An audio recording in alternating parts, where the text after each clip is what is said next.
Hello? Hello? Hello?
Alrighty, guys. Good evening. Happy fucking Wednesdays. Hope you guys are in a wonderful night tonight, guys. Yeah, I had a little bit of internet issues yesterday. Apparently, the Wisconsin's having issues with AT&T for some reason. I don't have AT&T. However, my ISP does use some of their stuff, so unfortunately affected me. We'll see. I was unfortunate. I was looking forward to playing yesterday. That's fucking funny. Whenever I say, like, I'm enjoying something, it just, like, life just tries to shit on it. It's unfortunate. It just, like, trying to take a steaming hot dump on it. You ever get that feeling? You're just like, yeah, I'm really enjoying something, and then just, like, life shits on it. So then you try to avoid saying you're enjoying something. So then life doesn't do that. Huh. Good, good, good. Well, I hope you guys are having a wonderful evening. Regardless, I hope you guys had a wonderful night last night. Trying to figure out what to do with myself, like, when I have, like, I don't stream during the day is actually kind of ridiculous. Like, because it's too late to actually do any sort of, like, outside work. It's too early to go to bed. You're just like, whatever. And, like, run out of TV series to watch. Unfortunately. Good, good, good. But anyways, we're going to still collect cakes, and maybe we'll play Penis Face tonight. We will see. 813,000. I did say we're going to cover... God, I fucking... This new shirt that I got, like, is really tight around my... I don't know, your shoulder area here. It's like to make your biceps look bigger. It's like really tight around my shoulders. Fucking obnoxious to deal with. Like, same brand I bought before, guys. Same fucking brand, and same size. And does not fit the same as a... Like, if you're gonna fucking make a new goddamn run of your clothing line, just name it something else. Name it something slightly different. It doesn't fucking matter. Don't use the same fucking name. Fucking horrible. Like, give it a version number or something. I don't fucking know. How hard is that? Like a serial number? Model number, not serial number. Model number. God, it's fucking annoying. Right around here, around my backsides. It's a weird spot. Normally it's not tight around there, right? Not even my gut either. My gut's kind of tight, but it's literally around my shoulders. Fucking annoying. Got the coffee brewing, guys. Oh, let's see.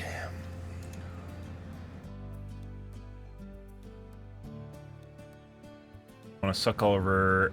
There's probably a reason that they're trying to use up your iridescent shards. I don't know what it is, but there's for sure a reason why they're doing the shrine thing. It might be because they're going to change iridescent shards or something, or increase prices, or maybe offer new items or something. They want to burn a bunch of iridescence in the economy right now. Where's Penis Face? There he is. What are we waiting for on him? Deadlock. We have first level Deadlock. And we looked at perks. What did it pick out? Calendar and cell phone.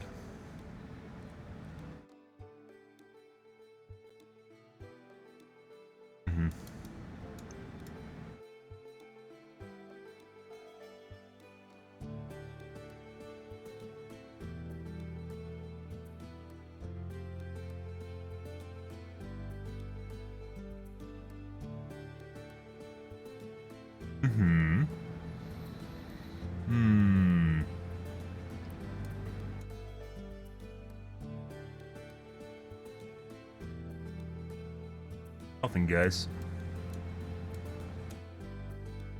Might even find out that there's other perks that I want. Deadlock.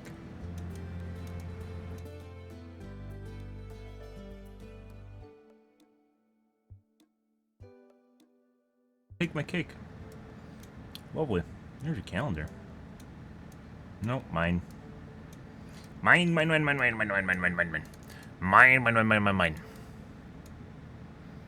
Good.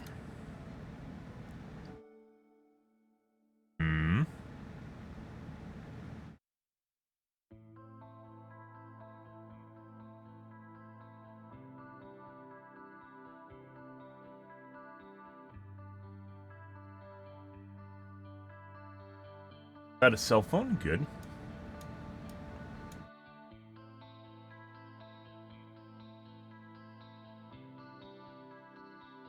Other cell phone?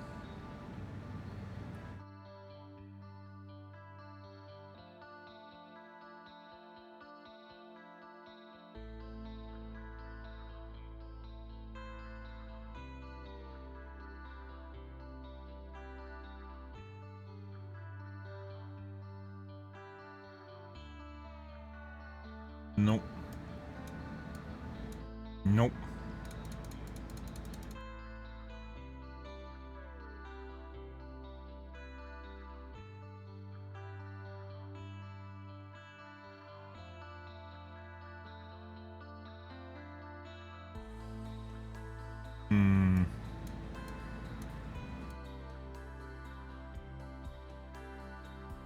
I should even stop getting greens. Oh my, fuck off.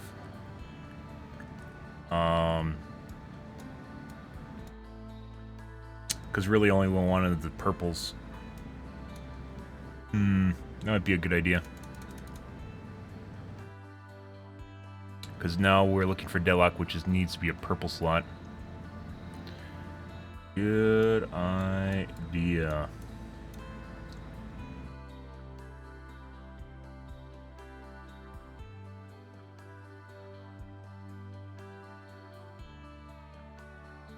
Grab a bunch of browns.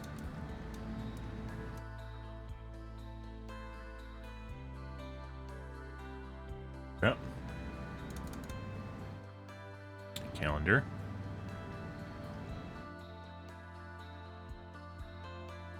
Chance of a cell phone. There's crows. Yep. Grab that, come down here, grab that. I was greedy, I should have went for that immediately.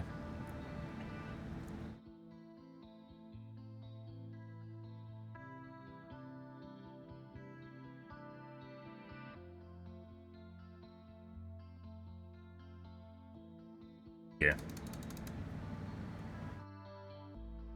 I know. No cell phone, no oh, there's a calendar.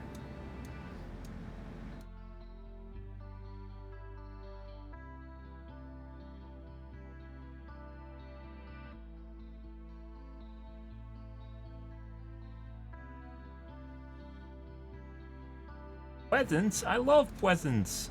Oh, yeah.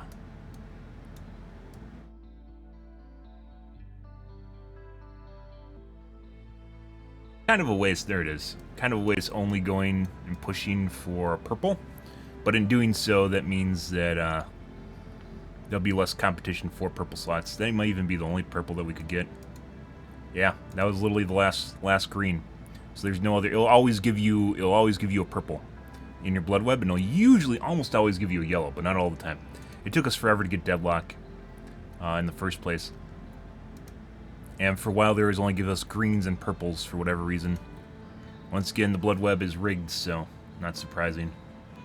Okay. Oh, we still have 500,000. Actually, we got more. Let's just dump our BP while we're here. What do we have for our killers? Legion, we have to run Black Wards, and we aren't going to play Legion until the event's over, because it's fucking up the blood web, and we can't get enough Black Wards because of it. We didn't upgrade. Did we finish Executioner? No. We're missing Overcharge. What about Spirit? Hey, KSA. What about Spirit? We updated Clown. We did not update Spirit.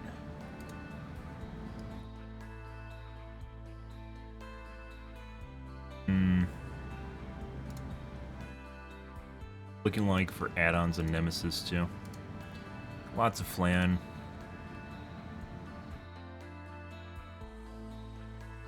I probably should focus on... Well, if I don't play the killer, then we're going to have wasted Flans on the killer, right?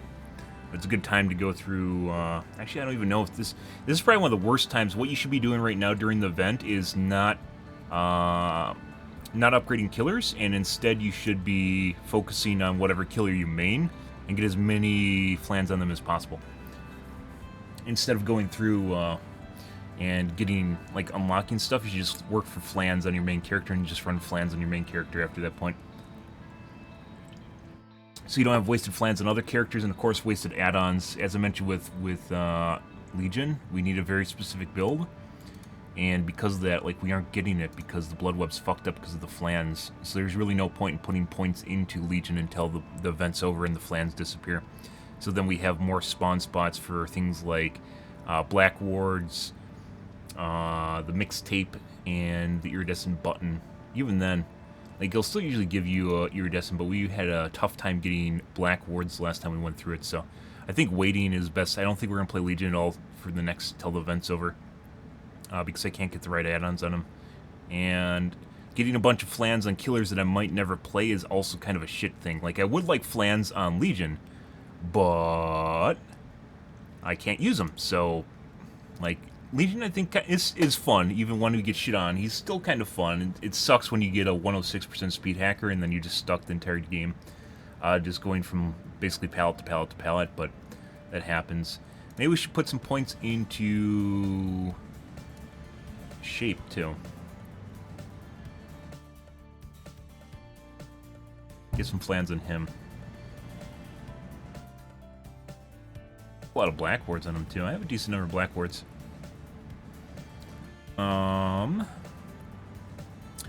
How's your evening going, chat, though? I hope it's wonderful. I had internet issues yesterday. Wisconsin had internet issues yesterday. It's kind of weird. The entire state, like we talked about earlier in the stream the day before, was like there's like a Microsoft server was having issues or something. I don't know what that was. Really weird. Yeah, good. Good, good, good.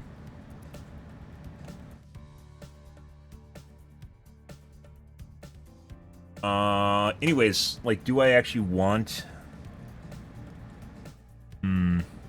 I don't know who I want to put points into. Do I actually want to put points into... I don't think... So I think, like, I just put points into fucking Penis Face. That's because I do kind of want to play him. I don't think it's a good idea to spend points on killers right now, like leveling them. It's a good time to dump points into your main, unfortunately. I wish you could use flans on any character, but you can't. So if I put points into, let's say, Spirit, I get a bunch of flans, and then I realize I don't like Spirit. You know, it's going to take more time to get more add-ons on her in the first place, and I realize I don't like Spirit. And we have a bunch of flans that are now locked to Nurse. Myers, I don't know about that. We're just theorizing what killers I should be putting BP into right now and what I should wait on. I know it kind of sucks waiting, but it actually feels like the best idea is to dump points into your main so you have flans saved up for them, and then farm BP for characters after the event's over. Because you won't get the correct drops in your Blood Web for add-ons that you're looking for, because the flans take over spots for them. Unfortunately. So, like, leveling is not a good idea, even though, like, you're like, I have so much BP, I want to level characters. It's actually a really bad idea right now. And I would put more points into... I think we'll do it. I think it's safe. I do think I am going to be playing more Shape in the future. I think it's a safe bet on him. I don't think he's as horrible as some of the other killers. People say he's bad. I don't think so. I think a lot of people just play them in a normal way. Play him in a normal way, and that fucks him. Once again... very precise, power spiky build. Which is why I haven't played him. It just drives the stress and the anxiety up even more. When I have fucking coup de grace stacks I have to min-max, and then min-max my power on top of it, just... I don't know. I'll put points into him real quick here. So what am I looking for? I'm looking for flowers are easy to come by. We want the Green Memorial, which is incredibly rare. We want Tombstone, we want the Eries, Black Hands for sure. I probably should pick up perks as well along the way. Okay. Alright, so let's go over here.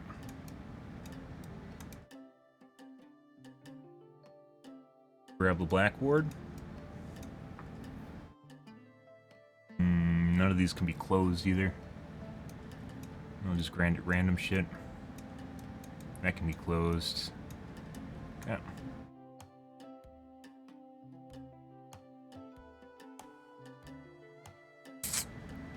There's a Tombstone.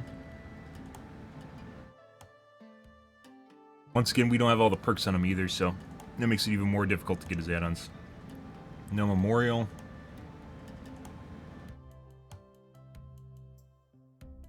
Let's go secure this. I thought so. Down here, grab this. I don't know if we're gonna make that. We didn't. Chance though. Okay. Black wards are very high important. Which are very, once again, very rare in this Blood Web. Is black wards seem to be some of the spawn spots are taken up by flans. Black wards seem incredibly rare during this event. There's a memorial, we want that. You destroy a boon totem. This way, all ores as fire inside boon totem range are revealed to you for 6 seconds. Oh my god! Such a good perk. It fixes boons perfectly. Now no one runs boons, even though Ko isn't that bad. No, like almost no one's running Ko anymore. Because of course they wouldn't, right?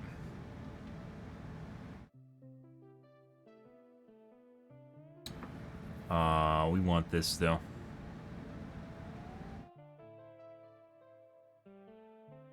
Sure.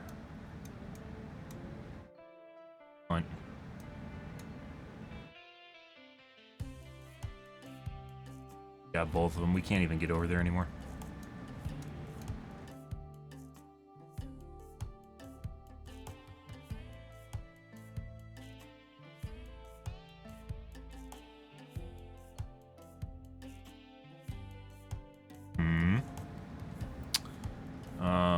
There's a pallet breaking perk, which is worthless. The new one. chance at a green memorial, which isn't going to be there. Once again, incredibly rare add-on.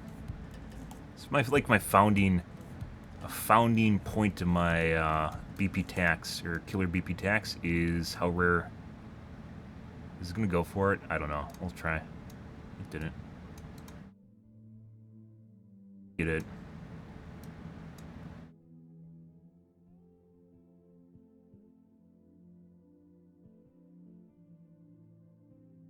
How rare the green memorial is for shape, because everyone runs it, and oh, we found 2. It's like every other blood web.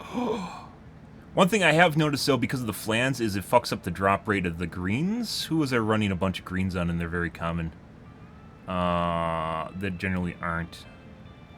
Oh, on Nemesis, the liquor tongues are usually pretty rare, and for some reason right now they aren't, which once again has to do with the blood web being fucked up by the flans. Shape.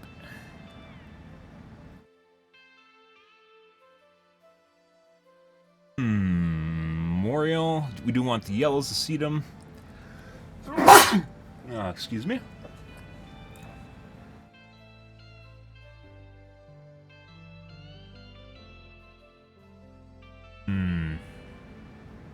Okay.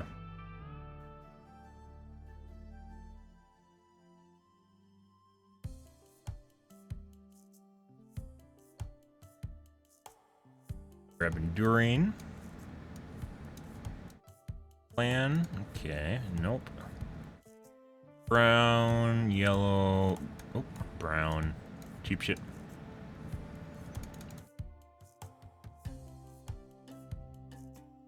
Memorial. Notice how rare the tombstones are too. It seems like it's even more common finding Eries right now than yellows. Excuse me, purples. It looks like the flans have something to do with the drop rate of purples and up the drop rate of greens, drop the drop rate of purples, and also Eries. But mainly purples.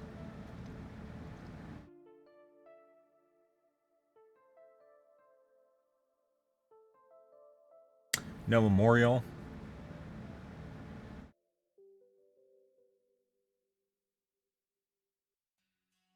Yeah.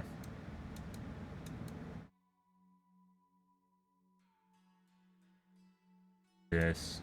Oh. Be tough grabbing the shit that I want. And we're gonna grab that first more than the cake. That. Okay.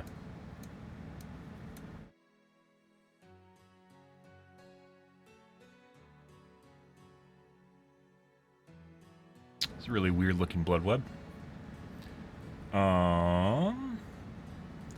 Eerie, the tombstone. No green memorial once again.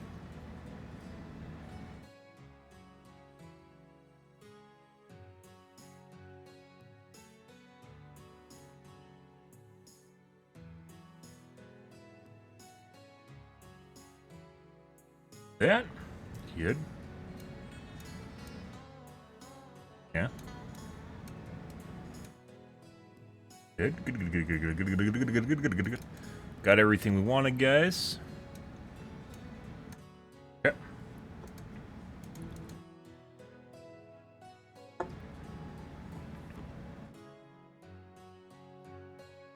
No green memorial once again.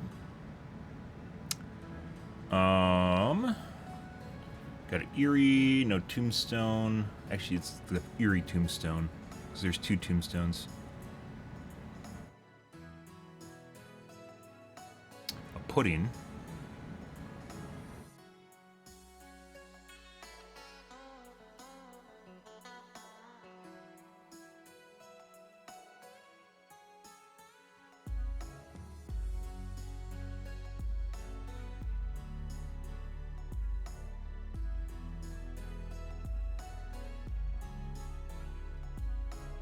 Oh, I missed the green perk. Whoops.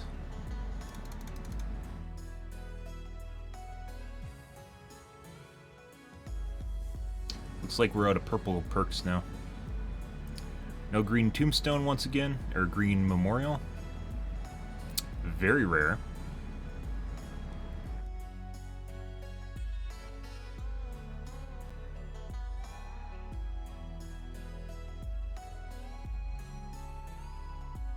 Look like there's anything here I want.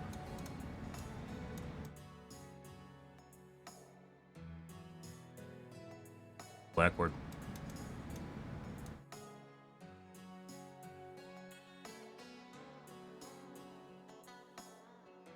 Excuse me. Excuse me. Coming through. Pardon me. There's a brown I missed. Tombstone. No green memorial once again. Notice there's a lot of greens, by the way. There's a lot of greens, but none of them are the memorial. This is the thing we're looking for, which is, even though it's a green, it is much more rare than the other greens and even purples. Very rare.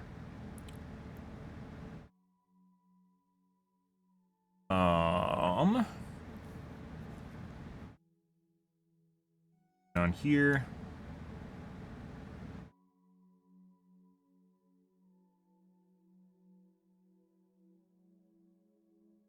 It.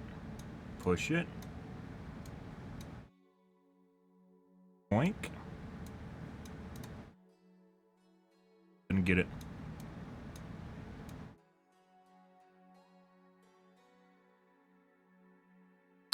Hey, zombie, my boy. What? What? You mean daddy? What? Okay, no. My boy. Oh, you're talking about shape. Never mind. Never mind. You're talking about Myers. You weren't talking about me. Alright. I had to reference that quickly. Yeah. Green. Oh, we found one, guys. So the last one was 3 blood webs ago. Yep. Incredibly rare.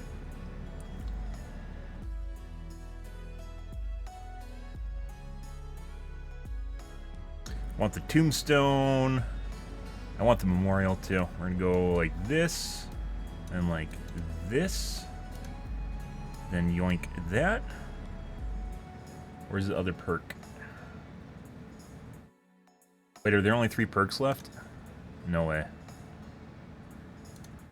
Yeah, I have all the perks now.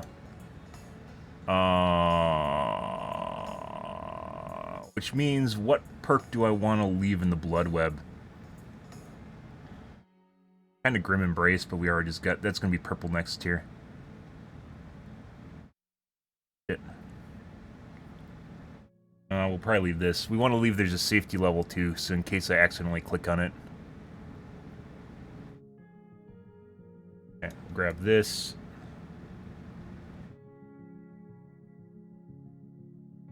Grab you first. Okay.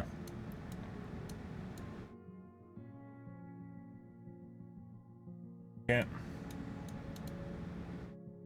We have all the perks on them. We're leaving perks behind once again to seed the blood web so you know where the entity always spawns. And it looks like we're going to leave... Darkness Revealed could actually be useful, though.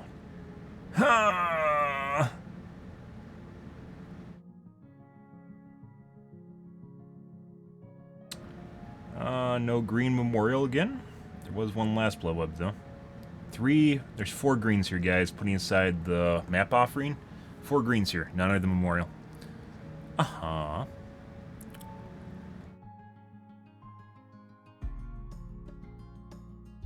Kinda don't want to leave this one. Could be useful, I don't think so, though.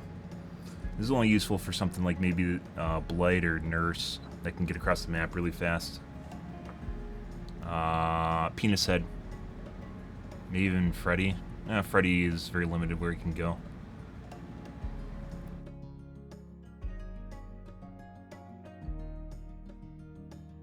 I'm out of points anyways, so it doesn't really matter.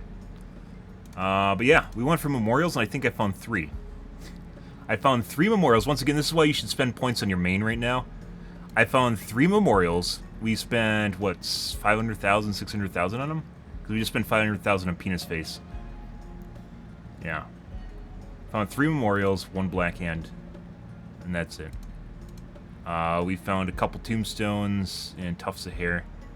And very few of these. Yeah, it definitely feels like all you should be doing right now is farming flans. And you probably aren't going to find the add-ons you want. So, you should just farm flans on your main, is basically what this comes down to. Unfortunate, but true. I mean, I guess it just means we'll play more Nemesis. I'm not against playing Nemesis, but, you know. Oh, we got overcharged too. Boop, or deadlock. Got it. Done. Maybe we'll play him tonight. We'll see. Okay, guys. I need to quickly use the bathroom here. And be right back in a couple. Be right back, guys.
Okay.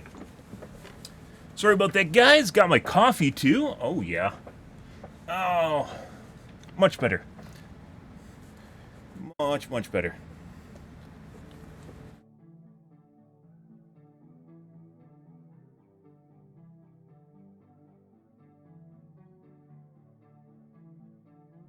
Okay. So we dumped our blood points, guys. We're going to take a look at the dev blog here, too. We aren't going to do any tubes tonight. I probably should just sit in, it's probably going to take a half an hour, we'll see. Sit in the DVD category.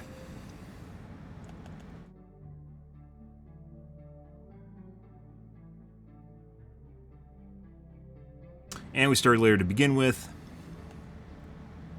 Always to-dos, guys. Lots and lots of to-dos. Do-to-do-do-tos. Do-to-dos.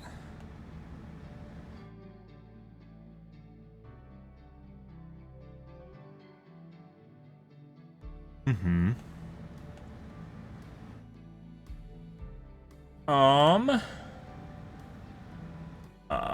DVD Reddits. Let's take a peek here. Build rate and share. Oh, no. Developer update. This is what we're curious about. Let's take a peek at this.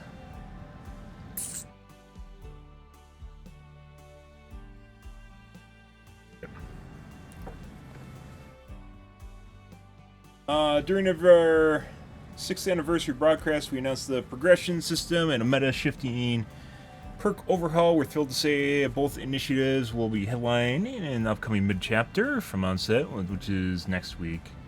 It's important for us to release these changes as a package. Our objective is to shake up the current meta, provide alternatives, and make perks easier to earn. We are also careful to consider the reasons for this meta exists and address the base game issues it may have been concealing.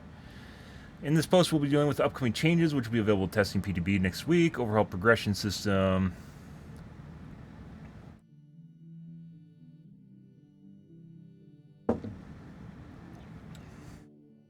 Collecting of perks has been an important goal for many players. However, since both the number of perks and characters are constantly increasing, the grind expands at an exponential rate with every new chapter. Yes, to address this, we've completely overhauling perks and earn new rewards easier than ever.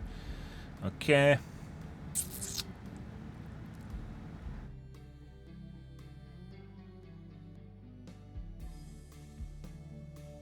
In order to unlock all the new perks on every character, by the time the next chapter releases, you would need to play an estimated 4.1 hours every day. With the new system, it increases to an average of about 1 hour a day. It's not factoring blood point bonuses. You can grab by 75%. Rarities no more.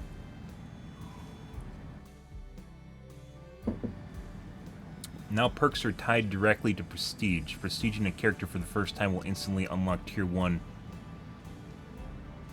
of their unique perk for all their killers and survivors, making them immediately available to use without ever opening the blood web. Prestiging a character for the second and third time will unlock tier 2 and tier 3 versions of their unique perks.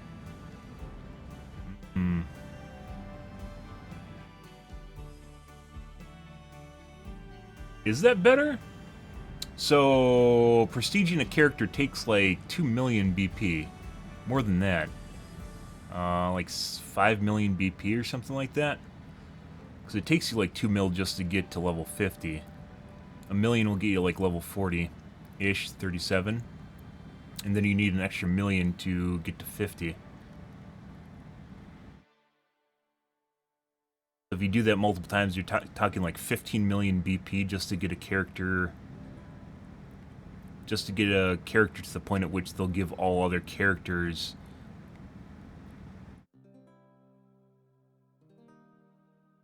What? Just to give all other characters access to their teachables. That doesn't sound better. Assuming it takes 5 million to prestige a character.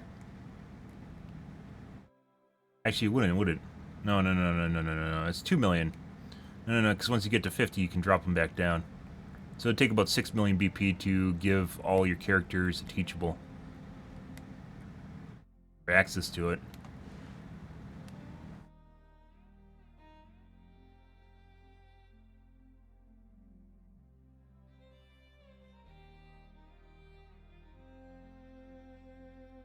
Okay, it doesn't. You can still level up the perks to level 3 just by randomly on the blood web. But if you level up the killer again, it gives you, just everyone gets the perk at that higher level.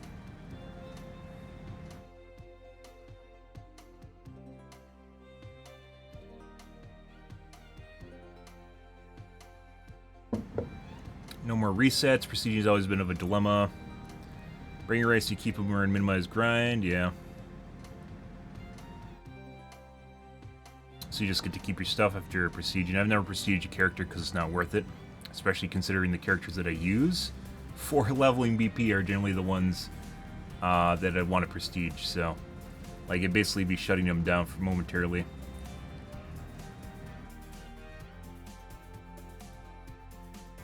And waiting to level them up to get the perks that I get and play them. Perks I need to play them.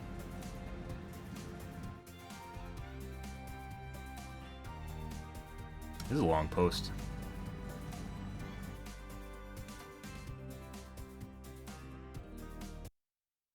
Let's ask, what's a good UK name? Charles? Let's ask Charles to read this to us. Uh-huh. Uh-huh. That's not permanent. Expanded Prestige. With Prestige now being the main way to progress, it'll no longer be as impressive to have your characters maxed out at Prestige level 3. It only made sense to have a new way to recognize our most committed players, so we've increased the Prestige limit to 100. But what would more Prestige levels be without rewards? Reaching Prestige levels 4, 5 and 6 will now award that character's bloody Prestige cosmetics, once again signifying those who went above and beyond. Now that prestiging for the first 3 times awards perks, it only made sense to move these higher. If you've already unlocked these cosmetics, don't worry, we won't be taking them away from you. You've earned it. Aww. For the completionists, Prestige levels 7, 8 and 9 will each grant one of that character's unique perks as a charm. We also wanted to highlight your dedication to your favorite characters Charms? No matter how many times you've I prestiged guess. them. Once a trial is over, your prestige level will now be shown in the space previously occupied by grades. Those who spend millions of blood points stockpiling add-ons for your favorite characters will now have a way of showcasing your hard work to the world.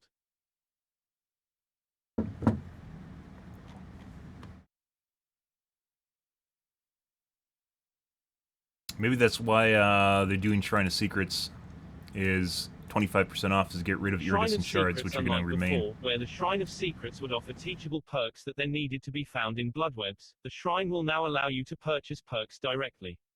Purchasing a perk through the Shrine of Secrets will make the Tier 1 version of it immediately available on all killers or survivors, much like Prestige.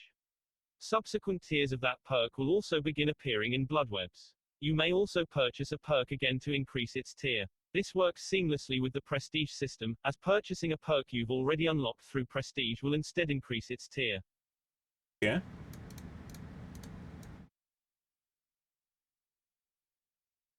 Transitioning to the new system with many spending hundreds if not thousands of hours playing Dead by Daylight over the years, we want to make sure that everyone is rewarded fairly.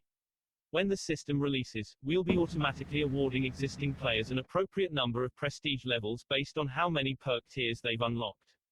If you've left all your characters at level 50 and focused on unlocking perks, your work won't be for nothing.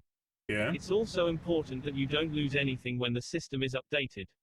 You will keep any perks and bloody prestige cosmetics that you've already unlocked. Those who reach Prestige 3 before the update will receive a special prestige icon to recognize their achievements, and commemorate the perks and add-ons they lost in the process. We'll be hosting a live stream soon to show the updated system in action and answer any questions you might have ahead of the PTB. Yeah, incentives, they talked about this before, this is not going to fucking matter. The reason people don't play Killer isn't because they aren't incentivized enough, it's because fucking playing Killer sucks. Matchmaking incentives. Matchmaking has been a major focus over the past year, and we're maintaining that throughout Year 7. Though many changes are planned to improve wait times and match quality, there are variables that we can't control through code. Chief among them is the distribution of people playing each role. If there's simply not enough people queuing for one role, the matchmaker's ability to create quality matches suffers. Being an asymmetrical game, Dead by Daylight works best when there's roughly 4 survivors to each killer. If this 4-to-1 ratio deviates too far, matchmaking time and quality will start to degrade. Once again, we've talked about this before, guys. We've talked about this before. The very fact that there's a wait line for the 4 players instead of the 1 player just shows how fucking miserable this one guy is over here on the side. And while they might say there's no way they can influence this through code, that means this guy's job is much harder than these 4 guys' job. Yeah. So... to increase, while too few survivors will cause killer queue times to increase. To complicate things further, this ratio varies greatly depending on your region, rating, and time of day. In some regions, we've observed an excess of survivors queuing while in others, too few. Oftentimes, mainly Ireland. I don't know why the Ireland server exists, guys, but go about improving this? Yeah. Enter matchmaking incentives. Why the fuck does Ireland server exist? I don't know. Survivors differs too much from the Europe has 2 servers, you guys know it as Frankfurt and Ireland. And Ireland only serves Ireland and UK. This bonus ranges from plus 25% to plus 100% depending on demand levels. These bonuses will be shown on the main menu beside each role's play button, as well as beside the ready button. I wonder if they'll be able to suss out basically the ratios in queue. Has the fastest queue times. A couple different things here that kind of interest guys is you might be able to use it to suss out how many of certain players are in queue, but you can also use it to suss out the quality of the matches that players are getting. Ideally, there won't be any incentive for playing, let's say, Killer or Survivor, which would mean the queues and the matchmaker are operating properly. But if someone's sitting at 100% bonus, like let's say in Ireland, because no one's playing on Killer, that generally means the matches they're going to get are going to be of much lower quality. Same thing for Survivors. If it's giving you plus 100% blood points, that means the match quality you get is going to, it's going to be fucking random for both the Killers and Survivors in that area.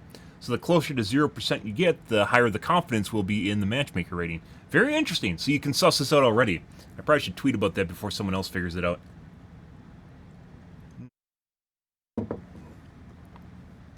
Very interesting. As soon as possible, keep an eye out for incentives. Matchmaking incentives are unique to you and dependent on your matchmaking ratings and region. You may see a bonus for playing Killer while your friend sees one for playing Survivor. This is intended. Bonuses are dependent on which roles are needed to improve matchmaking at the time. For example, Killers may be needed where you are, but there may be... I can't listen to both these at the same time. One of the most interesting things to come out of the dev update is matchmaking incentives. Not the incentives themselves, but the fact that they have various levels.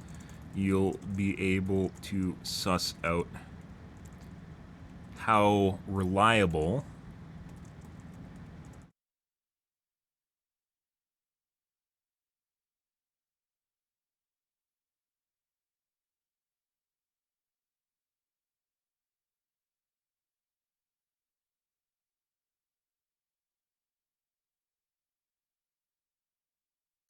you'll be able to suss out how reliable the matchmaker, no, how much confidence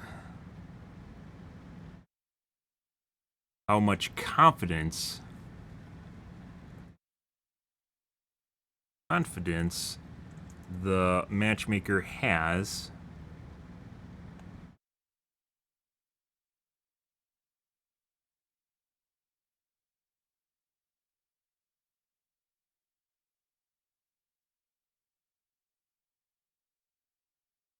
you'll be able to suss out the confidence of the matchmaker. Gonna make it smaller. The confidence of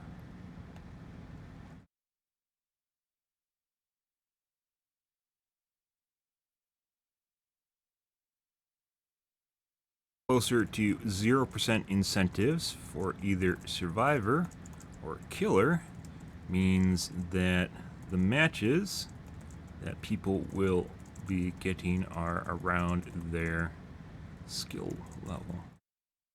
If it ratchets 75 or 100%, that means matchmake probably will not be there for high or low skill level.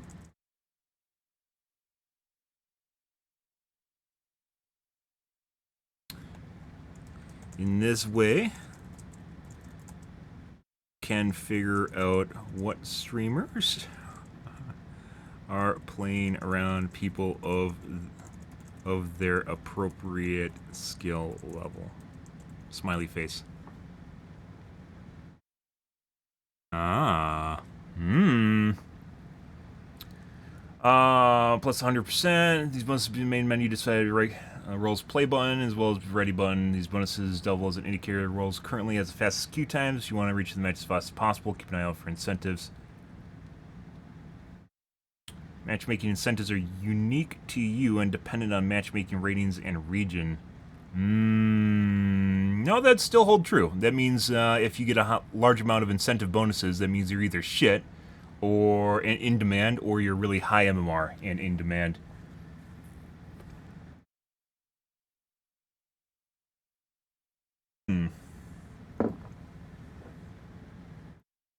Oh, maybe.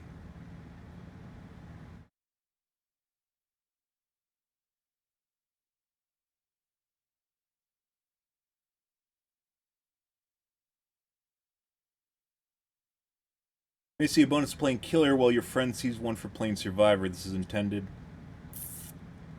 This is dependent on which roles are needed to improve matchmaking at time. Maybe you can't do that then. Because it doesn't apply to the entire queue, it's just to your specific MMR.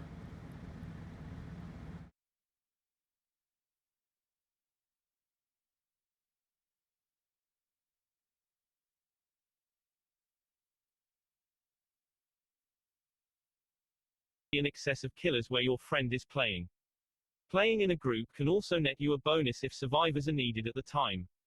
However, this will only apply if your group's average matchmaking rating is currently in demand. We believe these matchmaking incentives will improve both queue times and the matchmaker's ability to create quality matches. Heads up, matchmaking incentives will be disabled if crossplay is turned off. Matchmaker is just Most players play MMR with just turned crossplay off with on, crossplay the system off. would be highly susceptible to manipulation, and switching roles would have a negligible effect on matchmaking. If you'd like to take advantage of these incentives, we strongly recommend turning on crossplay through the settings menu. So with this, would you still be able to suss out the confidence of the matchmaker just based on there's still various levels of demand, and if you're hitting high enough where you're going to be an outlier to plus 75 or 100%, that probably still means that your area is suffering in terms of reliability of the matchmaker, confidence in the matchmaker. Confidence as in the statistical term of confidence.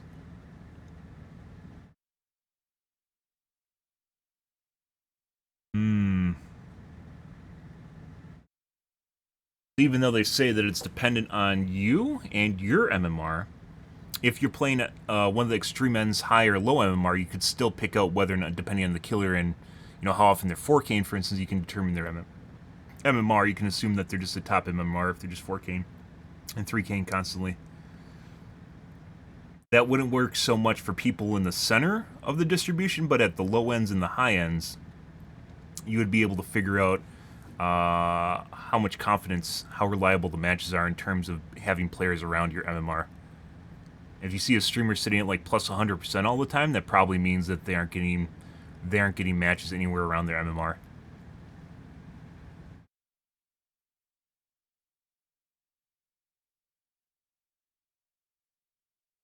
That means there's survivors waiting for people around their MMR or somewhere close to it, long periods of time.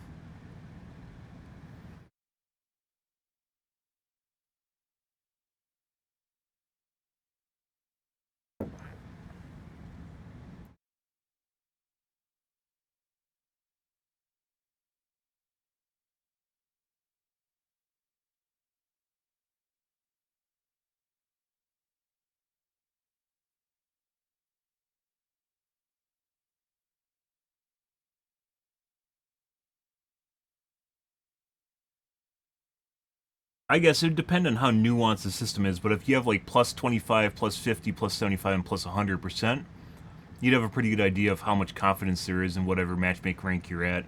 And you can assume matchmake rank depending on how skilled the player is. So if you see a killer constantly playing at plus 75 or plus 100% in their region, that probably means they're getting very unreliable games in terms of skill level.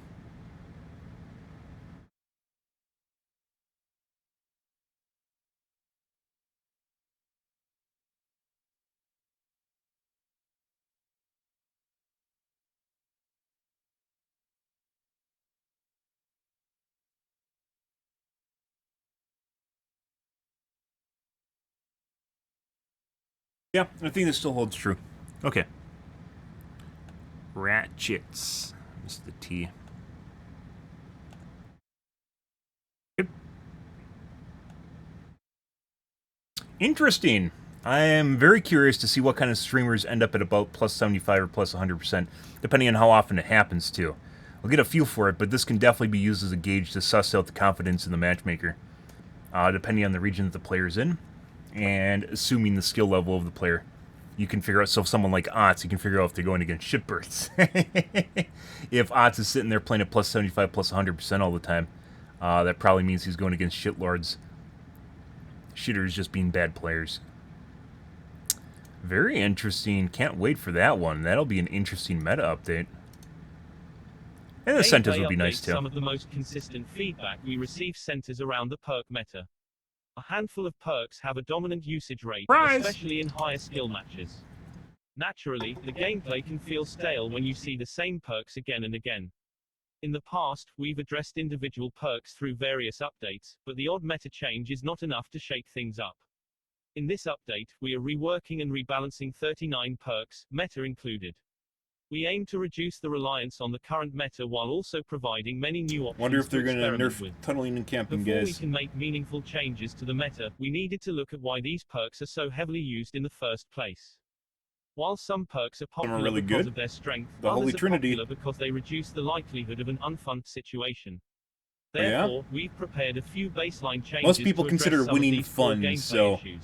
I mean that's pretty straightforward.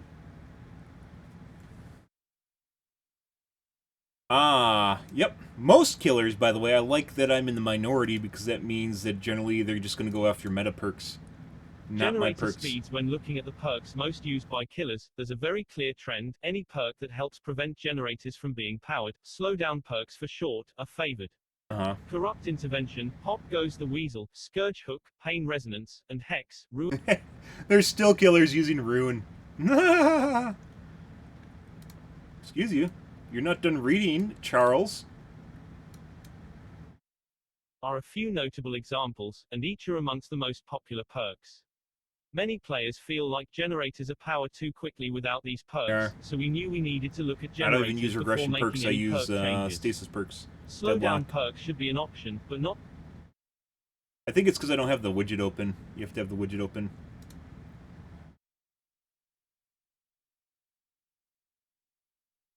Slowdown perks should be an option, but not the only option to stay competitive.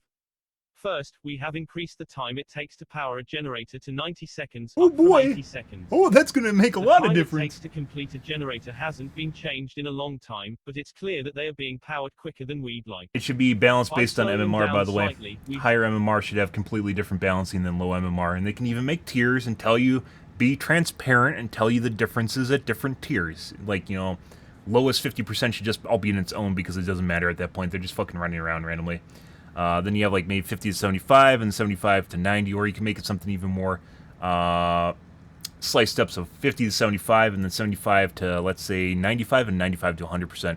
Yeah, it has to be. This game is so weird in terms of balancing. There's no way. There's no way for them to balance this game across the board. And linear balancing, by the way, I'm not a fan of. Despite what people might say about making things confusing, you can make things transparent and alert people to the differences at whatever MMR they're in and how it influences the game. But it is very clear in this game when you have I group the lowest 50% together because they're just literally randos. Just if you've seen some of those games, it's just people like crouching, crab walking around the map. You have killers that just W key and don't even use their powers. It is like it's going to be in the killer's favor for sure because the survivors have no fucking idea what they're doing.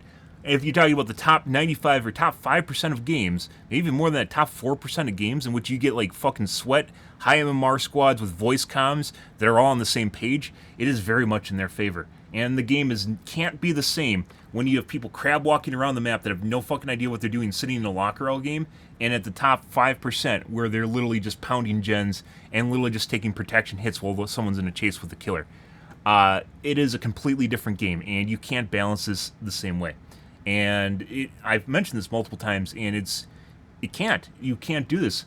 And this might be like the boost to 90 seconds might be too much at like low MMR where they barely can fucking find the generators. But at high MMR, 10 seconds on a gen means nothing. That's absolutely fuck all in high MMR games.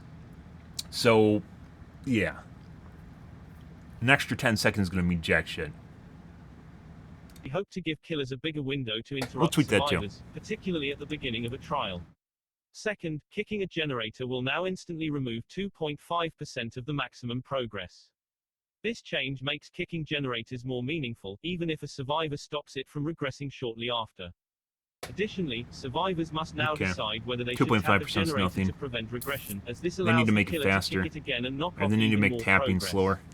With these two changes, so a couple things here is the time it takes to tap a generator as killer is a lot higher than the time it takes the survivors to tap a generator as a survivor. In addition to that, like, it's a huge step out of your way, and killers are all about time management. And if you're making killers do a lot more things than survivors, and then make survivors do the actions much faster, it is not in favor of the killer in any way, shape, or form. Like, you need to multitask that shit. And 2.5% is nothing. 2.5% is what? Like 3 seconds? Like nothing. Yeah, it's like almost nothing. Like, you'd have to convert the generator time. So it takes a minute, now going to be a minute and 30 to fully power a generator. That means 2.5 seconds would be like 2.5 times 1.5. It's like 4 seconds. That 2.5% is 4 seconds.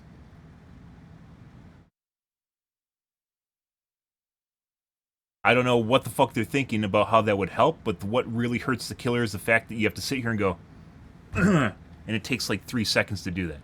And 2.5 seconds when the survivor just comes over and goes, boop, means nothing. Yeah, that doesn't mean anything.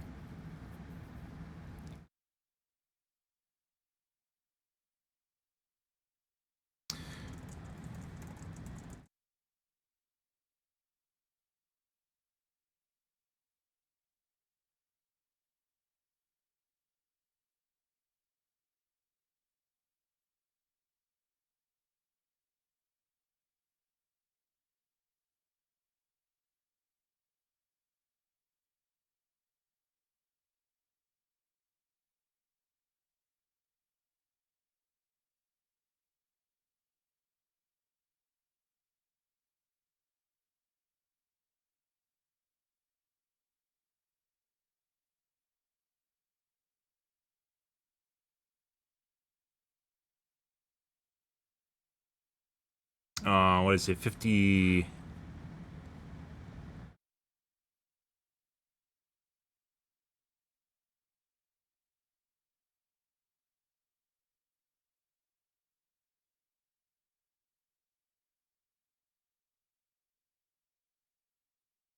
Yeah.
85 to 85, no, 85 to 95.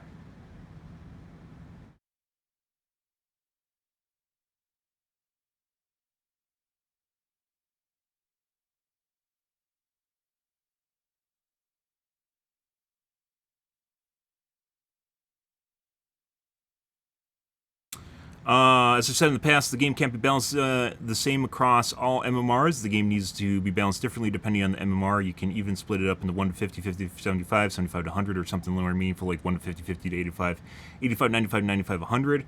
And this can be done well, make it transparent and visible to players who play the game, lower 50% in an extra 10 seconds when they can barely find gens is a lot. Top 5 or even 4% of players, that means jack crap. The 2.5 bonus is also pointless. What really hurts killers is the time to kick the gen when survivors can quickly go and tap it the moment they move away, which is one of the reasons I run overcharge, by the way. Survivors should take just as much time to stop regression as killers to start it, if not more, maybe even including a skill check. Okay. We hope to reduce the reliance on passive slowdown mechanics and promote increased Good point. This interaction is gonna mean between jack killers and shit. survivors. Both of these mean shit, and this probably is in tandem with nerfing regression perks. So let's say the pop goes the weasel. 25% would be almost 40 seconds of repair time. So it's 25% of a minute and 30, which would be 90 seconds. 9, 18...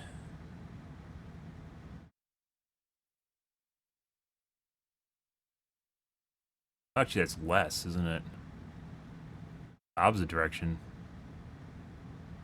Yeah, that'd be less than 25 seconds. No, it wouldn't. It'd be more. 27 seconds.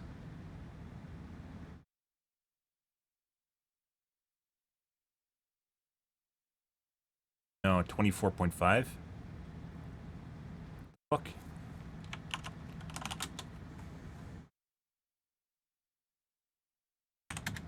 22.5 seconds. It's actually less than 25, not 25%, because it's part of a bigger threshold. That doesn't seem right.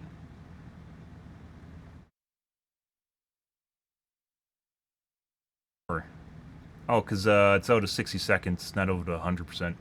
No, that's right. So, 25% would be 22.5 seconds, right? Where we talked about 2.5% would be... So I did that wrong. 190 seconds. That'd be like 2 seconds of regression time, which is nothing. I said 4, so that's nothing. I was going the wrong way with it. That is 2 seconds. Yeah, which overcharge. One of the reasons I run it is to prevent people from just tapping shit that I tap, and if they do, then they have to get some PTSD out of it, right? Or they're cheating, or they're cheating, and they'll always pass the skill check no matter what, and it's not a problem for them. But fun. Yeah, this is jack shit. An extra 10 seconds at high MMR means jack shit. 2.5% of a tap means jack shit. That's 2 seconds. That's basically the same time it takes you to tap it. And I guarantee you, when you're tapping a gen, it's much more meaningful. It should be like 8 seconds. So that's just a basic conversion, by the way, because there's 4 survivors and there's 1 killer, right? So if you tap a gen, and one of these 4 guys can just go immediately tap it, that means you can't nanny one of these 2 guys because you are busy tapping a gen. So if you tap a gen, that means these 4 guys are just running around. There's going to be one of these guys that's just going to run back and tap it immediately. And that means it means nothing. 2.5% is not enough, so it'd have to be like 10%, which would be 9 seconds. And then it would be something meaningful, right? Which is almost the same thing as a missed skill check. And missed skill check is 10%, by the way. And overcharge missed skill check is 15%, which is still... It's like, what, 12 seconds? 90... It used to be 80. We'll go with the new ratio. 90 times 0.15.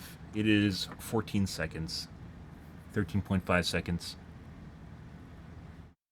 Once again, there's not 100 seconds in a minute. There's 60 seconds in a minute. No.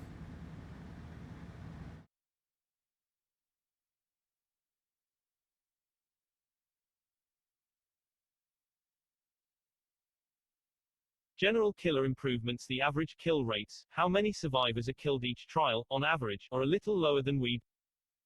1 second, guys. I'm gonna wash my coffee cup out and grab a soda.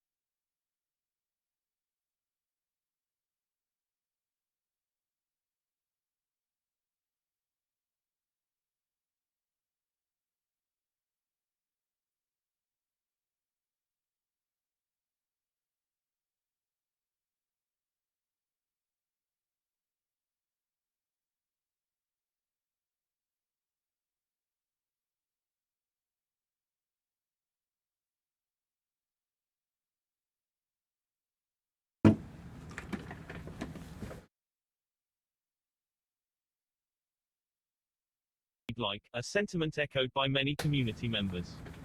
To ensure the killer feels like an unstoppable force to be feared, we're making slight improvements to many aspects of Wait, killer what? gameplay.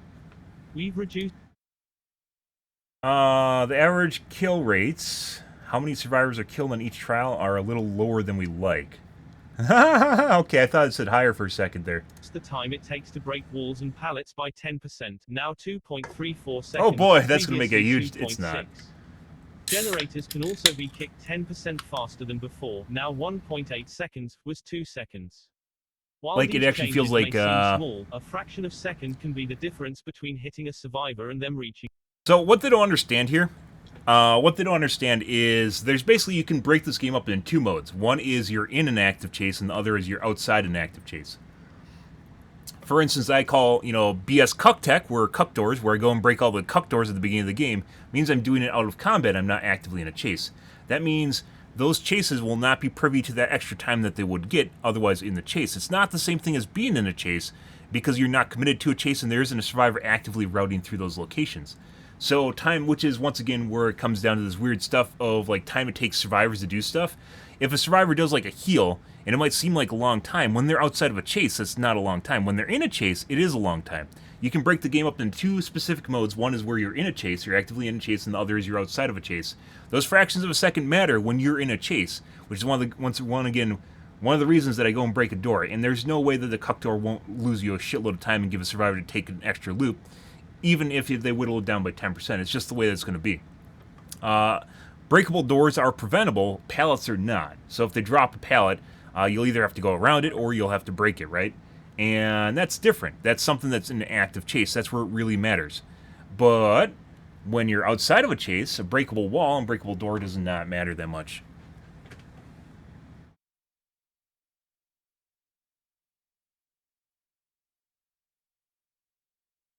Which is why we've talked about this before, with survivors doing things outside of chase. It doesn't matter nearly as much as when they're in chase. So, like Circle of Healing, even making Sloppy Butcher take a lot of, like an extra 10 seconds. It doesn't, by the way. Sloppy Butcher is, what's a heal, 18 seconds? Sloppy Butcher adds an additional 20% to that, which means that's an additional 3 seconds. Hey, Raul, that means Sloppy Butcher is an additional 3 seconds to a heal. That's fuck all. That means nothing. It's 18 seconds for a heal, right?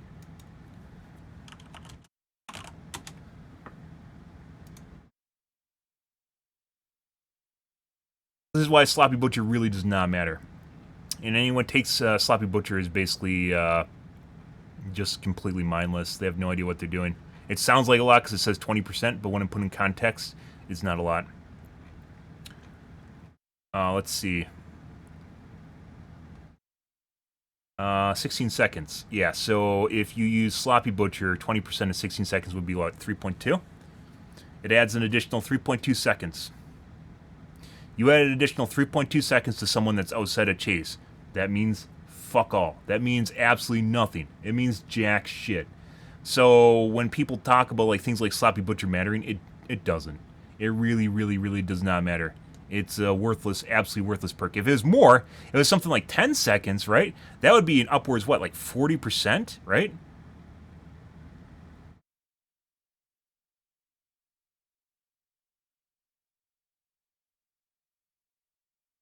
No, that'd be more than that. 40 or 50% would be 8 seconds, right? If you had an extra 10 seconds, that starts meaning something. But when they're in a healing orgy, it does not really mean that much, once again, because they're out of combat. So even something like an additional 8 seconds to healing, it sucks, but survivors will live because it's generally not something that happens in the middle of a chase. Someone will be off chasing someone else while that person's healing, more than likely. So you're adding more time to the game itself. And right now, 16 seconds means nothing. An extra 8 seconds, which is an additional 50% to healing, means that they'll be at 24 seconds instead of 16 seconds. That actually has meaning. That has value. An extra 4 seconds has no meaning in this game. In any way, shape, or form, it has absolutely no meaning. So when they talk about the nuances of a breakable door, that doesn't matter. It matters for pallets. Breakable doors, no. And maybe pallets, maybe, even with, not force penance, brutal strength, which I used to run, because on most one killers, like, they're just going to pre-drop pallet after pallet after pallet, and you're just going to have to keep breaking basically every pallet on the map. An extra 20% actually starts to matter when you break every fucking pallet on the map, right? But in terms of meaningful chases, it does not. Once again, this is one of the reasons that high MMR games are completely different than even normal MMR games, where you don't break every single fucking pallet on the map, right? Moving forward, survivors will gain slightly less distance upon being hit. That's questionable. Once again, they should add a percent to that. General killer improvements. The average kill rates, how many survivors are killed each trial, on average, are a little lower than we'd like, a sentiment echoed by... Next, we've reduced the cooldown for successful basic attacks by 10%, now 2.7 seconds, previously 3 seconds, and reduced the duration of the survivor's speed boost upon being hit by 10%, now 1.8 seconds, was 2 seconds. Moving forward, survivors will gain slightly less distance upon being hit, making it more difficult for them to run long distances to a safe area. Finally, we've tweaked Bloodlust to increase in power quicker than before. Oh. In most chases, Bloodlust does not activate, though there are rare cases where it can be And necessary. when they do, they drop a pallet and you have to break it. The long build-up often leaves the killer in a bad spot even if they eventually get a hit. We are adjusting Bloodlust tiers to activate after 15, 25, They actually nerfed 35ths of a Bloodlust. second of That was when I chasing first started rather playing. than 15, 30, 45ths of a second, as the first tier of Bloodlust has not changed. It will not be any more prevalent in the average chase. Bearing in mind the general improvements above, we expect Bloodlust will become even more uncommon outside of exceptional circumstances. No. Though slight, these changes affect every killer and can have ramifications on the game. We will be I don't think it's going to matter. I barely reached Bloodlust 1. I don't think this is going to matter for most killers. So, if you guys didn't know what removes Bloodlust, or things like breaking a pallet, using a power, I think even swinging, if you swing and miss, it'll use up your Bloodlust. I'm pretty sure swing and miss uses up your Bloodlust too. It's very unforgiving. Hitting a survivor, breaking a pallet.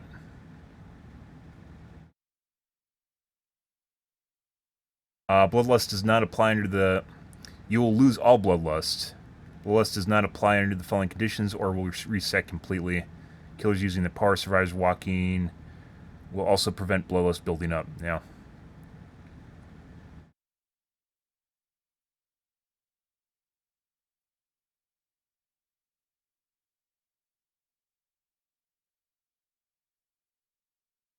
and I think it amounts to, each one of these level basically amounts to 5% in speed.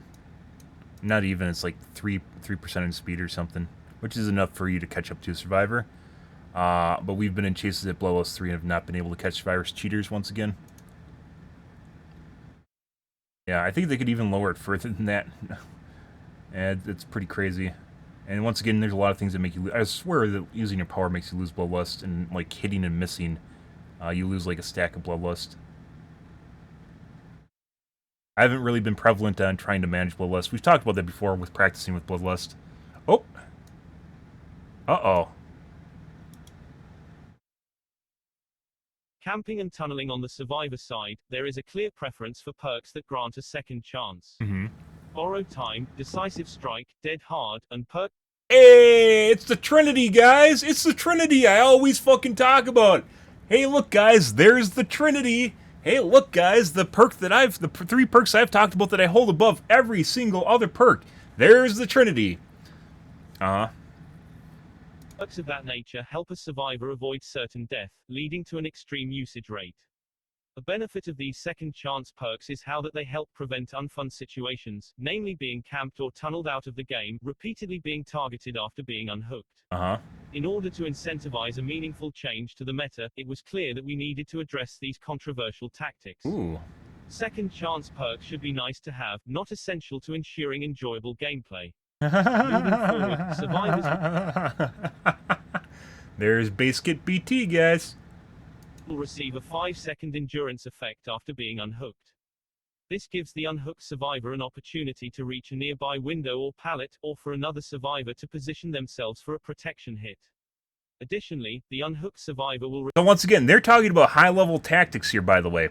If you have survivor friends that are positioning themselves for a protection hit, this is high MMR shit. This is not something you find in normal games. This doesn't normally happen for most people. This is where, when you start getting hot protection hits and like juggling perks, this is when you start getting into high MMR territory. The very fact that they're including this in their balancing for survivors, but not so much for killers, where we get a 10% bonus to breaking walls. It's kind of interesting. But that being said, basically BT is every game, and I always count out BT on every survivor that unhooks because I expect them to have it. So, yeah.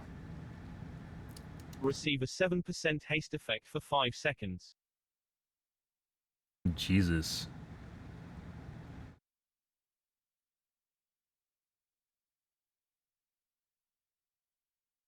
Shift focus on, yeah, let's just round robin hooks. Uh-huh. This will make them harder to catch and encourage killers to shift focus to the unhooking survivor. Both effects will be cancelled prematurely if the unhooked survivor performs what we now call a conspicuous action. These are interactions, other than being chased, that would improve your chances of survival. This includes repairing a generator, healing yourself or others, cleansing or blessing a totem, sabotaging a hook, unhooking others, opening an exit gate. With these base changes, Hey, they we include hope opening survivors exit gate can now. switch up the perk loadouts without fear that camping and tunneling will cut their next match short. Uh-huh. No, still going to tunnel and camp. But it just means everyone basically has, they're going to be harder to catch, and everyone's going to have base kit BT, which probably means they reduce the benefits of BT. But once again, I'm still going to have to count out BT because it's just going to be there. That's not going to remove it. 7% haste is basically buffed them off hook.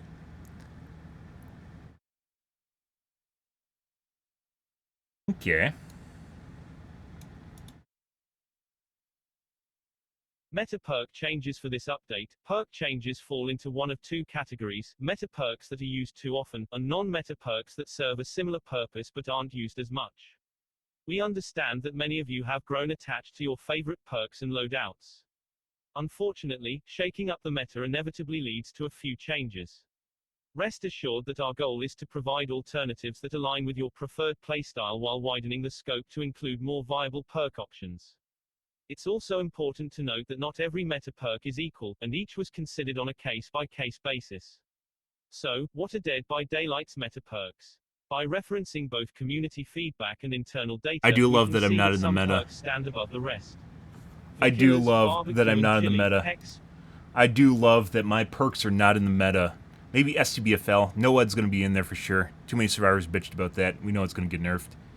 But STBFL, somewhere in there. Not normally used. Overcharge is not used. Deadlock is seen as inferior to things like actual regression perks. It's good stuff. Ruin, Pop Goes the Weasel, Corrupt Intervention. This is what normal survivors are using.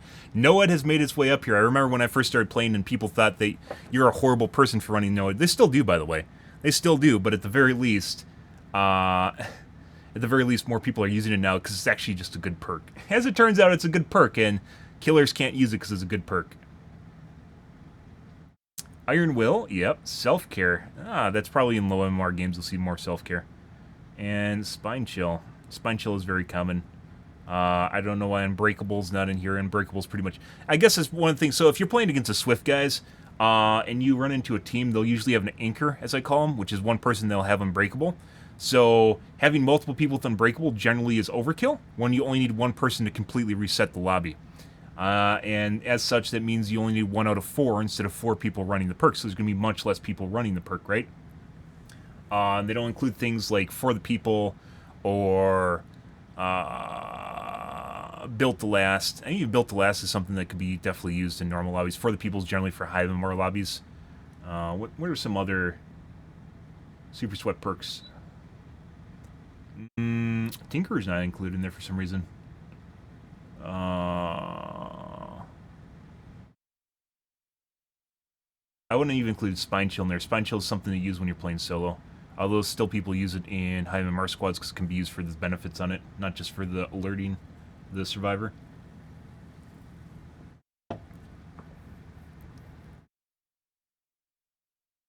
Invention, Tinkerer, Hex, No One Escapes Death, and Scourge Hook, Pain Resonance.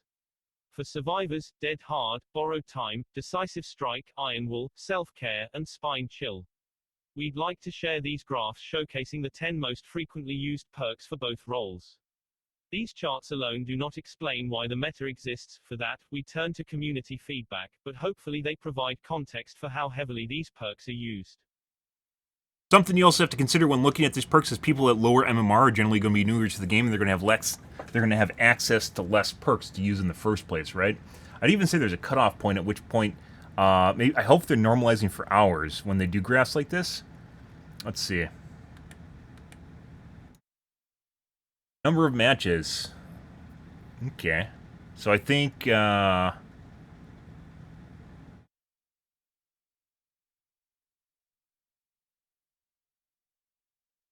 is the percent of loadouts of people at this MMR.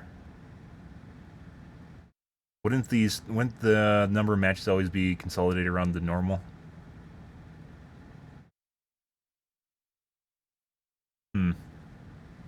Around the median of your distribution? Not middle of the skill, but of the average MMR. Because you have like 19, I guess it's out of 1950 now for MMR. It used to be 1900, and it goes all the way down. It used to be 1200. It looks like it goes down to 850 to 1950. So whoever said that they reduced highest MMR to 1600 is full of shit. Which I'm pretty sure was true, by the way. I've heard that around the community, by the way.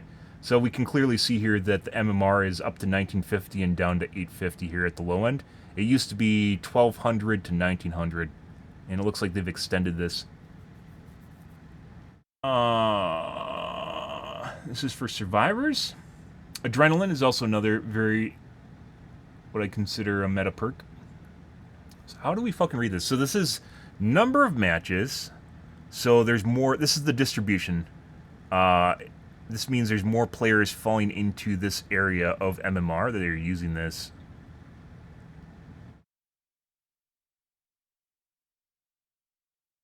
Like there's more players around this MMR that are using this more frequently.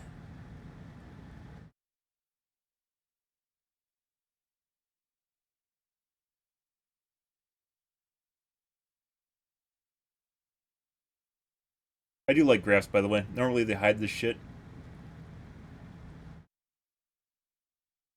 Number of matches.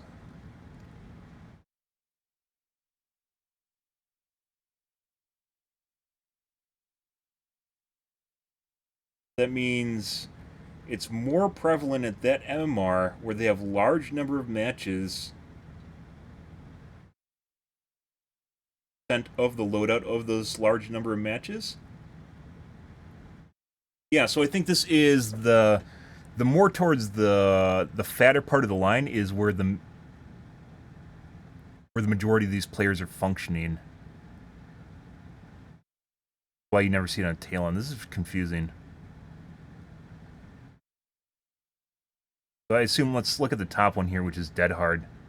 It mainly sits here?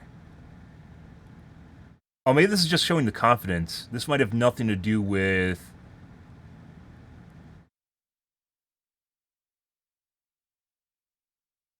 Yeah, I think this is just the pure number of matches that have this in it.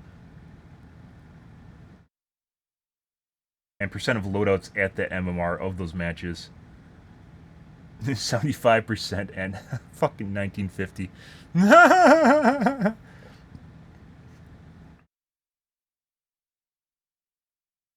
This DS? What is this guy? Yes, it is. Well, whoop, the DS goes up there at the tip. The tippity-tip what goes down, borrowed time. That's kind of weird. This also could be because there's dedicated people on the team for unhooking at high MMR. We can assume if you're at high MMR, you're probably playing in a Swift. So you see a reduction in BTs because there's probably a dedicated unhooker on the team, which frees up perks for other people on the team. Unbreakable is down here, but once again, you only need 1 out of 4. It looks less than that. So in percent of loadouts at the end here for Unbreakable should be about 25% in Swifts. And instead it's about 15%. I'd say it's generally going to be about 25%. I wish these were broken down based on solo queues compared to Swift queues. Because tactics and strategies are going to be different in solo queues versus Swift.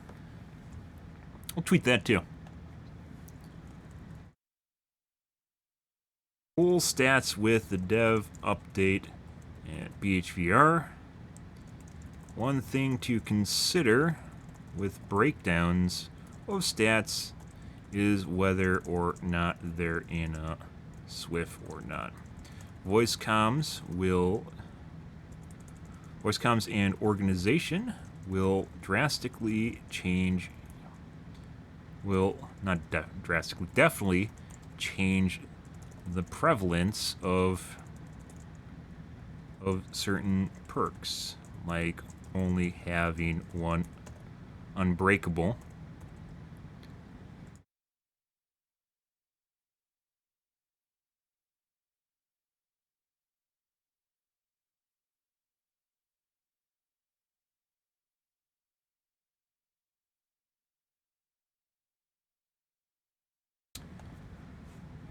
This frees up another one is like having 1 or 2 dedicated unhookers that will have BT. This frees up perk slots for the rest of the team. Prevalence I forgot A. PREVA.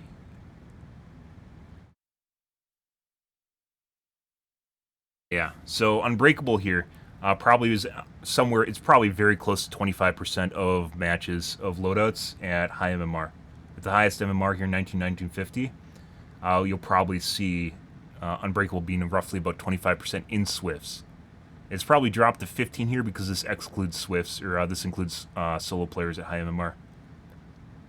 Which does mean there's a decent number of solo players at high MMR. Could also be just Swifts that don't think they needed to. Same thing with Circle of Healing. Like, you don't need to see a lot of it for it just to have an effect. That I don't even know why this... So, something like Circle of Healing, it just takes 1 for the entire team to benefit from it. So, if you see a Circle of Healing, like, sitting at about the same prevalence as... They use, like, almost identical colors for this shit. What the fuck is this? I think this is slightly lighter than that gray. I think this is Unbreakable here, and I think this is Sprint Burst here. On them. Yeah, those are almost identical colors. I don't know what the fuck they're doing with that. There's so many colors on a color swatch. Why the oh, you guys can't see that. Why the fuck would you use identical colors? Look at that stuff. I don't know.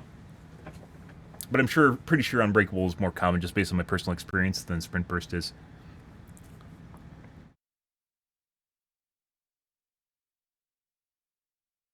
Where it takes a certain number of perks at high MMR to actually benefit the team. I don't know why Iron Will Spine Chiller is the same color too.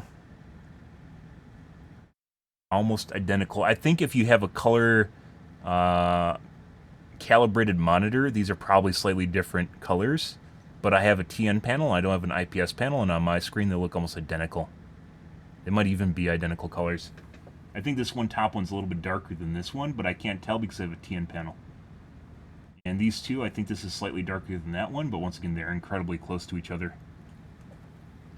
Who the fuck made this graph? Please, for the love of God. Look at this shit. It looks almost identical to me. The fuck is that shit? I'm not colorblind. I swear I'm not. Anyways, Kindred, this guy is definitely going to be less common at high MMR, for sure it is, because this is, Kindred is very much a solo perk. This is something you need when you're not part of a Swift. And it's actually really good if you're solo, by the way. It's almost exclusively a solo perk.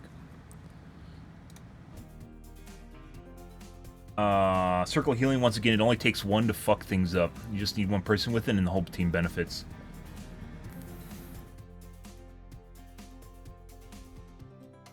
Adrenaline.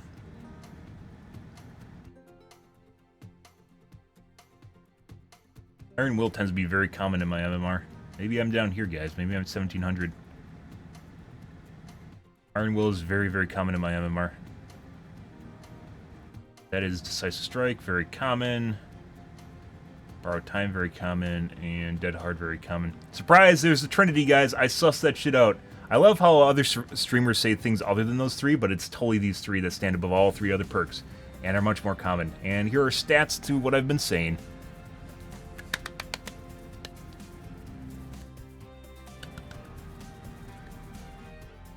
Uh-huh. Good. Okay. Cool chart. We're gonna leave that. I'm gonna reference that one in the future. What do we have here? Oh my god. This is locked. What? There's killers playing with locked slots? What the fuck is this shit? Holy fuck. There are so few killers, guys. A giant portion of their most used perk is a locked perk slot. What the fuck is this? I'm pretty sure this is a locked perk slot. Dude, there's killers playing at decent MMR with a locked perk slot. New killer? What is locked? Yeah, for sure. But that means there should be killers playing down here that actually offset this. This is something you get over at rank 15, guys. This is something you get over by reaching level 15 in the Blood Web. Or they just aren't taking a perk. This doesn't exist on the Survivor. Survivors still get this too. Yeah, I get that. But you can have Survivors that also have locked perk slots because they're the first time playing the Survivor. But they don't represent a huge portion of the perks. This means that the killers that are playing are generally just all new. Because they learn that it fucking sucks and they stop playing the killer. This means majority of, like, killers, a lot of their fucking killers are just new players. Yeah. What the fuck is that? What the fuck is that shit, guys? Oh, this just shows you, this 100% shows you just how unfavorable playing a killer is. Like, how few people want to play a killer is the fact that one of the most prevalent perks of, what is this, top 10 or 20? Top 12. We're assuming this is top 12 perks. I don't know if this is top 12 perks. Yeah. We're going to assume because they don't state that explicitly. So of the top 12 perks, locked perk slot is one of the most used perks as killer. That's a tweet too.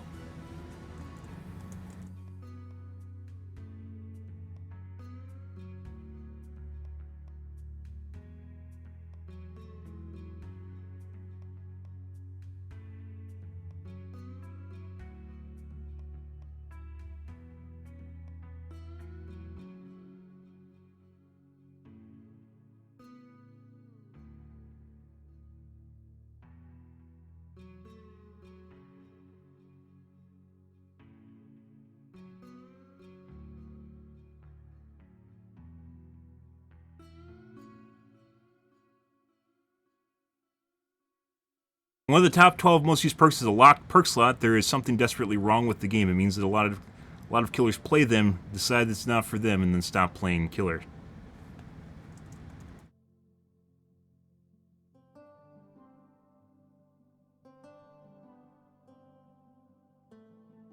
You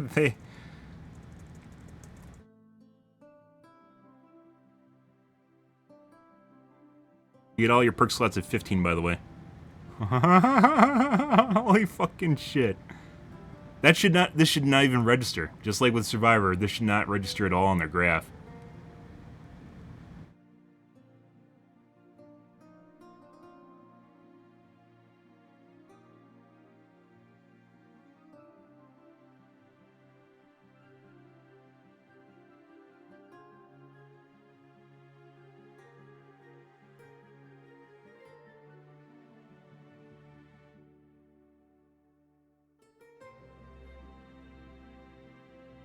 It means that a lot of killers are new, play them, decide it's not for them, and stop playing killer.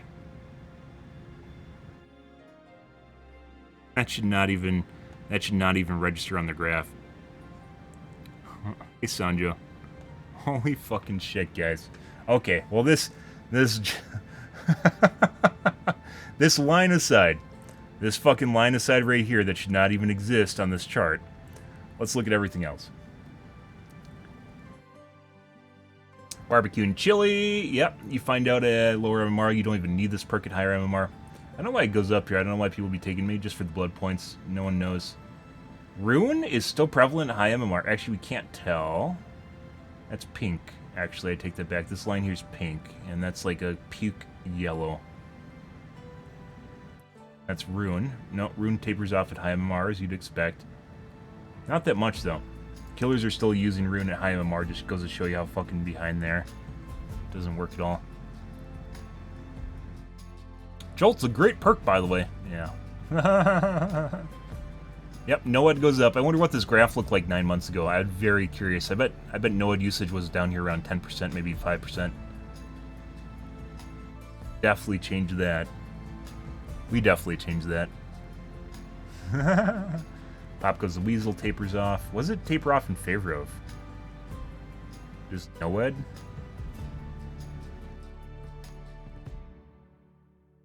NOED Rune? No. Pukes. Pain resonance. It's kind of weird. Pop goes weasel, tapers off. You'd expect it to be very common. Once again, intel perks. You don't really need intel at high MMR for the most part. You can usually suss out where people are based on heat zones, heat maps. We've talked about that before. Based on a heat map of the entire map, you can figure out where people are based on what's going on around you. For the most part, enough to find a chase, and that's really what matters. You don't need exact intel for most killers, you just need to find someone to chase. Unless you're doing something specific. Changes with, like, let's say a Huntress, or if you're trying to make a long-range play, or a precise play, Nurse, for instance, which is why Infectious Fright's very popular on her. Because you can immediately capitalize on it. Iron Grasp is actually a perk. That's hilarious. That's used. No, something to take away here, guys. No overcharge. No STBFL. No deadlock. Deadlock's not even on the top 12, guys. Deadlock isn't. That's fucking crazy. No ed is, though, because, once again, it's a good perk.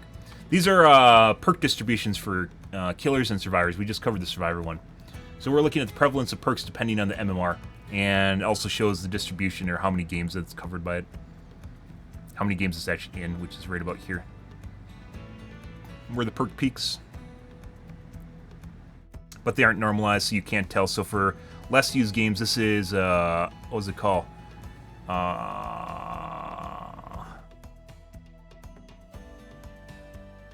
The type of scale. Anyways, this actually shows relationship between the lines. I'd actually prefer a scale, or even... It would be nice if you could flip between it, but you can't here. It is showing in of itself, the perk in and of itself. So each line actually shows where it's most used, the most used games, and what MMR it's most used, and you can't tell.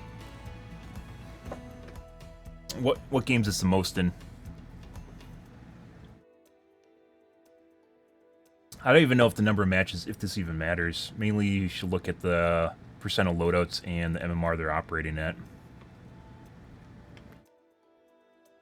Unlike with Survivor, there aren't perks that benefit multiple people on the team where you only need one of to really make a difference, like Unbreakable, Circle of Healing, as we talked about. Or have minimal benefits, something like Prove Thyself. So Prove Thyself won't register, but you'll get like 1 to 2 people on the team with Prove Thyself, because that's all it needs to make a difference. Prove Thyself does not stack, so you can't get multiple benefits from multiple people having it. But of course, if you run around in two-man groups, you have 2 people next to each other, then you get a benefit from it. So they aren't normalizing for perks that have a team benefit, which matters a lot at high MMR where things are coordinated. But with Killer, there's only 1 killer, so... I love stats like this, by the way. Once again, it would be nice if you could break up the survivor stats based on solo or Swift.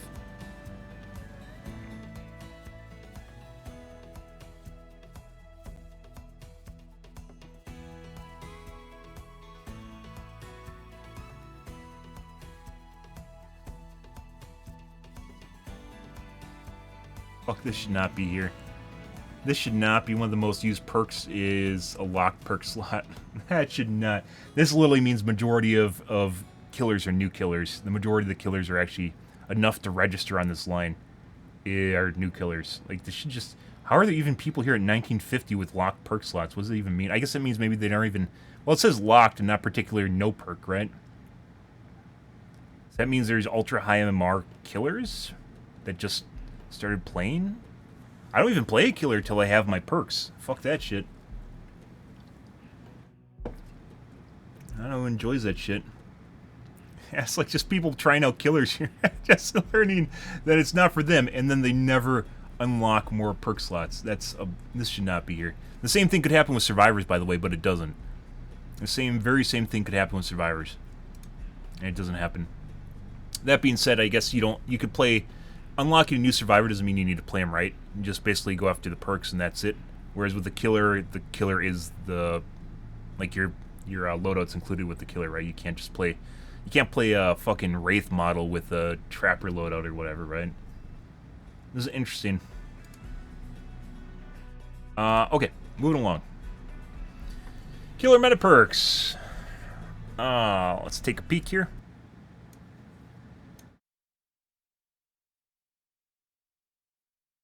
Barbecue and chili current effect. Upon hooking a survivor, see the auras of distant survivors for a short duration. Gain a stacking blood point bonus for each unique survivor hooked. This perk is incredibly popular not because it's particularly powerful, but because of the huge amount of blood points it provides. Choosing to go into a match without it massively slows your progression. We do not want blood points to be the driving factor behind perk choices, so we will be removing the blood point bonus. While we understand this change may seem shocking, please keep in mind that this update reduces the grind by about 75%, with matchmaking incentives providing an additional avenue for blood points.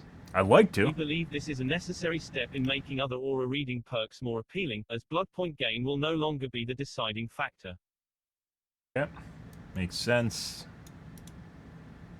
I assume they're doing it to all perks.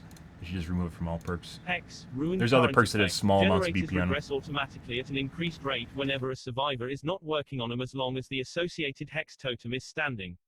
A massive part of Hex, Ruin's appeal is not having to stop and kick generators, as well as the ability to passively regress them from a distance. These aspects make Ruin a unique slowdown perk, so we are not looking to change them. They're nerfing Ruin. Hex, Ruin in line with other perks, we are reducing the regression speed to 50/75ths, 100% from 100 and 150ths, 200%. This will reduce its power without destroying its primary appeal. After a survivor is killed, Hex Ruin will automatically deactivate. Wait, what?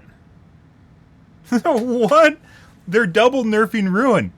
Oh, these poor killers playing with Ruin at high MMR who have their boon totem blown up in 30 seconds? They're nerfing Ruin. So, by the way, 100% is not the same speed that survivors do it, by the way. 100% is a quarter of the speed of survivors. If you guys didn't know. So, if you hit a gen, and you tap a gen with your foot, it regresses at a quarter of the normal speed of survivors. That means 1 second for what you do, or 4 seconds for what you do is equivalent of 1 second for a survivor. Something like Brine will bump it to 200% regression, which means 2 seconds of regression will amount to 1 second of repair for survivors. There is no 1-to-1 ratio, by the way. There's no 1-to-1 ratio for perks like this. So, they're nerfing Ruin. They're nerfing Ruin. These are the normal killers, by the way. People that are still running Ruin are like your normal killers that you want to play against because they're basically bad at the game. Yeah, they're nerfing Ruin down to 100% regression, and then at the same time, they're making it so when one survivor is killed, Ruin is removed from the game. What the fuck? What the fuck? Okay, good thing I don't use Ruin. It's a terrible perk to begin with because it doesn't work at high MMR, but I guess. Maybe at low MMR that's good. I don't think so. Or actually, you know what? Low MMR is probably good, because they can't find totems. High MMR doesn't work. Pop goes the Weasel current effect. After hooking a survivor, the next generator you kick within the time limit instantly loses 25% of its total progress. Pop goes the Weasel gives killers a controlled way to remove significant progress Yeah. from a generator of their choosing. Given that kicking a generator now removes 2.5% of its progress by default, we decided to tone down some numbers to compensate. Woo! This perk will now remove 20% of the generator's current, not total progress. Right. This change So will they make Pop Goes the Weasel normalized very it. effective against generators that are nearly done, but weaker against those with a small amount of progress. Not 22.5, by the way. It's 20%. I guess still works, but yeah, there's some gens that this basically isn't even be worth kicking. By the way, that's pretty horrid. Luckily, I don't use Pop Goes the Weasel. Corrupt Intervention current effect. At the start of the match, the 3 furthest generators are blocked for a while. This isn't a good perk in high MMR because survivors will just either hide or they'll skirt around the map and get to a gen on your side that isn't blocked. Of a match more manageable, forcing survivors to extend deeper into the map before repairing a generator. We aren't looking to change this aspect. Moving forward, the perk will deactivate once a survivor enters the dying state. We believe this change will keep Corrupt Intervention effective in helping the killer build early game pressure, while providing a limit to its power. Whoa, wait, what? That's not a limit to its power. It makes it even more... Am I understanding this? They didn't say that they're removing the time limit, but if this deactivates only once a survivor enters a dying state... Oh, that means they're going down. Never mind. I was thinking they died. No, never mind. No, that's a nerf. Luckily, I don't run that. Tinkerer. Tinkerer current effect. When a generator reached 70% progress, receive a loud noise notification and become undetectable for a short duration. Tinkerer is a popular choice for the information it provides. Being This is like able to mid-MMR prevent a perks. generator from being powered is a game changer, particularly on killers with high mobility. It can, however, become a little oppressive when paired with certain regression perks. Therefore, Tinkerer can now only activate once per generator, but with the base charges increased to 90, killers will have extra time to approach.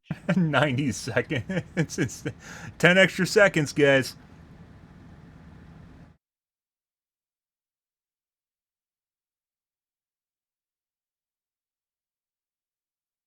Yeah, that means you'll have an extra... What was it, 10... What would that be? 70% of 80 instead of 70% of 90. It's like 2 seconds or something. It gives you an extra 2 seconds to get to the gen. I don't think they even put this in the real world context, right? Let's go with 80 seconds times 0.7. That means you have 24 seconds to reach the gen, right?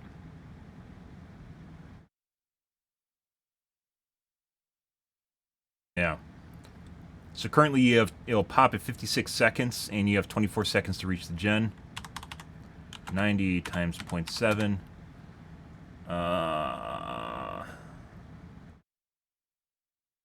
Yeah. You'll have 3 more seconds to reach the gen. That's going to make a huge difference, by the way. 3 seconds. You got it. You got it, BHVR. So they're nerfing it. It only activates once per gen, yeah. Cool. Yeah, that's going to help out those hillbillies a lot that really need to be nerfed. Holy shit.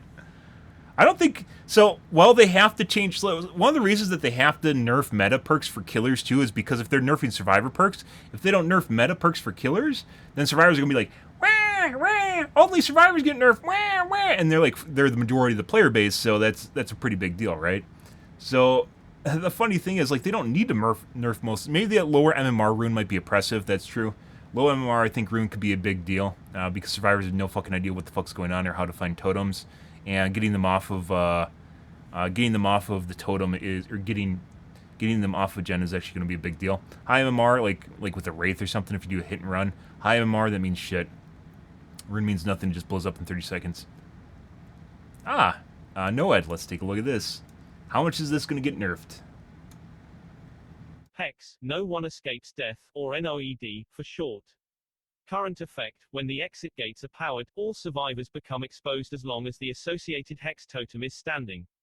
This perk makes for a very effective comeback tool, though it falls out of favor in high skill games. What?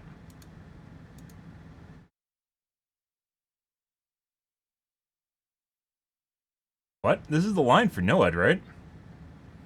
No, this is Noed. Really? What's the pink fuck? Pink fuck is corrupt. I read this wrong. Oh, okay. No. So I was right earlier where I said that Noed was right around 10% or maybe 5% of games. This is the line, because it all looks... These colors, they like fucking chose like a pastel like group of lines. I don't know why the fuck they did this. Yeah, so this... It's harder to see the color at the lighter end. This pink line is... Is this sloppy?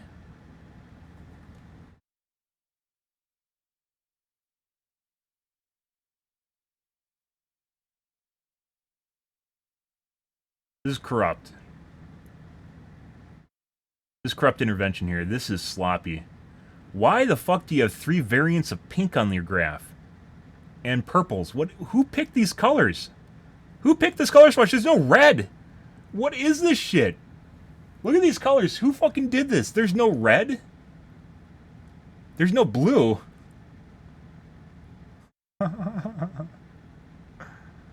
There's no green. There's a teal. What is this shit? Why would you do this? Okay. Popular color palettes.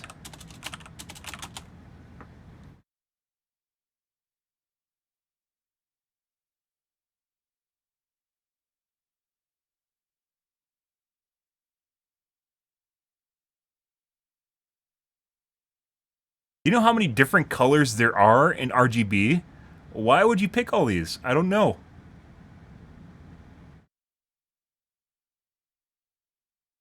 There are so many different colors, guys. And they pick, like, pastels that are all basically around the same, like, coloring group. It's like a mix of, like pink with like, a little bit of green and a little bit of orange mixed in there. Why would you do this? Yeah, I'm not even colorblind. This is horrid. What are they doing here? Yeah, so this is corrupt intervention. This is not Noed. Noed is right here. This is Noed line. It's the purple beige. The beige purple-ish one.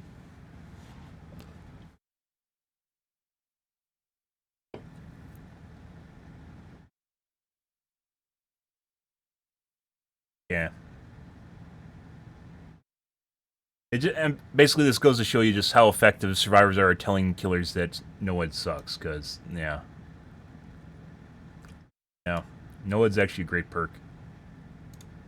Hex, no one escapes death, or NOED, for short. Current effect, when the exit gates are powered, all survivors become exposed as long as the associated hex totem is standing. This perk makes for a very effective comeback tool, though it falls out of favor in high-skill games. Not true. We like the way NOED encourages survivors None to of my preemptively perks got cleanse nerfed. totems, so we are not looking to weaken its direct strength. Instead, survivors will now see the hex totem's aura within 4 meters upon activation. This range increases to 24 meters over the course of 30 seconds. We believe this change will keep NOED a strong choice for endgame builds, while encouraging survivors to find the totem and attempt that last-second save. Yeah, I don't know if I'm going to keep running it. So, why is what not true? Good job, by the way, survivors brainwashing killers into thinking no, it's a bad totem. Bad perk. Good job. Good job. This safeguards my perks that I actually use. Thank you. Thank you, survivors. I appreciate that. Bravo. So 30 seconds is too fast. If you consider how long it takes to kill a survivor. So let's say you get a down on a survivor. This means you're going to have to slug basically everyone at the end of the match to make use of Noed. If you just get a down, you get a hook. You could probably do that without Noed. And 24 meters is very far. If you have 3 people or even 2 people looking for the Noed totem, they're going to find it. And it takes 2 minutes. It is good if you camp on top of it, for sure. It's pretty rare to camp on top of Noed, though. Maybe not that rare. I try to actually get near Noed. And if the opportunity presents itself, depending on how bad the matches went, sometimes I'll even down another survivor and hook trade. Where I'll down a survivor, then move them closer to the Noed totem. So yeah, if you camp right on top of the totem, it's useful. You have to be very close to a totem to actually avoid having it cleansed, and or not have the survivor unhooked. So there's only a certain amount of distance that you can move away from a hook to patrol an area in order to avoid someone getting unhooked, right? I'd say it's maybe 10 meters. Any further than that, and the survivors can effectively do Noed, and you won't be able to do anything. You can try to go back and forth between the two, but at the end of the day, either one of the two things is going to happen. Either survivor's going to get unhooked, which will probably happen behind you while you're patrolling to the Noed totem, or they'll pop Noed. If they just stick to it, they'll just pop Noed. But it really depends. It depends on the positioning of it. It also depends on what kind of nook it's in, whether or not you can get around the side of something, or they might be able to drop a pallet, or it's on the different side of a wall. There's a lot of nuances to that. You can't just depend on hooking someone near a Noed totem and have it be an effective tool to actually finish off a survivor. That being said, so the main takeaway here is if you, let's say it gets down to 3 people at the end of the match, if there's one person, they're just going to, if you get one of the last 2 players down, the other person's just going to leave. It doesn't matter. So a scenario where this is going to matter and where Noed really matters is going to be in like a 3-person left in endgame. And that means that when you hook one of the survivors, more than likely your Noed totem will get cleansed, because they're going to look around the map. Before attempting to rescue, they're going to look around the map, they're going to find it, and they're going to cleanse it. 30 seconds is too fast for it to grow.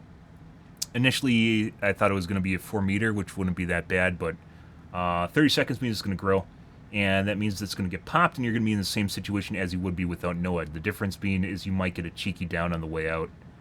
I think there are going to be cases where this will still be useful. I still run Noed, despite the fact that I don't actually usually run into endgame scenarios on Nemesis. I still run Noed, specifically as a closer, because it is very powerful as a closer, even though it doesn't activate in almost all my matches. There are still matches where it does, and that's the reason I have it in my perk loader, because that one perk is more powerful than the benefit I'm getting from the other perks throughout the match, even if it's in the majority of my matches. It doesn't matter. It's for it's a closer. It's not meant to be something that I depend on every single game. But in the games where this would activate, that means that it would have much less effect. I think I'll end up dropping Noed. I don't think this is going to be useful in a scenario where you have a 3v1, or if it's a 2v1, the other person is just going to leave. Even if you don't have Noed in a 2v1, the other person will probably leave.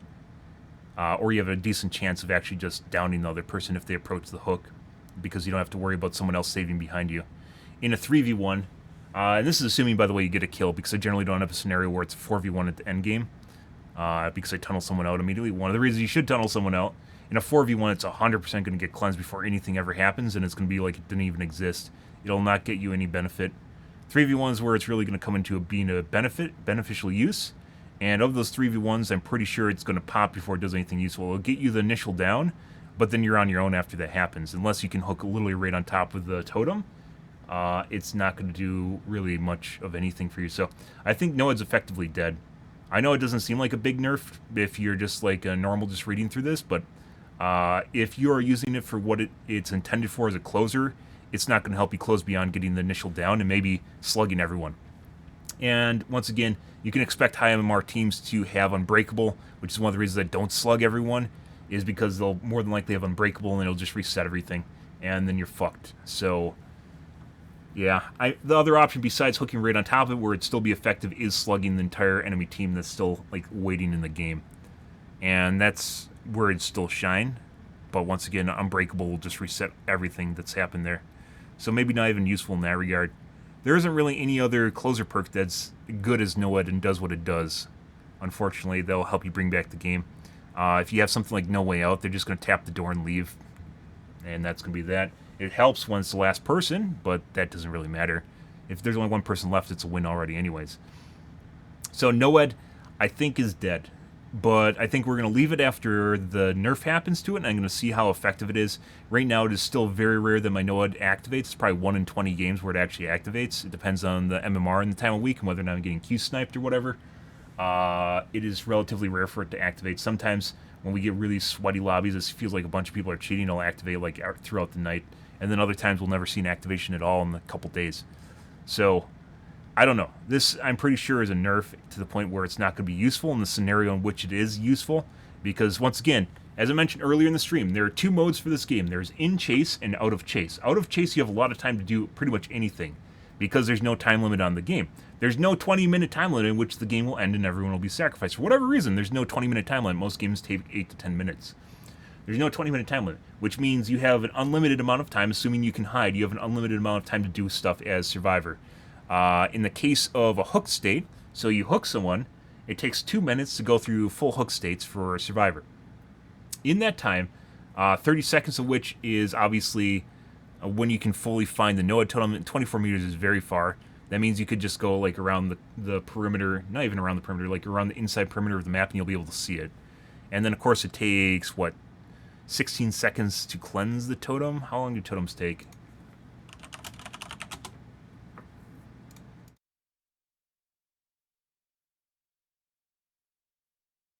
$14 seconds, and 14 seconds on top of it, so maybe it won't even get you a hook state worth of delay before it'll pop. And that's if they don't find it early, and whether or not, it doesn't matter. That being said, in the games where in the past couple weeks, in the games at which NOAA is activated, usually the survivors are sus enough where they do one of 2 things. Either they'll immediately pop the NOAA totem, which used to be much more prevalent during degenerate hours, or they'll just leave. Even without knowing that it's active, like I'll have someone on the hook and they'll just leave. Yeah, they'll just leave because they seem to know for some reason they're knowers. They just know I have NOAA active, even though I haven't hit anyone and they can't see that it's active. They know it's active and just leave. Kind of weird. Last year when I was playing during degenerate hours, NOAA, when it activates, would almost immediately always pop by someone, and it's, oh, the NOAA totem spawned right next to me. Oh, ho, ho. One of those things, which is just bullshit because it happened pretty regularly. So, I think this effectively ruins its effectiveness, but its effectiveness in general, based on the kind of games we're getting, is minimal. But that being said, maybe I got an extra kill because they left, right? Just because they left someone on the hook and they just left means that NOAA's still doing its job. And usually teams like that just leave that are hyper-aggressive to begin with are just trying to hide the fact that they're cheating because they know NOAA's active and they don't want to go blow it up because it makes them sus. But also at the same time, it makes them sus when they just straight up leave the match when they don't know NOAA activates. So, weird shit. So this, I suspect, isn't going to be as effective. We're going to wait and see. It is very difficult. Like, this is on Nemesis. I play a shitload of game on Nemesis, right? So I need to play more games on other killers. Legion, we can't fit this into his build, so I can't try and close with it. Shape has it in his build, but we haven't been playing Shape recently. I need another killer. I do need another main to play regularly, so I have an idea of... I guess if you reach the point of NOAA activating, then the game's pretty lost to begin with, but... that means it's a weaker killer. I don't know. We'll have to wait and see. I need data points on this to see how fucked up it is after this happens. And it's going to take a while to figure this out. So we'll leave it in my build for now, but I'm leaning more towards this being removed from my build. Because what it doesn't do very well anymore. Because it gets found, gets removed, and then you're stuck with Survivor. Unless you slug everyone out at the end of the game, or... you hook right on top of the NOAA totem, it's probably just not going to do much of anything. Okay, let's move along. Interesting, though. It wasn't a straight-up nerf, but they definitely removed a lot of its effectiveness just now. Pain Resonance, very common at high MMR. Along with that, I don't know why Dead Man Switch isn't on here, by the way. If you look at these perks, there's no Dead Man Switch. I don't know why you'd run Pain Resonance without Dead Man Switch, but I guess... the whole, one of the best things about Dead Man Switch, or Pain Resonance, is the fact that it pops Dead Man Switch, and you can use it to lock a generator. It pops the generator, locks it, and then the good thing about locking a generator is when it's locked, hopefully the survivors forget about it, and then because once it lock is like a stasis, it remembers what state the gen's in. So if Pain Resonance pops the gen, it regresses, it's naturally regressing now, and then Dead Man Switch locks it, and when it comes out of the lock state, it'll still be regressing. That's a big deal. That's a really big deal, but once again, kind of shows how shitty the killers are. If they're playing at high MMR here and they aren't even running Dead Man Switch. Like, Dead Man Switch should register here and it's not. Maybe not lower MMR, but Dead Man Switch should definitely register at high MMR and it's not on the list here. Jolt's here, by the way. Jolt's here. I've actually seen survivors say Jolt needs to be nerfed, so... you guys can't see that. Yeah, Jolt's right there. This yellow line right here is Jolt. Jolt is a horrible perk. And that's putting aside the fact that it has a 40-second cooldown on the perk. It's a horrible... even without the cooldown, it'd still be a bad perk. because you're more than likely only going to hit 1, maybe 2 generators, and it's only with a normal mouse 1, by the way, not with the special attack, just a normal mouse 1. It'll only generally hit 1 gen for 8%. At 40-second cooldown. Yeah. Fucking horrible perk. And it's still being used. It still registers here at high MMR. What the fuck is this shit? Dude, the fucking killers in this game. I guess just the fact that no one wants to play killer in this game. Yeah, like you'd expect at high MMR here, you'd expect to not see Jolt at all. I'm actually kind of curious, because I think this is based on the number of matches that they're in. So there might be some perks that don't actually appear at low MMR here, but then pop up at high MMR. I'm very curious about those perks, and I don't see any of them. Like, it goes from 5 up here to, like, you know, some of these perks. But I would be very, very curious to see what perks just, like, don't even register down here and then pop up here. Dead Man Switch, for instance, I assume is one of them.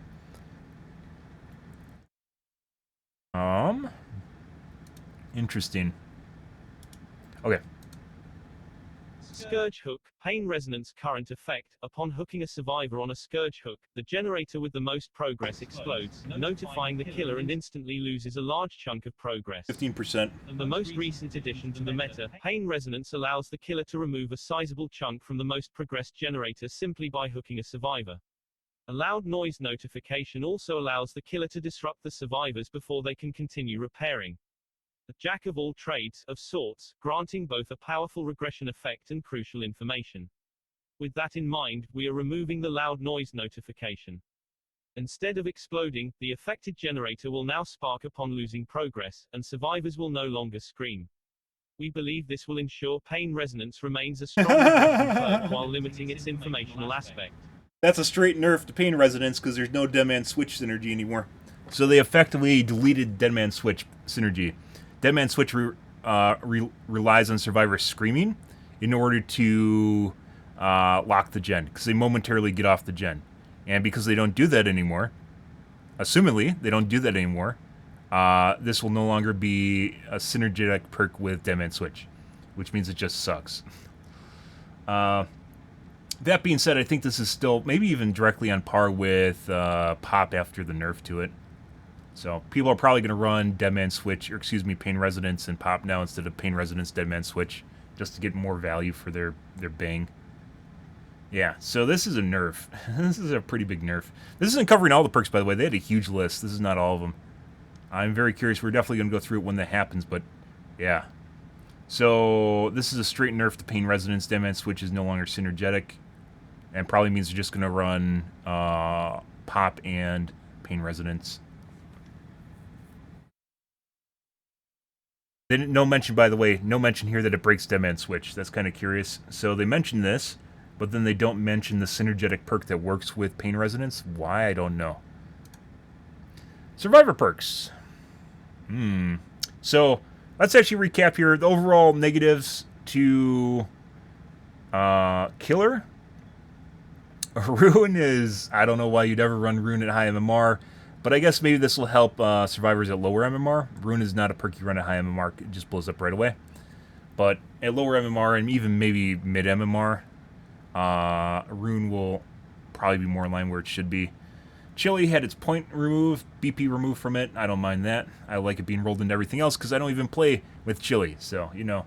Pop Goes the Weasel is now prorated depending on the progress, which could be effective later on when gens are at high progress.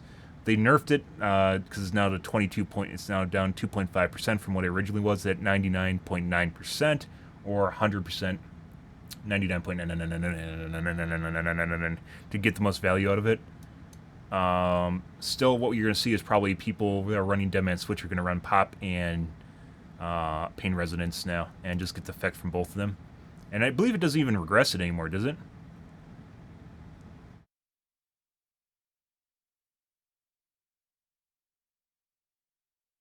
Yeah, it might not even regress. It depends on how they've changed Pain Resonance, but if it does not change the regression state to regressing, and it's just like as if the survivors got off of it, that means it'll pop a gen across the map and it won't regress. But they don't have no mention in here about that, so. Tinkerer is shit, and Tinkerer was mainly for killers at low MMR anyways, so they just fucking gutted Tinkerer. Corrupt Intervention, also pretty bad, but it wasn't a perk I ran at high MMR anyways. Because once again, they'll either hide or they'll skirt around the map to get to gens that aren't locked.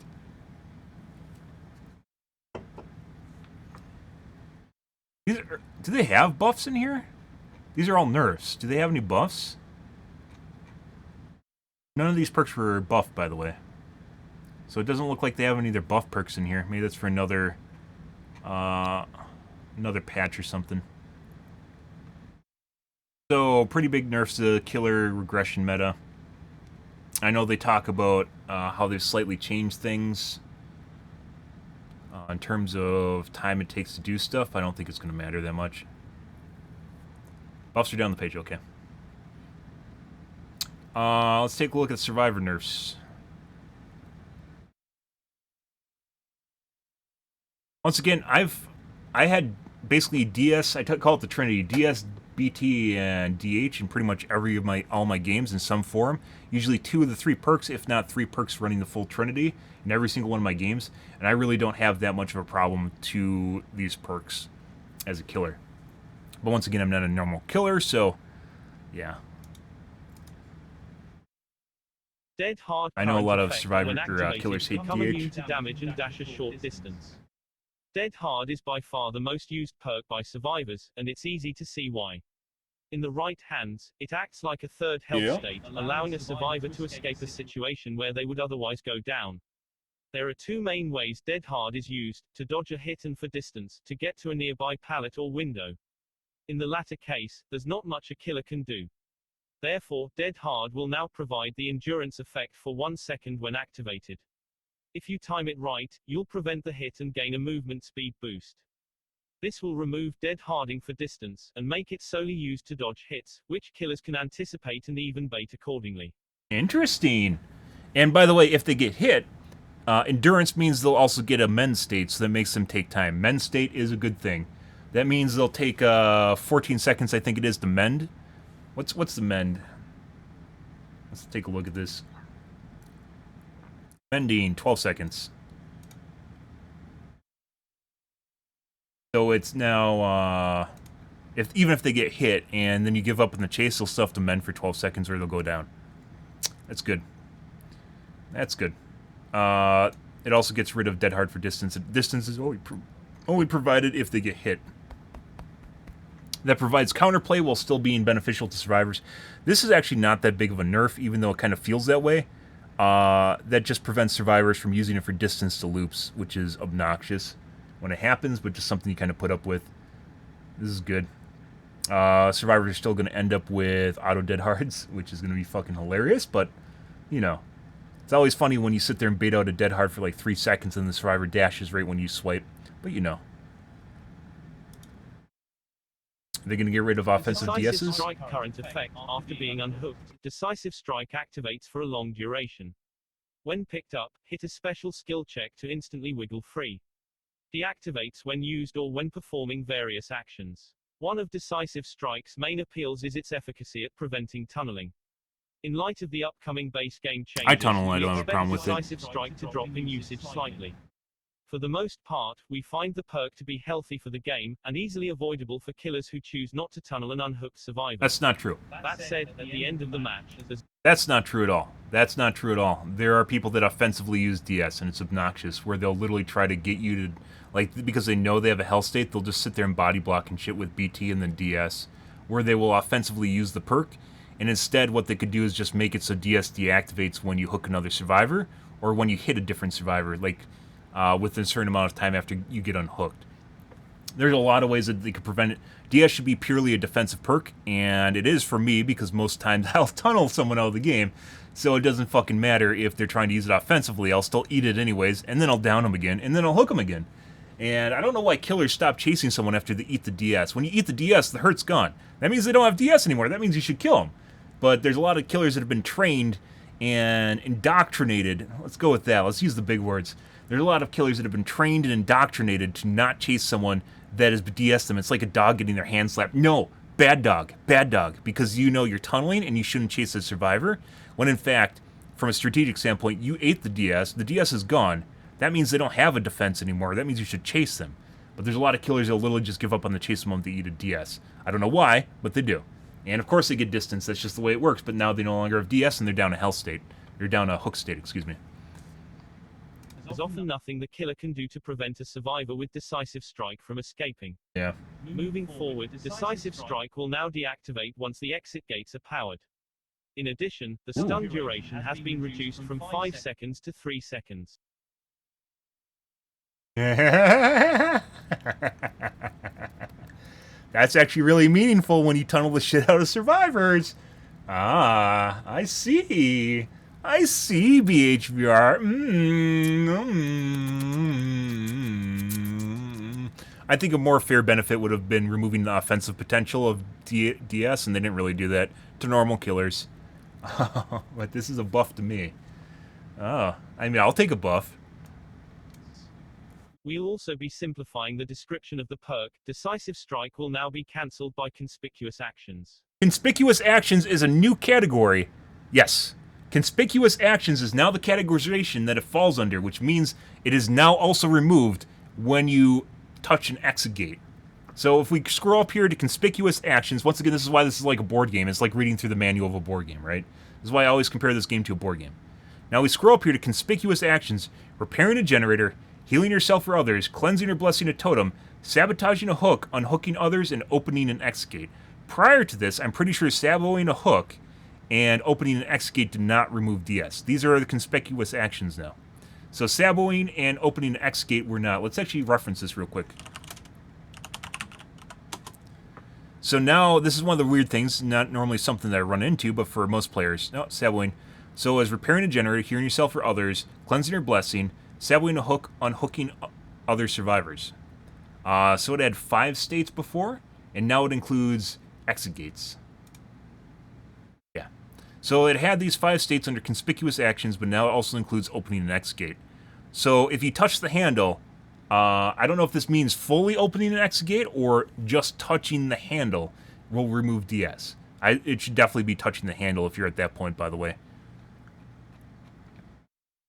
But, yeah. So, Conspicuous Actions now has an extra line here for the handle for DS removal. I agree with that. That's something, putting aside me tunneling and camping, that's something that should have been in the game for normal killers. You should not have to suffer through someone priming the handle in front of you and opening the gate because they know they have DS. And they're going to be able to get downed and have an extra 5 seconds while you sit there and go... And then they sit there and teabag you and jack off on your face, give you a face full of bukkake, and then dead hard to the exit gate. Fuck off. Yeah, there's a reason why we tunnel and camp, guys. All the while you're going and doing your fucking... You sit down on the ground, jungle dance as a fucking killer. I'm gonna go take a piss real quick here, guys. Yeah, so conspicuous actions.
So, this is a pretty big deal.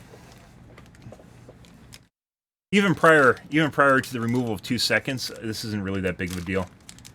For tunneling and camping. Tunneling and camping hasn't even been nerfed that much.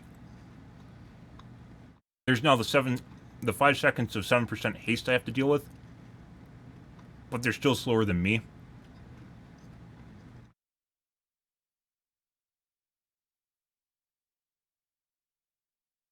5 seconds isn't that long. It's about the time it takes to get out of the kill dungeon, the basement. If you get unhooked in the basement and you run up the stairs, it's about 5 seconds, depending on which hook you're on.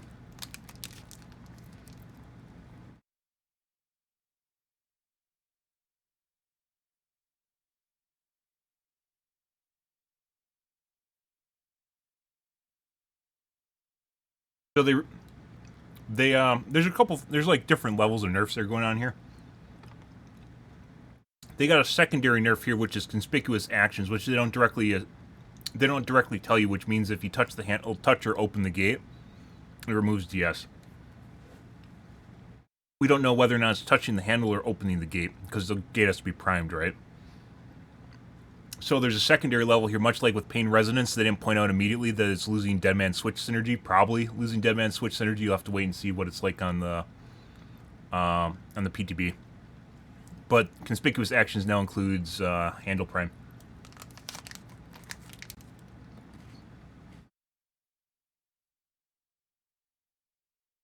I don't know. Conspicuous actions just say when you touch the handle. Opening an exit gate.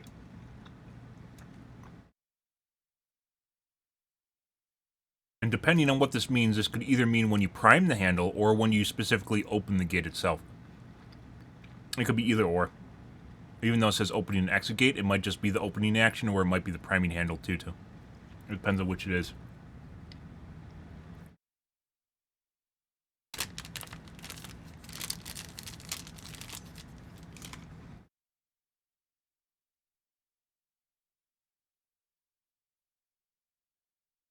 Okay.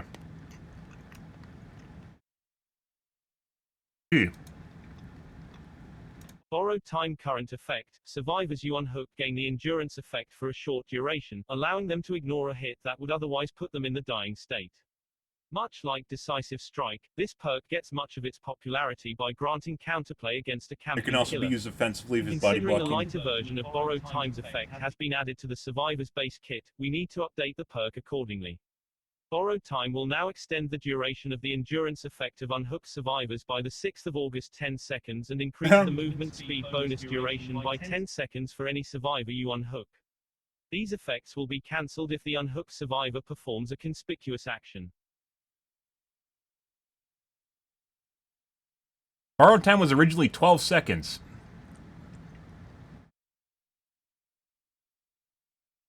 This will now extend the duration of endurance effect by unhooked survivors by 10 seconds. Does that mean it adds 10 seconds to the existing 7 seconds, which means you now have 17 seconds? Or does it mean it now increases it to 10 seconds? I guess this is under nerf, so we can assume this is 10 seconds, right? It increases move speed duration bonus to 10 seconds for any survivor you unhook. So it's still a pretty big deal. I'm going to assume that this is up to 10 seconds. So it changes it to the maximum of 10 seconds and not adds 10 seconds. If it adds 10 seconds, this is a pretty fucking meaty buff. In addition to the 7-second base kit. We're going to assume 10 seconds. So you get 10 seconds. This includes that perk, by the way, that when you unhook someone, they gain a speed bonus. That was actually a perk at one point. So this rolls in another perk into this perk, which is a speed bonus.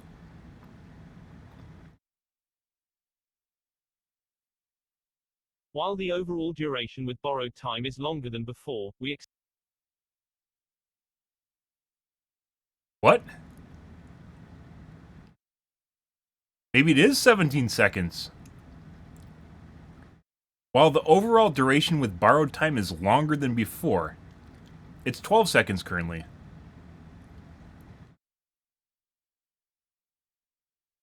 That means up to 17 seconds? That's pretty absurd. This is a buff. Why is this here? This is a huge buff. While the overall duration with Borrowed Time is longer than before.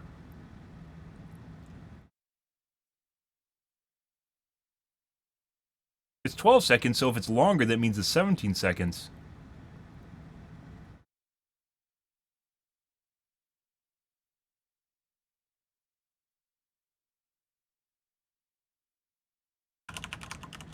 That's a really big deal if they move it to 17 seconds of endurance and speed. It's 12 seconds currently. Unless they're looking at the 8 seconds for yellow, which no one uses.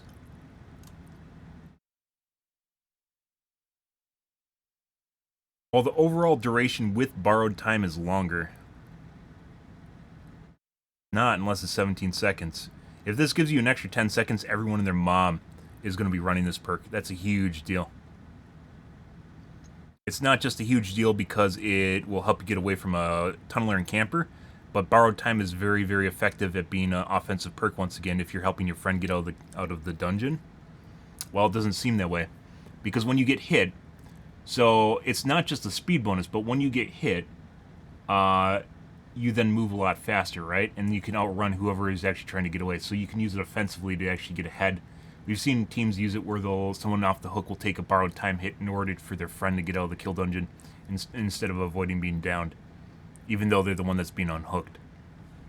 Once again, a defensive perk being used offensively. I don't know. We're going to have to wait and see. This right here makes it sound like it's boosted to 17 seconds, which is absurd. For both the endurance effect and also for the speed bonus. 17 seconds at 7% is insane. But if it just changes it to 10 seconds for the speed bonus and the endurance effect, then it's not that big of a deal. It's a nerf. This makes it sound like a buff, and this makes it sound like a nerf. We'll have to wait and see on that one. Iron Will Current Effect makes your grunts of pain silent. This perk allows skilled players to mind game more effectively in many areas by silencing grunts of pain. To address its high usage rates, we are lowering the grunts of pain reduction to 25, 50/75%. Additionally, Iron Will is no longer active when exhausted, though it will not cause exhaustion itself. Okay.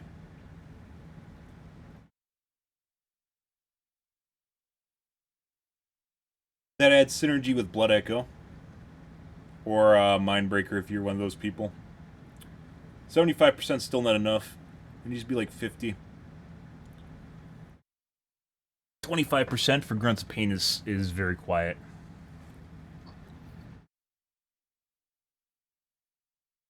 But I guess it's a start. Self-care current effect unlocks the ability to heal For a yourself perk that is incredibly, incredibly prevalent in the games, you'd think there'd be more of a downside to it, but there isn't. Exhaustion is niche. To medkit at 50% speed.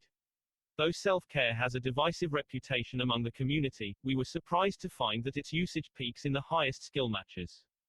Having a consistent and reliable way to heal at will is a powerful tool in the right hands. On top of that, self-care increases the efficiency of med kits, allowing survivors to squeeze additional Just removing the heals out of efficiency, them. aren't they? To reduce its strength, self-care's heal speed will be lowered to 25, 30/35%, and the item efficiency bonus has been removed entirely. Pretty big nerf. The need to nerf killers now. Well, they did nerf killers quite a bit if you're a normal killer. Most of the normal killers got nerfed. And depending on how the new borrowed time works, that could be a pretty big deal to deal with. Because it doesn't look like a buff. Or it doesn't look like a nerf, it looks like a buff. But we'll see how that works. So it used to be the argument you used to pair with this was if self-care, if you have a teammate come over and heal you, that means basically you're taking up the same amount of time as if you're just self-caring. If you're healing at half the speed and you have another teammate come over, that means you're healing at normal speed, right? Because you're taking up one of your other teammates' times, which is once again why it's very important to kill a survivor very early on in the match. That survivor comes over, and as such, your team loses efficiency, right? And as such, this is going to be negative now, where it's still better to have a teammate heal you if they're close to you, but it's still something you can use in a pinch. So prior to this, this was arguably a trade-off, but then also you could argue for the point of having a perk slot that's not taken up by a perk. But at the same time, you could also run a med kit, which is probably what you're going to see more of now is med kits. I wonder if they're going to change med kits. We'll find out. Fine Chill is mainly a solo perk, but it's also used by high MMR squads because it increases your actions. Spine chill current effect activates when the killer is nearby and looking in your direction, increasing action speeds and the Killers chance who for hook skill camp in checks. tunnels should receive slower movement This speeds. perk Oh yeah. excels at alerting survivors when a Are you killer is Survivor main approaching, now, and Bendy? in high-skill lobbies, the vault speed increase becomes the primary draw. Yeah. There are a few aspects of this perk we would like to clean up. Spine chill will now only activate if the killer has a clear line of sight to the survivor. This will remove the awkward counterplay where the killer must look away to ensure a stealthy approach. Next, we'll be adding a short, 0.5 seconds, lingering effect to Spine Chill. This will prevent the perk icon from flickering when the killer looks around and make the action speed boosts more consistent. Finally, we'll be removing the vault speed bonus entirely, as it does not suit the perk's design. Oh, burn! Oh, that's the big one. Oh, that with resilience. That being said, people that have problems with vault speed are generally not running Spine Chill Resilience. They're just people that are cheating and speeding up their vault speed. But, that aside, we'll assume that everyone we play against is legit in Spine Chill, and people that are doing loops way, way too fucking fast are just Spine Chill gamers. Good. Interesting. This is, they got rid of the vault speed, which is a big reason that was one of the draws for it is resilience and Spine Chills to increase your vault speed by 15%.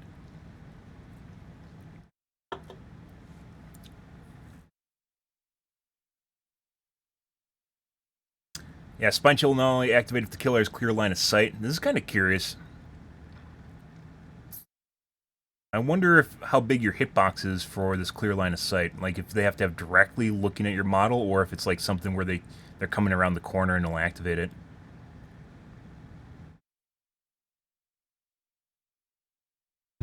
Awkward counterplay where the killer must look away to ensure a stealthy approach.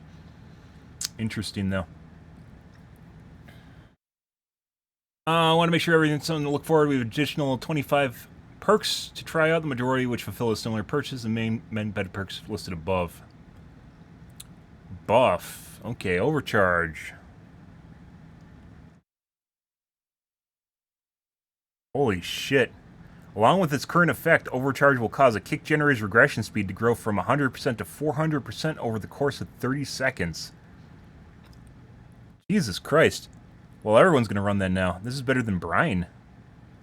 What?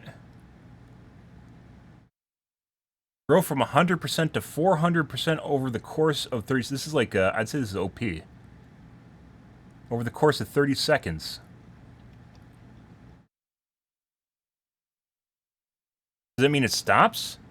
Yeah, Rune fucking sucks. Does that mean it's... Especially, I can only imagine how many people pass overcharge checks at low MMR. That being said, you don't need to stop to tap a gen, so there's that.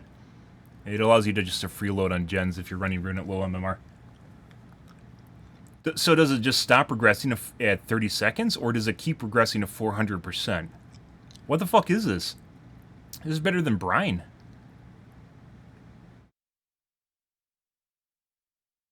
.400% is the same speed that Survivors...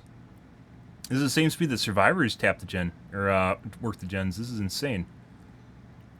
It takes a while to ramp up, but for tap nannies, that's a big deal. I don't know. This is going to be a big... Everyone's going to be running this perk. I don't know if this continues after 30 seconds. Either way, this is a big deal. Yeah, I'd say it's even better than Pop. Maybe. Maybe not. Eruption was fucking terrible. Released with very safe numbers. Upon reflection, we're comfortable with increasing them. We have upped the generator regression penalty to 10% and the duration of incapacitated effect to 25 seconds.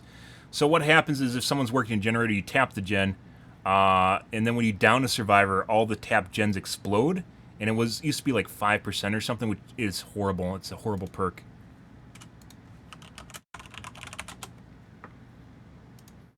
Uh, 6% penalty to every tapped gen, and they're incapacitated if they're on the gen when it explodes. And it has an internal cooldown of 30 seconds. Of course it has an internal cooldown, right? You wouldn't want to be able to start tapping those gens early for that 6%. Why does this exist? I don't know. Same reason that Jolt has an internal cooldown. I don't fucking know. Because you still have to put a survivor into a dying state to even do anything with it after tapping a gen. And it has a 16-second incapacitate, which means they can't really do much of anything. Incapacitates are like what happens when you get a uh, uh, the twins baby on you, Victor. Can't repair, you can't sabo a hook, you can't use an item, you can't interact with other survivors, you can't cleanse a totem. You can still open a locker, open an exit gate, leave an exit gate, leave hatch, drop a pallet, vault pallets. So, Victor does this.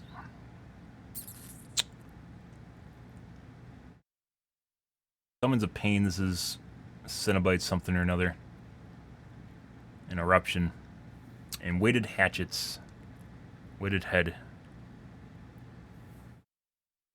So, it does stop you from doing anything meaningful. This is actually better than just locking the gen. Because it makes the survivor basically kind of do nothing useful. That being said, I don't think I'll run this perk, though. 10% is still next to nothing. Once again, in terms of time that the survivor spends on the gen, that's like 8 seconds. So it's next to nothing. The incapacity is the more interesting part of that, but if you're playing against a high MMR squad, everyone's going to know to get off the gens when someone's about to go down. And you aren't going to end up incapacitated. That's a really long incapacitate, though.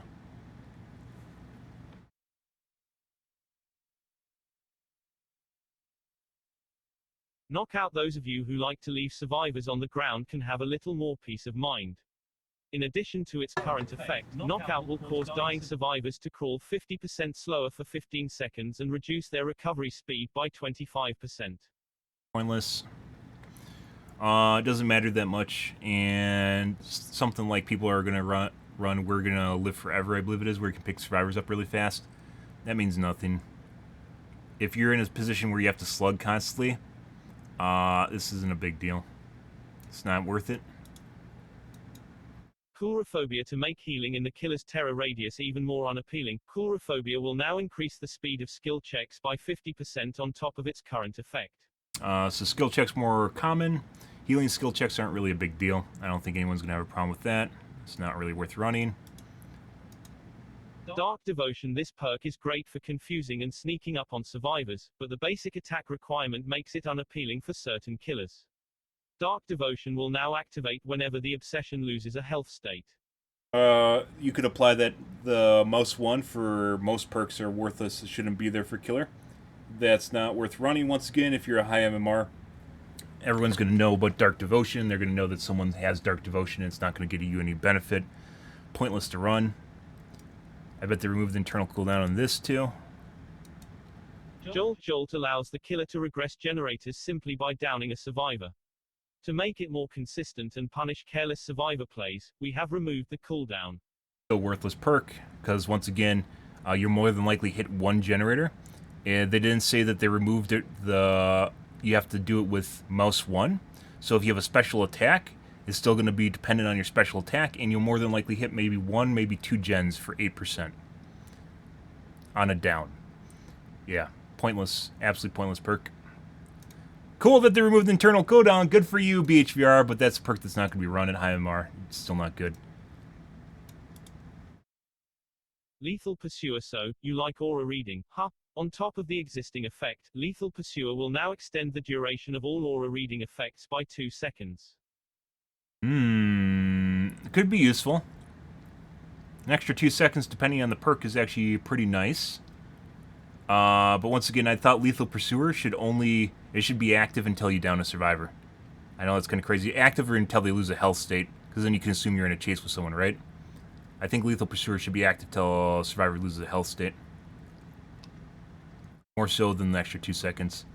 So, some people might run that. Once again, I don't think that's a big deal. I don't think people are going to run it. Gift of Pain.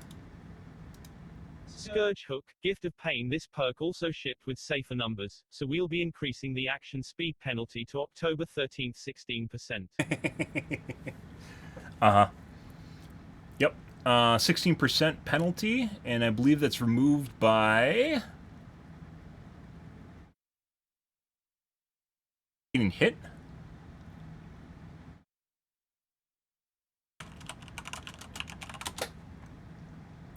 I think it's removed by losing a health state.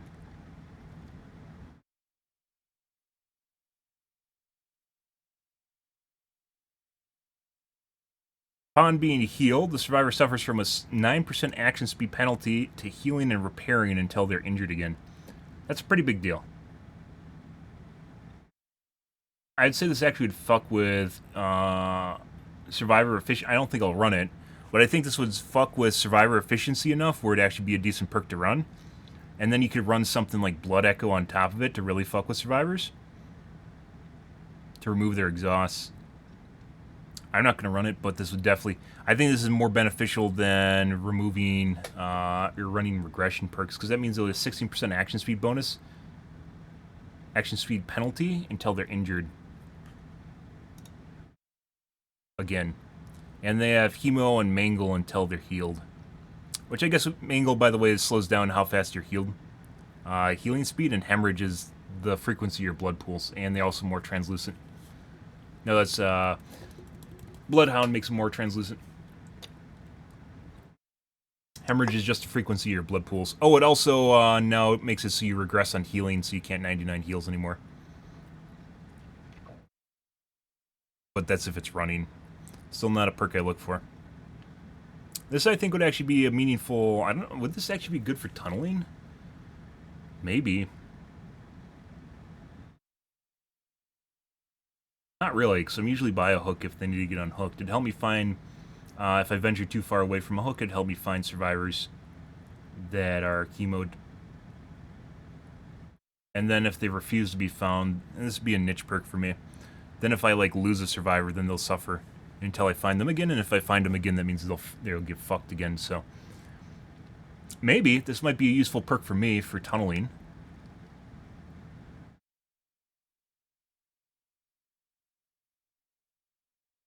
They're buffing Thanophobia to 5.5%. So Thanophobia reduces, I believe, it's pretty much everything. Gen speed.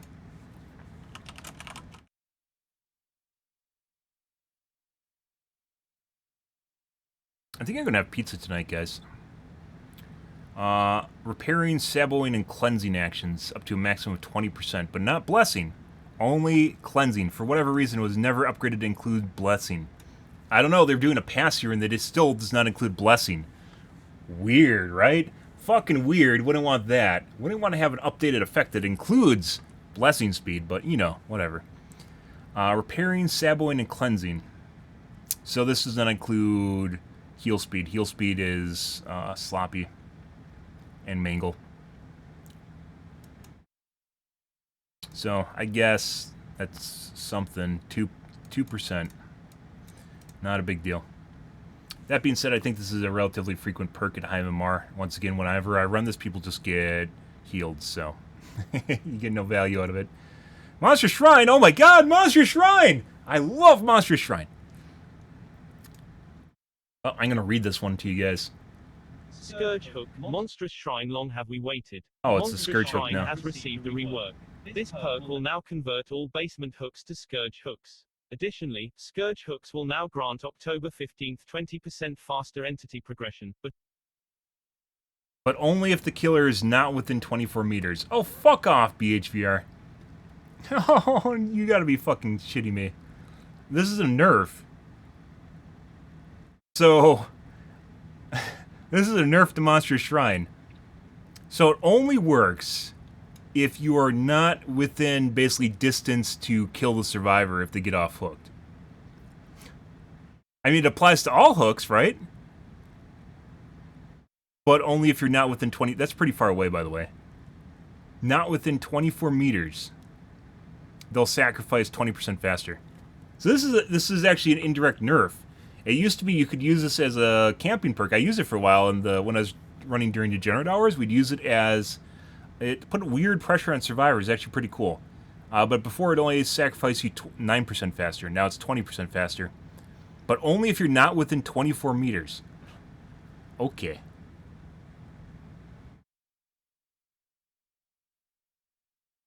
I mean, it gives you basically these hooks no, not everywhere. It gives you them in your Scourge hooks now on the map. And I guess it gives you basement Scourge hooks. I guess. Yeah, this is actually a nerf to this perk. I know that doesn't seem like much, but it is. There's very few cases where you're going to depend on the basement for Scourge Hook.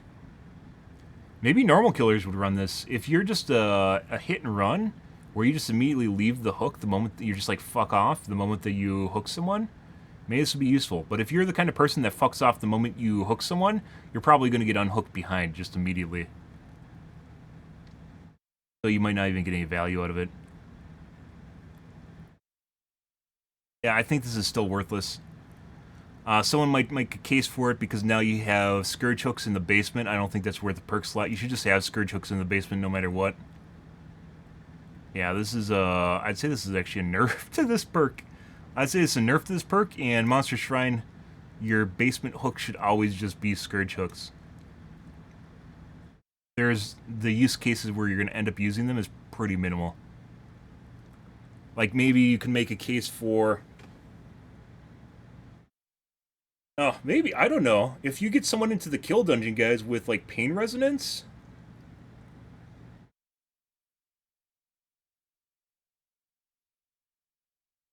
That could be really fucking annoying for survivors.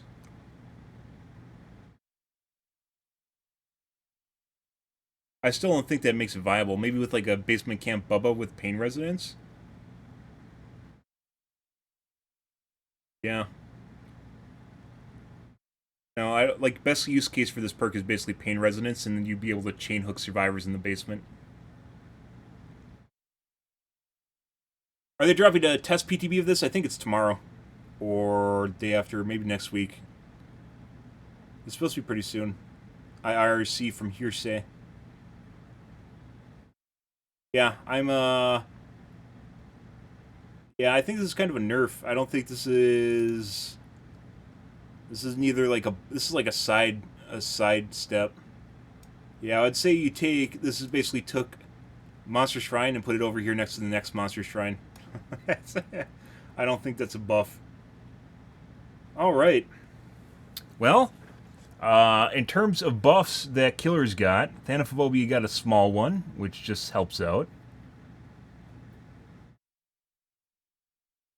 Yeah. Most all the perks that they buffed are pointless. The biggest buff here is Overcharge. Unfortunately, which is a perk that I run, so it's probably going to get nerfed in the future. And it depends on whether or not it just regresses at 400% forever after 30 seconds, or if it stops regressing after 30 seconds. You probably could prorate and figure out how much you'll regress in 30 seconds. Like, will it just stop, or will it drop back to 100% regression after 30 seconds? I don't know.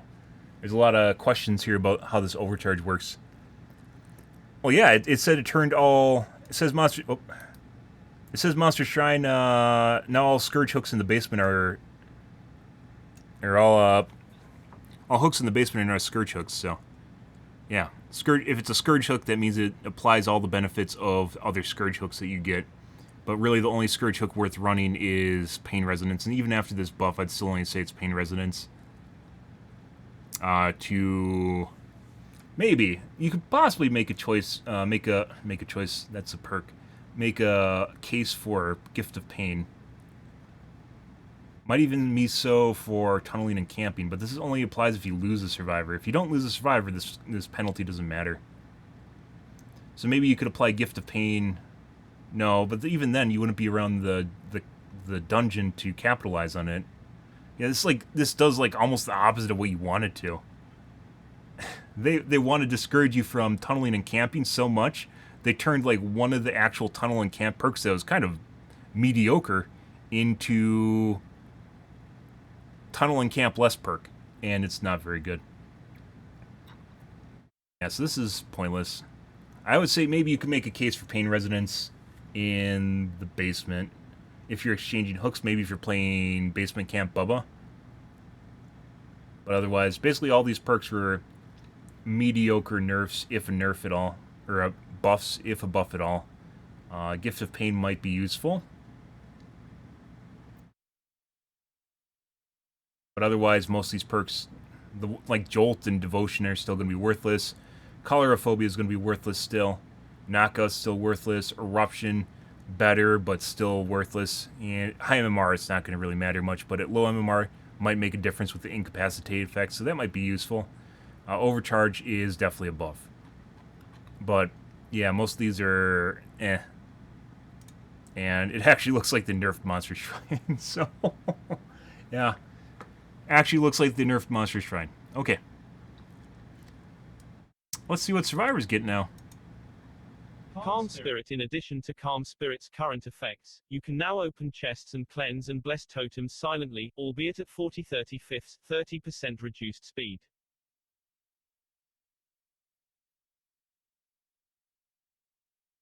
Huh. Okay, that's interesting. You might see that more often. Calm Spirit is a very specific perk that you see as a counter to Spies and Doctor. And I guess it also works as Pain Resonance. It's kind of curious you don't see Calm Spirit more often, as it would actually prevent Pain Resonance from making you scream and lock the gen with Dead Man Switch.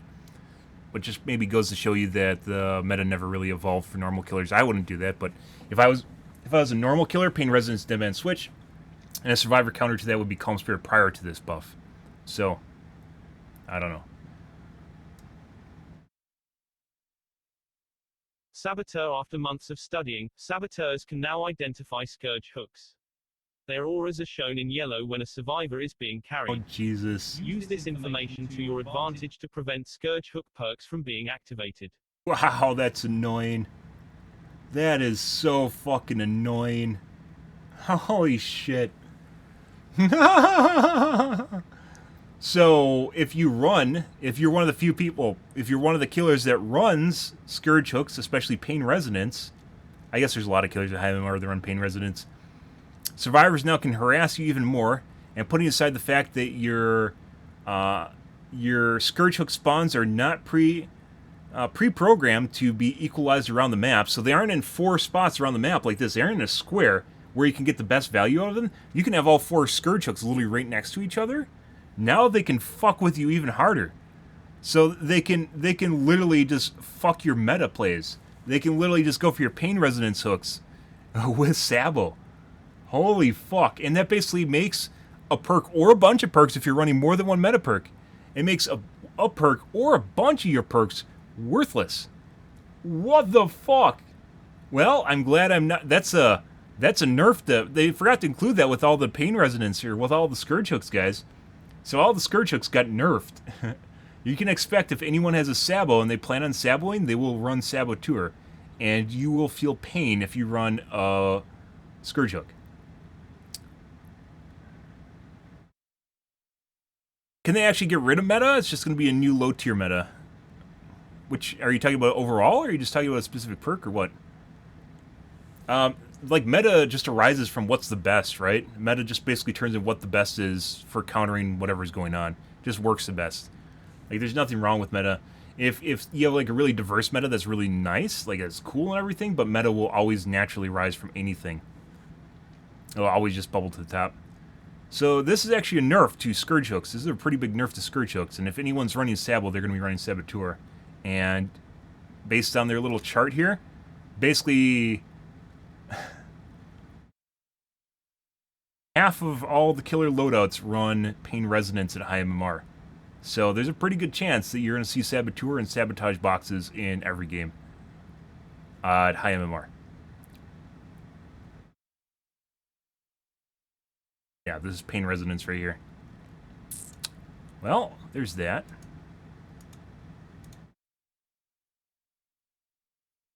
Huh. Okay. Yeah, that 100% means not only will you be going for it, but you can expect more harassment. Even if they can't Sabo it or they can't Sabo it in time, they're going to try and body block you for it. And they're going to tell their teammates that you're going for a Scourge hook. Because that not only represents your ability to hook a survivor, but it also represents more value in terms of regression that they'd otherwise have to suffer. You're going to probably see this in pretty much every lobby. Especially with the toolbox for Saboing. That is just based on how often this happens.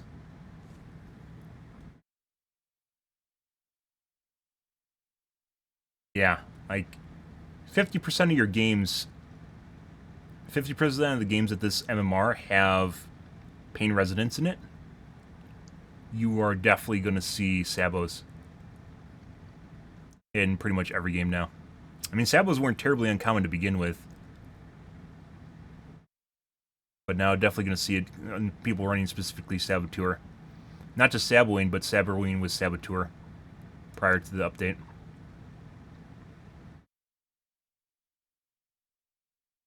Botany Knowledge now increases healing speed by 50% from 33. Botany Knowledge is actually pretty powerful. I suspect we'll see more of that, especially with medkits, or even with self-heal. Wait, what? Off the record had nothing to do. Off the record is the perk where you drop a pallet and then you get a speed boost, isn't it? Off the record upon being unhooked, gain the endurance status effect for 60, 70/80ths of a second. The endurance effect is lost upon performing a conspicuous what the fuck? action. While this is a lengthy endurance effect, any game progression action will cancel it prematurely, making it purely for evading the killer after being on. Holy fucking shit! This is an 80-second anti-tunnel perk. Fuck borrowed time.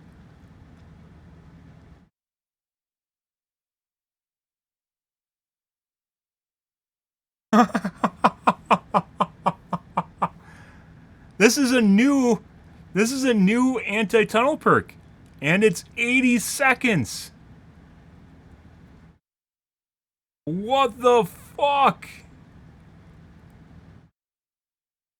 Dude. Yeah, I guess I'm just going to hit them is what it's going to come to. I literally am just going to hit them off the hook. This is an 80-second anti-tunnel perk.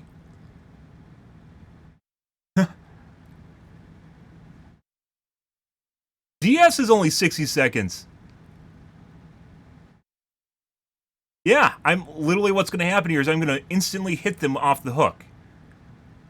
So they lose their they're going to lose their pre-built and borrowed time, and they'll get the endurance effect so that they can't double dip on off the record.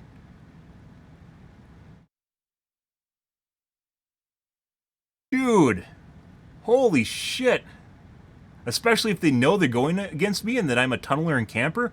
This is literally going to be in every one of my games. Oh my god.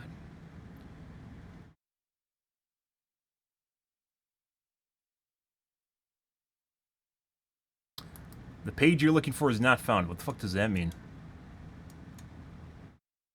The page you're looking for is not found. That's fucking weird. I don't know why I was doing that.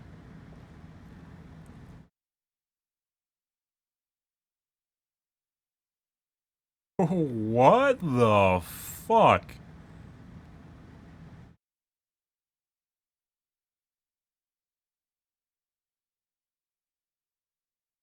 Yeah, you just have to hit them. That's it. There's no waiting on borrowed time anymore. And this is going to make borrowed time even less useful as an anti-tunnel perk, by the way. Because I'm just going to hit you, is what this is going to turn into. There's no way that I'm going to RNG with off the rec. I don't know. It depends on how common this perk is, guys. Either I'm going to wait it out and then see how common off the record is, and if it becomes very common, we're just going to hit people immediately. This is an 80-second borrowed time.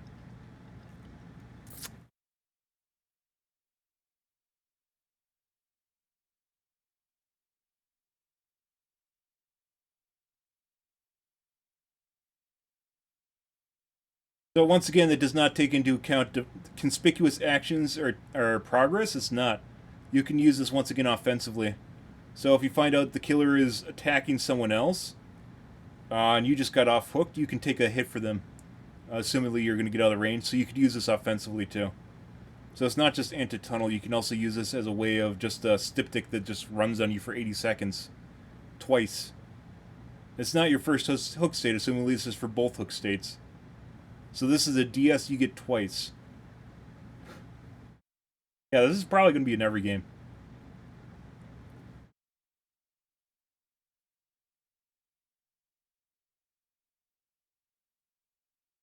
Why do they say it's purely for evading the killer after being unhooked? They don't understand that Decisive Strike can be used offensively, Borrowed Time can be used offensively. Off the record now, apparently can be used offensively.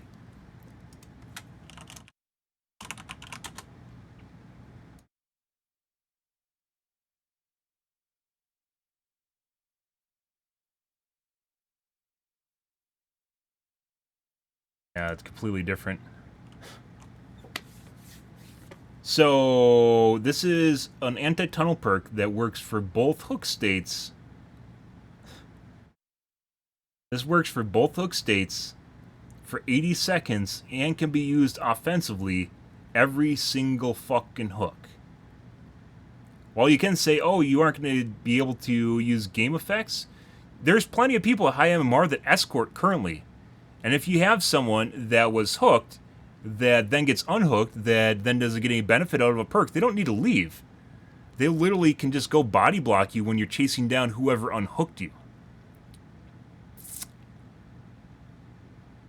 Whoever unhooked them, excuse me, not unhooked you. They can go chase down whoever unhooked them and just get in between you and whoever unhooked them and then take a hit for them. What are they doing? Holy shit. And you can bet your jammies that this is going to be used offensively at high MMR. Just like DS is, just like Borrowed Time is. Normally you don't see it used offensively in my games because they have to use it defensively. But this is 100% going to be used offensively in other people's games at high MMR that don't tunnel and camp to begin with. Just like DS is. And if you don't think DS can be used offensively, you're fucking... You shouldn't be making balancing decisions. Jesus Christ. This is an 80-second, 2-hook BT. Yeah. Well, this is definitely gonna become meta. What did I say was gonna become meta for Survivor? Sabo, if they have Sabo hooks, is definitely gonna become meta. Concentrate doesn't matter. Botany knowledge doesn't matter. I mean, botany knowledge is a nice buff, but this is 100% going to be in every single fucking game. It doesn't matter whether or not they tunnel or camp or not. This will allow survivors to literally eat a protection hit, because a protection hit, an endurance hit, does not just mean you get hit and then you start moving. You get hit and then you get a speed boost from getting hit. So it's a double whammy. This is not just something where you just absorb a hit and then you have to go bandage. You absorb a hit and you get a speed boost. So if you get between someone that's being chased, in the 80-second window, get between someone that's being chased and the killer, they get a free protection hit and you get a speed boost out of there. Yeah, that's not just even a normal... You do have to bandage, and there is a mend. And if you still have your DS running on top of it, because it will be, because you won't be using that up with your endurance effect, right? You get a speed boost out of there, and then if they chase you, you DS them.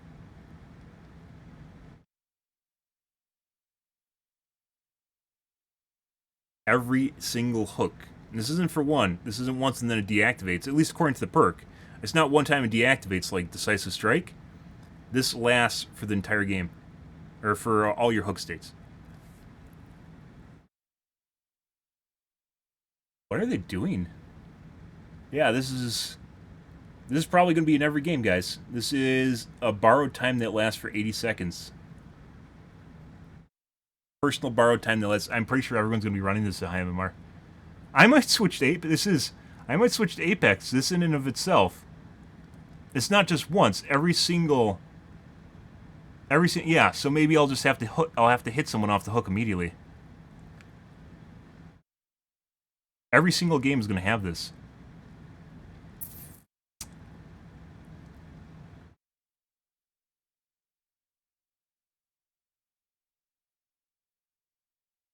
And then it's going to come down to whether or not their games are going to have it, because the killer's going to assume that you have it, so they'll always hit off the hook. Therefore, there's no point in having it, because BT will activate. I assume you can't get the endurance effect twice. If you can, this is absolutely broken, where it stacks with BT, so you can get endurance effect, and then you get hit again, and you get another endurance effect. Basically resets your endurance effect. I kind of doubt that would happen. Normally, if you have an endurance effect, and a perk will not activate that requires an endurance effect. but not the deep wound that you suffer after the endurance effect. So if you have a deep wound, then another endurance effect will not activate. But this might be the case where it does. And if this is a double endurance effect where you can take 2 protection hits or 2 hits off the hook from BT, the built-in BT or new BT, and then off the record, what the fuck? I guess we'll have to wait and see how this works, but I'm pretty sure this is game break, not just for me as a tunneler and camper. This is super hurtful for everyone else. At high MMR, this is going to be used offensively, and it will be used offensively. And it will cater into DS, so you'll take a protection hit by being an annoying fuck, because the killer didn't chase you and you want benefit of off the record. You're going to take a protection hit as an annoying fuck, and then you're going to have a DS waiting for them after the protection hit from enduring. From off the record. Okay. All right, lucky break.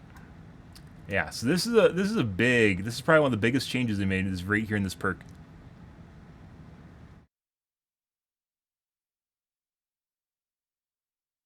Yeah, well, that's what I was talking about with the stacking twice. Yeah. If it does that, this is absurd. But it's absurd anyways because everyone's going to run it because they can use it offensively. This isn't a defensive perk. You can use it defensively, but you can definitely use this offensively too. And you probably will if you're at high MMR because you want to make the most of your perks. And it takes a protection hit from this for another survivor. Lucky Break. This perk is great for escaping a chase, but the effect quickly runs out. We're giving survivors a way to recharge Lucky Break. Oh my god. Each second spent healing another survivor increases Lucky Break's duration by 1 second. The total time Not exceed the starting duration. So it recharges Lucky... What is that? It doesn't say how many times you can recharge Lucky Break, so you get mini Lucky Breaks. Lucky Break's pretty powerful, by the way, which is one of the reasons that you just... Like, it's one and done, right? Dude. The Lucky Break is like a triple whammy. It hides your noise, it hides your scratch marks, and it hides your pools of blood. So when someone Lucky Breaks, if they're good, it is very, very difficult to find them after their speed boost. It is very, very difficult. And this means they'll get mini Lucky Breaks as long as they heal someone. They'll get a 16, which is more than enough time, by the way. They'll get more than enough time to recharge your Lucky Break. 16 seconds is more than enough time. If you're healing another survivor, 16 seconds is more than enough time. Or even 8 seconds would be more than enough time to get away from a killer. So even if you got like a partial heal on someone, that'd be absurd. This is going to be super... This is probably going to be very common at a high MMR as well. Healing is not uncommon. Some games will see upwards of 11 heals in a game, so... That's a lot of fucking Lucky Break time.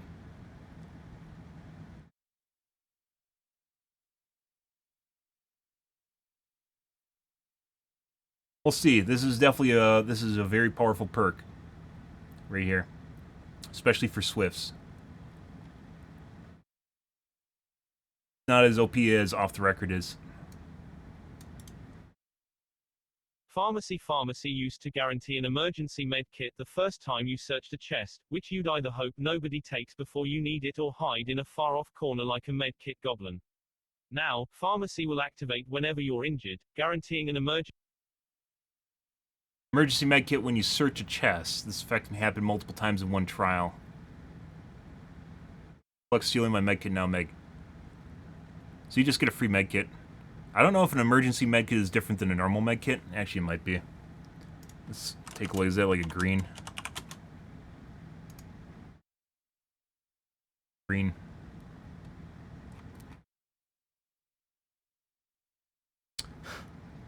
You just get free medkits. Fuck. What? Why the fuck? So killers get one buff.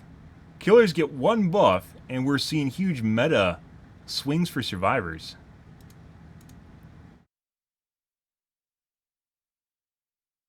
Pharmacy will activate whenever you're injured, guaranteeing an emergency medkit when you search a chest. That means if you find a chest, you just get an emergency medkit, a green medkit. And it doesn't say it uses up your current... It's not like a special item. It's like not like a self-heal. You can pick up an emergency medkit and then drop it and then open another chest, and you just get another emergency med kit. No, what the fuck? And there's no limit on the number of times you can... You'd assume this would be like a one-and-done perk, right?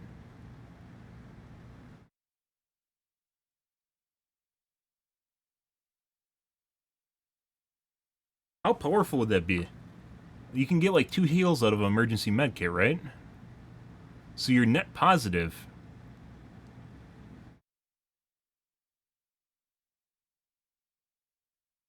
How many charges do you need for a full heal?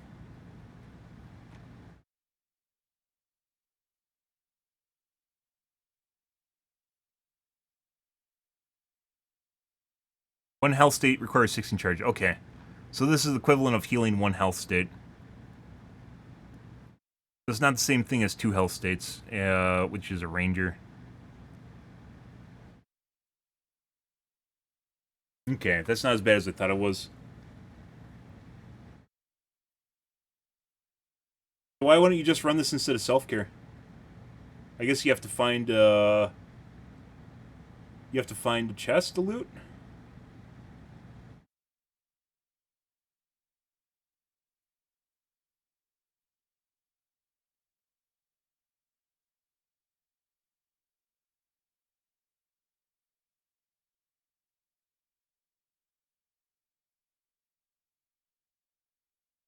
Yeah. I guess the downside here being that you have to find a chest to loot. And that might not always be... That might not always be viable. Okay, I can see this. I can see this because emergency med kit is 1 health state. It's a really nice heal, but you also have to find a chest to use it, so the trade-off here is you have to find a chest. I can see this. This is a buff, but not one that breaks the game. Lucky Break is broken, Off the Record's broken. Okay. Soul Survivor. In addition to hiding your aura, Soul Survivor will now increase your generator repair speed by 75% and your exit gate and hatch action speed by 50%. These effects are only active when you are the last survivor standing. What the fuck?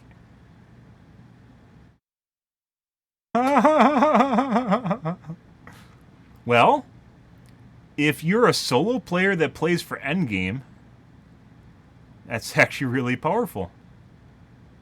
Normally when you're the last survivor... Well...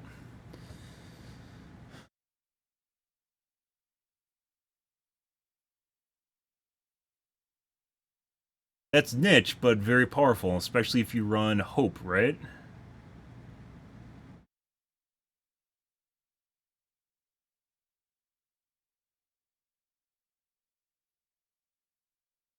Why do survivors have good buffs? What the fuck is this? Killer got 1, maybe 2 good buffs, which is the Pain Resonance Hook, which is and then Overcharge, which is definitely a buff, and everyone's going to run it, and then it's going to become nerfed. Survivors, on the other hand, have multiple different meta buffs. This is, I mean, this isn't like super OP. This isn't like Lucky Break or Off the Record. But this is, if you're a survivor that plays for the end game, this is really good.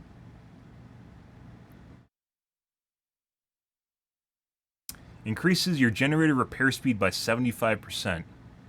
And you open the exit gate 50% faster.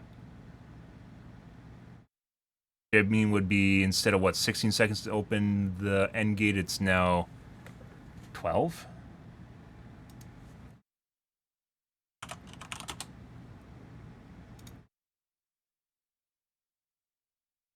$20 seconds, so that would mean 15-ish, 14 seconds. Because it's a plus 50% speed bonus, which means it'd be 1.5 faster.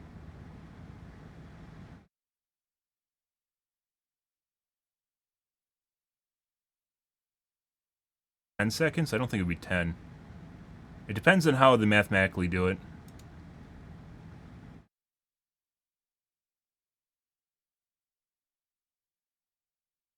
Action speed, I don't know what hatch action speed would be. Maybe if you're using a key, you have to open the hatch and it takes like 3 seconds.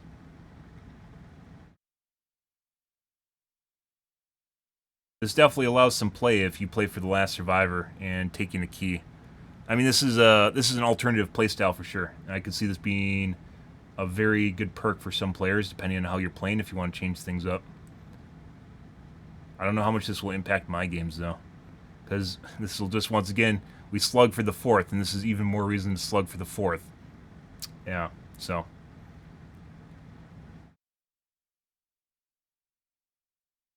Distortion for those who like to stay hidden. We've added a way to regain distortion tokens. Gain 1 token for every 30 seconds spent within the killer's terror radius. Luckily, I don't care about aura reading. Distortion prevents aura reading, if you guys didn't know. Which is going to piss off some killers. Once again, I still think that one of the best perks to run as a killer for information is spies. Because you'll get a lot of survivors that it's erratic information. It's not information that's highly dependent on your heat map. So where survivors are on the map doing stuff, where a lot of perks are, like generators. And distortion is nothing to do with spies, because spies are killer instinct.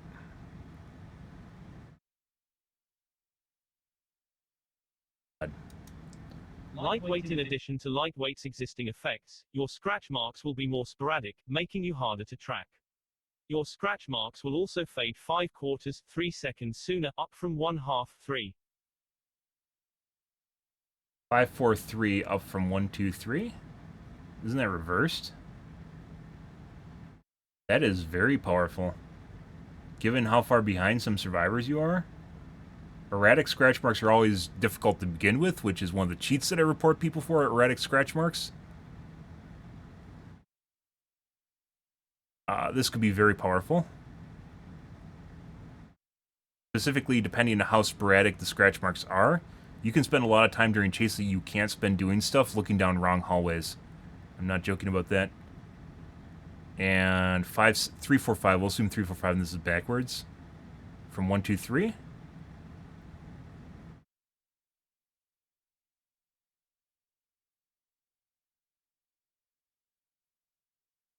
This could be incredibly powerful. It depends on how it's buffed and how it works in game.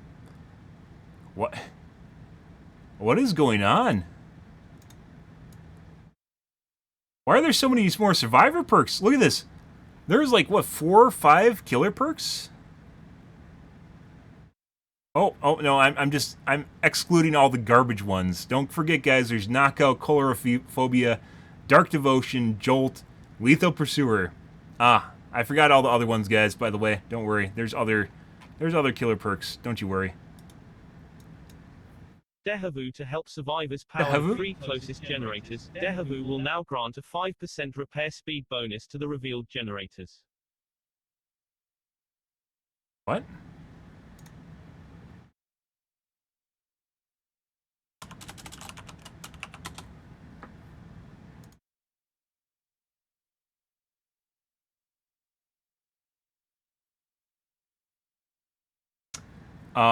This helps prevent 3 gens. The auras of 3 generators in closest proximity to another are revealed to you. Revealed to you for 60 seconds at the start of the trial, and each time a generator is completed. If you're holding a map, generators are automatically added to it.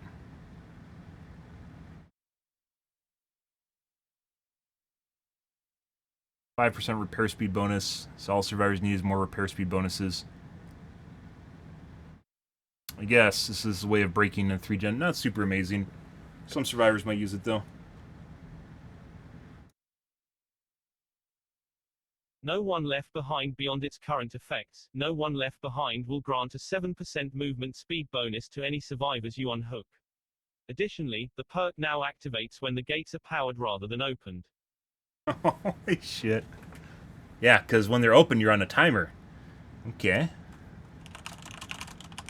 I gotta look at the rest of the perk.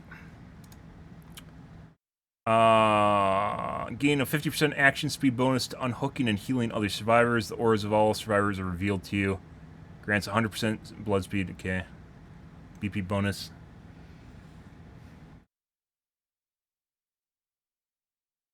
You unhook survivors 50% faster. That makes it very hard to grab people, which is difficult to begin with, by the way. How long does the 7% movement speed bonus last for? It doesn't say. So they just gain 7% movement speed forever? What? I hope that doesn't stack with the additional 7% they get by default. Okay. Very powerful perk for endgame.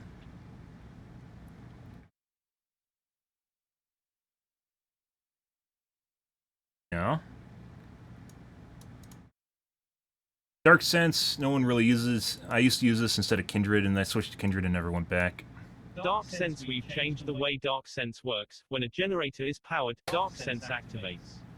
The next time the killer comes within 24 meters of you, their aura is revealed for the 5th of July 10 seconds. Dark Sense then deactivates.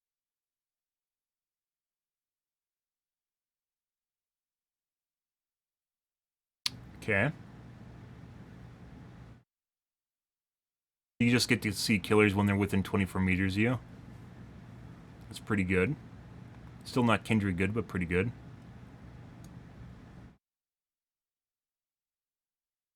Tenacity. In addition to the current effects, Tenacity now reduces your grunts of pain by 75% when in the dying state. Combined with the increased crawling speed, this perk will now be much more effective in crawling away from the killer.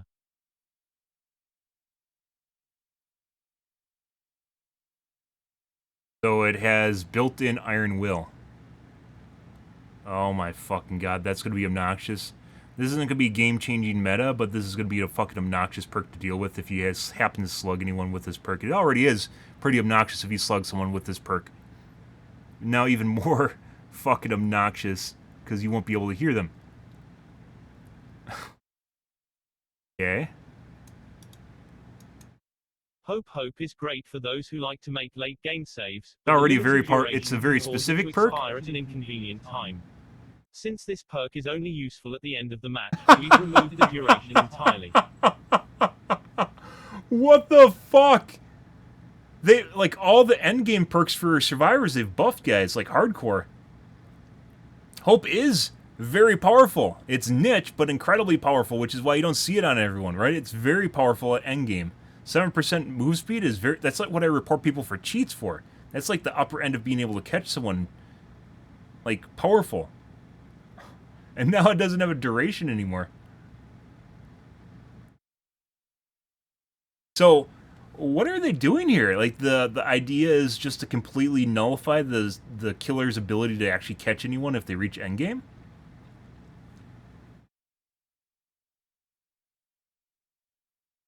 Overzealous. In its current state, cleansing a totem grants you a repair speed bonus of 6%, 7%, 8%.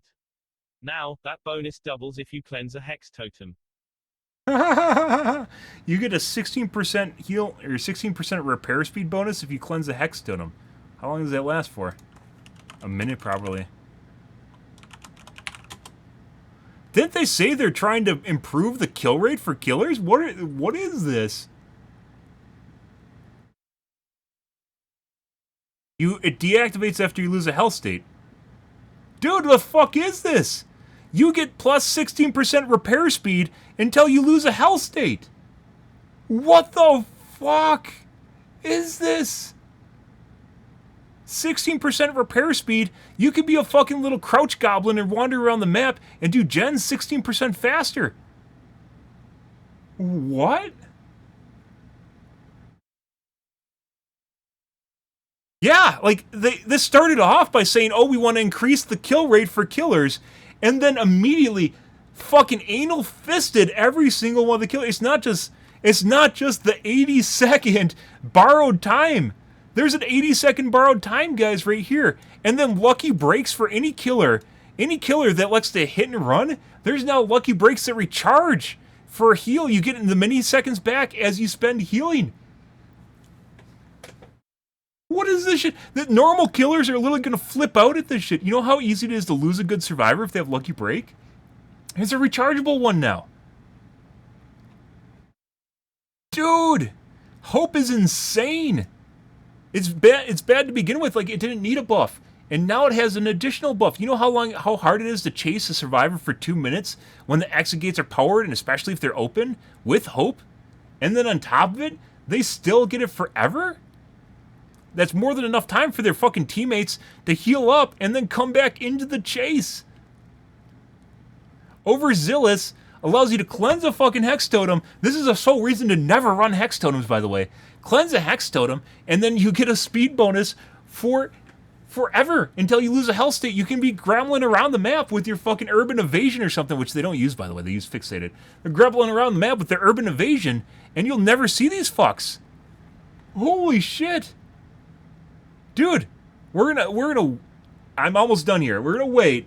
I'm almost here. We got one more to go through. There's no way this is as bad as everything else, right?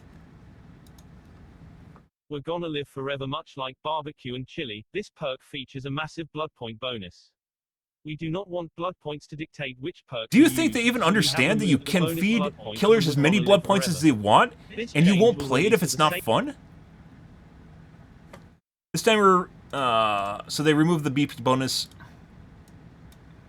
This change will release at the same time as the progression overhaul, which is expected to cut the grind by about 75%. Doesn't matter. If it's not fun, people are going to play it. Providing an additional avenue for blood points. Additionally, by the way, Barbecue just had its blood point total removed, and I don't think they even buffed it. Additionally, actions that previously granted a token will now activate the perk's secondary effect. While active, healing a survivor from the dying state grants them an endurance effect for the 6th of August 10 seconds. The secondary effect of We're Gonna Live Forever then deactivates.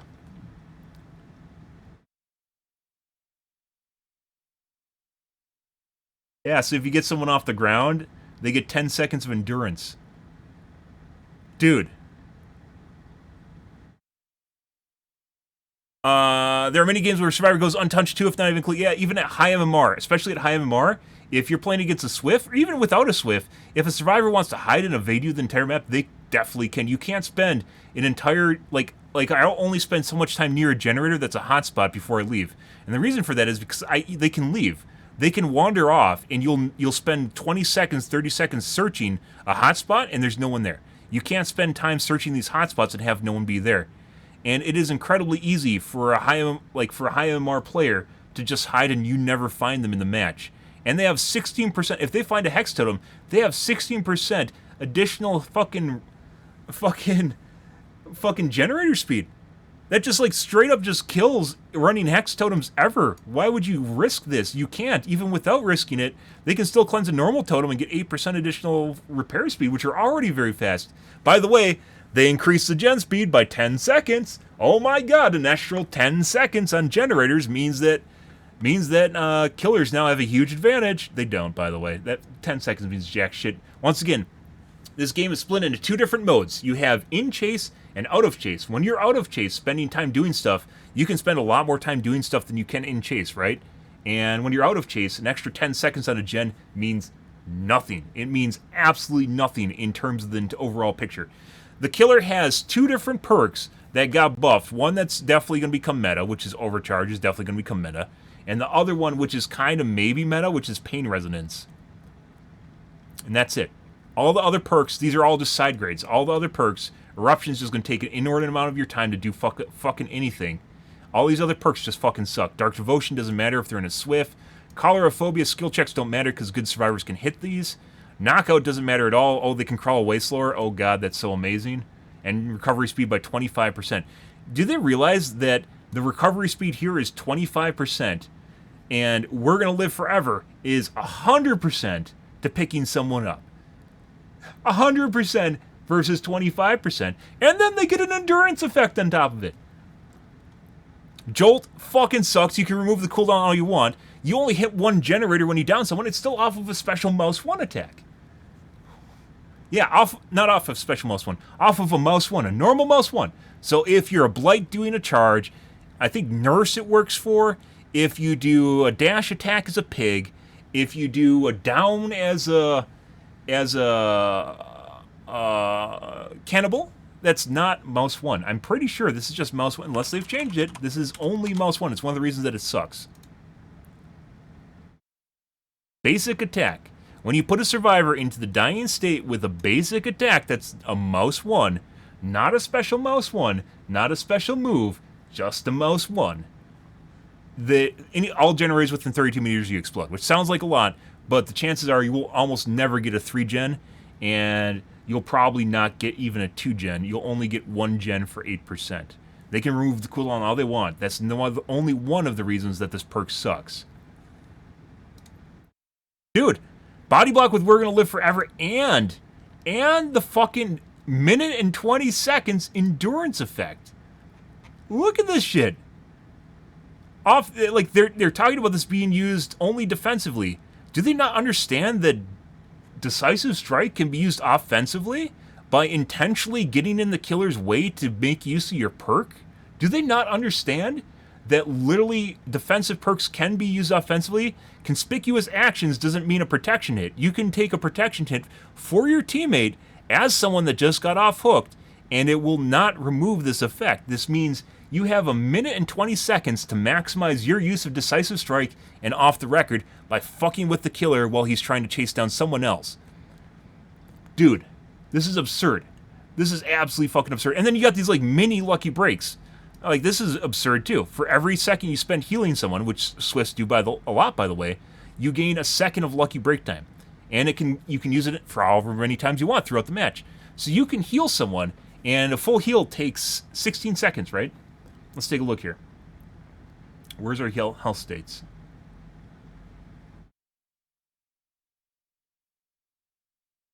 That's mending. Yeah. A full heal takes 16 seconds. That means if you full heal a teammate, you have 16 seconds of lucky break, which is more than enough time to lose a killer. You'll probably lose a killer within the first 8 seconds of getting hit, by the way. And so all you need is half a heal, which if you're healing with another teammate or someone wanders over, it's more than enough time. You probably, the bottom end of lucky break actually being effective, I'd probably say is about 5 seconds. You have 5 seconds of no sound, no blood pools, and no scratch marks. And in those 5 seconds, you probably can hide yourself or get away. And at that point, basically, you're going to have so much of a lead on the killer, it's not going to matter. If he catches up to your centrillion. Dude. They started this off by saying that they wanted to up the kill rates for killers, massively buffed a lot of survivor perks, buffed 2 killer perks, and, like, just nerfed, Decisive Strike, it got a slight nerf because of conspicuous actions where now if they activate and execute, they'll no longer do stuff. It only lasts for 3 seconds now instead of 5 seconds. That's a big one. And it deactivates when executes are powered. It doesn't matter because when executes are powered, you're going to have there's almost no way that survivors aren't getting out when executes are powered. They get out pretty frequently right now. Just when executes are powered, you have a very low chance of killing survivors unless there's like 2 left, and you'll probably just get one of the 2. If they're good, they'll split handle, and then you'll never get the other one. Dude, this is absurd. Dead Hard, they changed it to an endurance effect. This isn't even a huge nerf. It's just like a side grade. You can't make loops anymore with Dead Hard, which was a big deal. But if you get hit by it, which, by the way, is skill-based, by the way, this isn't just a straight nerf, the killer still has to suss out whether or not you have Dead Hard and try to bait it out of you. And it's still possible for you to not get it baited out and still just doing its work. So this is kind of a side nerf. It's a little bit lower nerf, but it's still a side nerf. Borrowed time. There's 2 different ways that borrowed time can go here. One way, it reads like, because you get base kit, 7 seconds of base kit endurance, and 7 seconds of, is it 7 or 6? No, it's 5. You have 5 seconds of base kit endurance, which means if you take a hit, you end up with a deep wound, and you get your speed boost. And then you have 5 seconds of 7% additional speed. BT either increases this to 10 seconds, or it adds an additional 10 seconds, which means 15 seconds. And this reads 2 different ways. It reads 2 different ways here. One is that it increases the time of endurance and speed bonus to 10 seconds. But then at the bottom here, it says that the overall duration of borrowed time is now longer, which would be 15 seconds. This is going to be pretty much in every game. But I don't even know why you run borrowed time when you have this perk, pretty much everyone at high MR is going to run it, which is off the record, which means you just have an endurance effect for 80 seconds. As long as you don't touch a gen, for 80 seconds you have an endurance effect. That is a lot of time to fucking harass a killer. And if you don't think that can be used offensively, you're just completely out of touch with high MMR gameplay. They definitely could, because when you get hit, it's not just you get hit and then that's it. You get hit and you get a speed boost. And then if you're running this, you probably have Decisive Strike too, which means you'll get in the way of whoever unhooks you. If you don't take these hits immediately, if the killer is chasing someone, they're about to go down, you'll just jump back in there for your friend and you'll take a hit for off the record. You'll speed boost away, and if the killer chases you, you'll get a DS out of it too, which is like the killer just chased you in the first place, only for a minute and 20 seconds. You're like forcing killers to tunnel, and then simultaneously like removing the ability for killers to tunnel at the same time. This is absurd, guys. This is absurd. Lucky break. So of the perks here, guys, let's go back through and recap here. Let's go all the way to the top here. I don't use regression perks, but they removed the BP bonus from barbecue. Okay, whatever. And I think that was all they did. Yeah, they just removed the BP bonus from barbecue, whatever. They changed the way that BP works. Once again, if it's not fun, killers are not going to play. It doesn't matter how much BP you give them, BHVR. I'm not going to fucking play killer if I spend the entire time getting bukkakied from by survivors. I'm just done with the game. I don't fucking give a shit. Rune is broken. Rune only is now 100%, which 100%, by the way, for killer is not the same thing as 100% for survivors. 100% for killer is a quarter of a gen regression speed. So for every 4 seconds is killer, it's 1 second is survivor. So a survivor gets on a gen for 1 second, those 4 second in regression is 8 up. It's a 4-to-1 ratio. It regresses at 0.25 of what survivors can do, which I don't think a lot of people understand because they use percents here and it's confusing. But normal regression for a killer when you tap a gen is 0.25 of the amount of time, the work that a survivor can put into it. This, I guess, will help at low MMR where maybe, like, this game should not be balanced at all for, like, the lower 50% of MMR because they're literally just people running around flailing their arms. I don't think there's anything productive at low MMR that happens and any way that you could ever balance the game based off of it. But I could assume at low MMR, Rune actually works. We can't run Rune. Prior to this nerf, I couldn't run Rune because it blows up within 30 seconds at high MMR. There's no reason to run it. I've learned that since Degenerate Hours over a year ago. Well over a year ago at this point. It doesn't work. Pop Goes the Weasel is now prorated, so instead of 25%, it's 22.5%, and it's of the progress the gen has. The most benefit you can get is if the gen's near 100%. They said this is offset because gens are now 90 seconds instead of 80 seconds, an additional 10 seconds.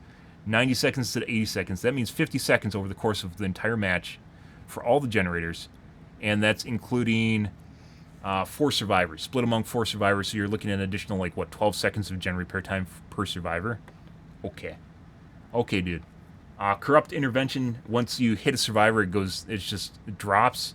That's a nerf. I don't use Corrupt Intervention. I wouldn't high MMR because, once again, survivors just either go stealth, or they just go around the corners of the map and then get to the gens that aren't being corrupted, which is why I don't run it.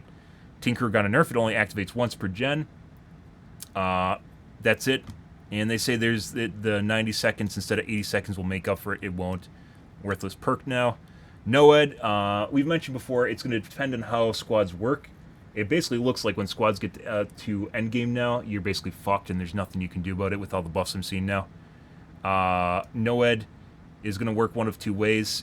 Only 2 benefits it's going to have is, one, if you hook right on top of the NOED totem, or if you slug the entire team and they have nothing to get off the ground, which seems highly unlikely at high MMR. And generally will only really help in a 3-man. If you have a 4-man squad, you're fucked. If it's 3 people left at the end of the game, you might be touch and go. 2 people, though, one of the 2 people are just going to leave, and that's going to be the end of it. So NOED might be screwed too. Pain Resonance got a nerf. It no longer, they didn't mention here specifically, but it no longer has synergy with Dead Man's Switch, which is the real big. Pain Resonance itself, I never felt as though was good enough to be run instead of Pop Goes the Weasel. It does a couple things that are nice for you. It takes a lot of not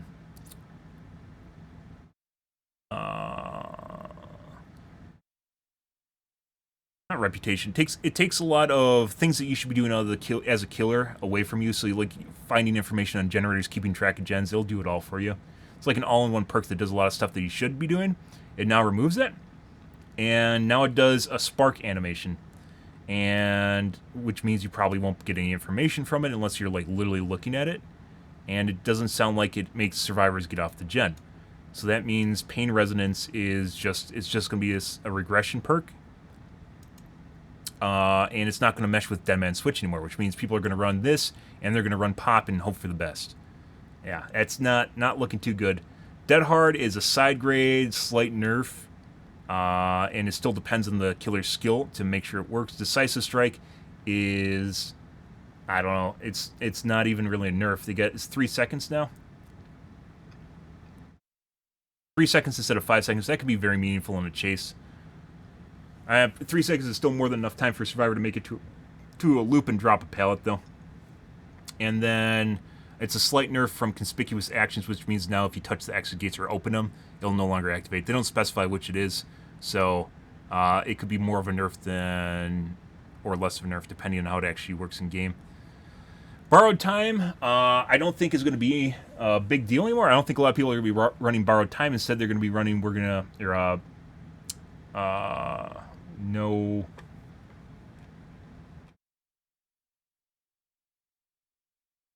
Off the record. They're going to be running off the record now instead of borrowed time. And they're going to work off of base borrowed time, and then they're just going to straight up replace borrowed time as a base kit perk, or as a perk that almost all killers or survivors are running with off the record. I think it's just going to become meta now. This is going to be replaced with off the record, and maybe this will still stay in the game. But my guess is in order to min-max this, survivors are literally going to get rid of this, and they're going to be running off the record instead of this perk. Yeah, that's just the way it's going to work. Iron Will was a slight nerf. It's now 75% instead of 100%. And exhausted, if they're exhausted, it won't work at all. Okay. Yeah, because that happens all the time. Yeah, okay. I guess it'll help in a chase when you're chasing someone that's hurt. It won't be as meaningful. But 75%, it really needs to be 50%. And it's not. That's still a big deal.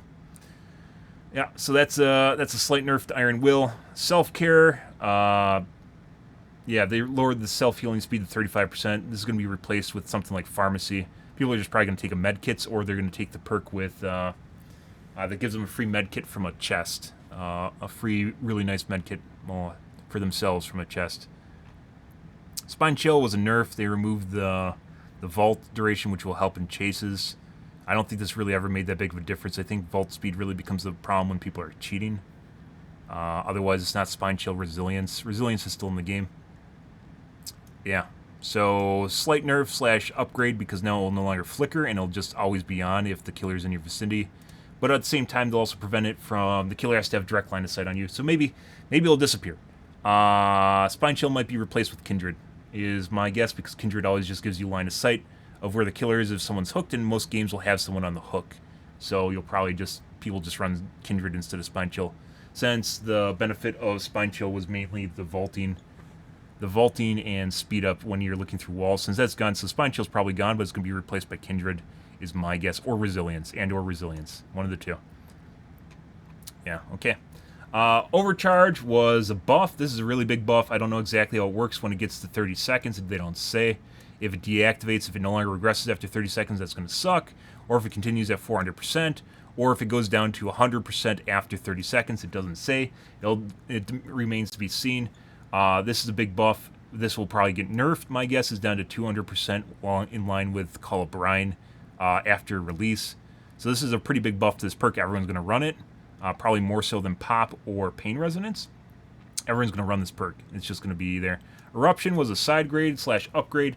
The big one here is Incapacitate, but at high MMR, people are going to know about the Incapacitate, and you won't get any benefit off it. It's 10%, and you have to run around kicking gens. Knockout doesn't fucking matter. Colorophobia doesn't matter. It's more skill checks. People can pass those easy as shit. Colorophobia is basically just recovery speed by 25%, but then you got We Are Going to Live Forever at 100%. Worthless perk. Dark Devotion doesn't matter when people are in Swifts on voice comms. Worthless perk. Jolt, they only remove the cooldown. Still a worthless perk because you're probably only going to pop 1 gen for 8%. Worthless perk. Lethal Pursuer. Once again, it goes off right away and you get no information. Killers that like Lethal Pursuer are just bad, and they're probably running it like low MMR or mid MMR. I'd say probably mid MMR, where they think it's all about starting a chase or something when it's not. You get a perk that literally lasts for 7 seconds to begin the match, Once again, this perk should be changed so that it lasts until you get a hit on someone, and then it should turn off. It now extends all aura reading by 2 seconds. Yay. Okay, that matters a lot. No. One of the other big buffs to Killer was Pain Resonance here. Gift of Pain. And when someone uses the perks, when someone uses a Scourge Hook and gets off-hooked, they're basically going to have to sit as an injured state, or if they get healed, they're going to suffer a 16% heal penalty, or action speed penalty. That's a big deal. This is a pretty big deal. I think a lot of people are going to run this, be running this perk, not me, but they're going to be running this perk, and you're probably going to see people sitting in their injured state with resilience instead of this. So, yeah, I think this could be useful. I think this could become relatively meta. Thanophobia got a small buff. Don't care. Monster Shrine is supposed to be, oh my god, look, there's Scourge Hooks in the basement. It's not going to matter. Still worthless. Calm Spirit got a slight buff. Saboteur got a huge buff. You're going to see people that are going to see teams with dedicated Sabo in Swifts with this perk to counter this shit. And you're going to have assholes running around saboing your Scourge Hooks. And there's no way you're going to be able to use your Scourge Hooks. So whether or not this action speed bonus even matters remains to be seen, because you're probably going to see at least one person with Saboteur in a game that'll be able to figure out where your Scourge Hooks are and then fuck them. So good luck on that. Good luck on that and trying to make use of your Pain Resonance. As you guys see by the chart here, Pain Resonance is very common. Pain, as well as No Skill. Locked is also a very common perk, by the way, and it's only for Killer for some reason. You're going to see Pain Resonance also. There's going to be a lot of Saboteurs, and a Swift is definitely going to have a Saboteur in the squad with this perk. Bonding Knowledge is much improved. It's much better now. Bonding Knowledge is very good. Off the Record is going to be in every game. It's probably going to replace Borrowed Time, just straight up. This is going to become meta. Lucky Break will also become very common and possibly meta, mainly because you get mini Lucky Breaks based off of a heal. You heal a teammate, you get 16 seconds of Lucky Break. You don't even need to heal them for full. You get 8 seconds. You get half a heal. That's more than enough time to make use of Lucky Break. Very powerful perk. Pharmacy, we could use that as self-care, okay. But once again, in Swifts, it's going to... Like, some of these affect solo survivors, especially in mid-MMR and low MMR, much more than high MMR. In Swifts, you're going to see people meeting up to heal, and then they get benefits from Lucky Break, which are really going to fuck Killers. In addition to doing things like off-the-record plays with protection hits offensively, for offensive DSs and offensive off-the-record. You're going to see this a lot more where basically the person getting unhooked is going to be the person that's going to be cucking you, more so than the person unhooking you. Yeah, it's kind of fucked up. But that's the way it's going. Soul Survivor could be niche. I don't think this is going to be... This is definitely a good perk, but it's something that's very niche, and I guess allow you to make plays in endgame if you play for you play as the last survivor, and that's what you're doing. It'll allow you to make plays, but who knows whether or not it's going to matter that much. We'll see. Distortion. I don't use aura reading, but it's going to fuck people with aura reading perks. So you get an extra 2 seconds, by the way, for that Lethal Pursuer. You get an extra 2 seconds. And then it's negated by distortion just by someone being in your terror radius for 30 seconds. So, good. Good job. That barbecue did a lot of work. Yeah, it is. That's what I said. This is off the record. This just replaces borrowed time. This just is going to straight up replace borrowed time. And you'll have basic borrowed time on top of it. I don't think anyone's going to run borrowed time. Instead, we're going to see this instead of borrowed time. So, we shifted from borrowed time to an insanely OP version of borrowed time at 80 seconds. Absurd amount of borrowed time. And this is going to be meshed with Decisive Strike. You're going to see people with borrowed time, or excuse me, Decisive Strike and off the record that are going to offensively fuck with you while you're trying to chase someone else that unhooked them. Yeah. And it is very powerful. And then you got Lucky Breaks, mini Lucky Breaks on top of that. I'm pretty sure this is going to become meta too. Lightweight, depending on how powerful this is, depending on the erratic scratch marks, this could become obnoxious as fuck, especially if it's meshed with Lucky Break. This could become a very obnoxious perk to deal with, and it depends on how powerful this is in the game. Deja Vu, okay, it helps break 3 gens, whatever. No One Left Behind literally just gives 7% speed to someone you unhook when the X gates are powered. So they just get hope forever. And unless there's a duration, it does not say a duration here. You unhook them in endgame, they just have 7% movement speed, and there's another effect of it too. And it also unhooks them 50% faster. So endgame is going to be incredibly frustrating for Killer. No One Left Behind. Dark Sense, okay, whatever. They just slightly changed how it works. It's a buff to it. No one's going to run it. Tenacity is going to be obnoxious. Not going to be a meta perk, but it's going to be an obnoxious perk for the handful of people that you run into with it, which means when you down them, if you slug them, they're just going to crawl away and fuck you over. Hope was powerful to begin with, even though it was niche, and now it's going to become even more powerful, especially when meshed with... There's a lot of synergetic perks here, especially when meshed with Soul Survivor. Hope no longer has a time limit, which was incredibly hard to deal with to begin with. Overzealous is obnoxious as fuck. If they cleanse a totem, if they cleanse a hex totem, they get an 8%, and you'll never fucking see the guy. 8% till they're hurt. Okay, bye. And then they'll get 16% if they cleanse a hex totem. I would highly recommend that killers never run hex totems ever again. The exception being Noed, and Noed's been nerfed, so... Yeah, this is even more incentive to never, ever touch. And even without, they still get a benefit. It's not just with a hex totem. They just get a benefit just by cleansing a totem. Yeah, 8% bonus just by cleansing a totem. This is obnoxious as fuck. Yeah, don't ever take hex totems ever. This one... Yeah, they just you get someone off the ground, even though you get by the way, it heals them 100% faster. You get them off the ground, and they get an endurance effect for 10 seconds. Obnoxious as well. There's a lot of big meta perks here for survivors now. The big ones that we're definitely going to see are Off the Record, who's going to straight up replace BT. At High MR, we're going to see Lucky Break as well. Mini Lucky Breaks are just going to be all over the place. As far as shifting killer meta, yeah, you're going to see killers basically just still running Pain Resonance and... Pop goes the Weasel, and they're just going to be worse. And that's it. You might see the new Scourge Hook, and then you're going to have survivors that are going to run Saboteur, and they're going to fuck your Scourge Hooks. But luckily, you can get the Monster Shrine perks. You can get the Monster Shrine perk, which makes all your Scourge Hooks in the basement Scourge Hooks, or all your hooks in the basement Scourge Hooks, guys. Good job. Good job. Now you can go sit in the basement and wallow in your self-pity while survivors teabag you, flashlight click you, get someone off the hook who now has an 80-second endurance effect in the end game with 7% movement speed, and they have endurance. There's like a lot of these perks just have endurance effects on them. Just straight up endurance effects. Okay, yeah. Good job, BHVR. You literally just made tunneling and camping much more difficult while simultaneously giving killers no ways of actually winning. Oh, by the way, killers got a 10%, basically, a 10% version of Brutal Strength. And by the way, you know how much time it takes the killer to tap a gen? It's like 2.5 seconds. You know how much time it takes the survivor to tap a gen? Less than the second. It takes less. They have to walk over there, tap the button, and leave. So much so, I see people running away that pop the overcharge charge because the skill check is happening while they're leaving the gen in front of me, and they pop the gen about a second later behind them. Yeah. Dude, who the fuck wants to play this game anymore? By the way, there's going to be survivor queues now. There's going to be role queues. So, oh my god, you get plus 100% BP playing a killer, guys. Good job. Good job. Here's your gold sticker. Oh my god, go enjoy this BM simulator. It's going to be a lot of fun.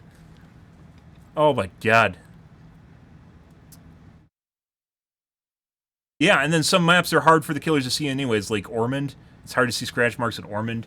The fucking loops, I refuse to go and play the new Haddonfield because of the fucking obscene windows. When you play against speed hackers, those windows are obscene as shit, and you just have to run them until they close them, and they'll just run the one next to them. Yeah, it isn't. It's just an action. You just tap it. It's like doing a gen. You just tap it and it's done. They literally fuck this game for killers.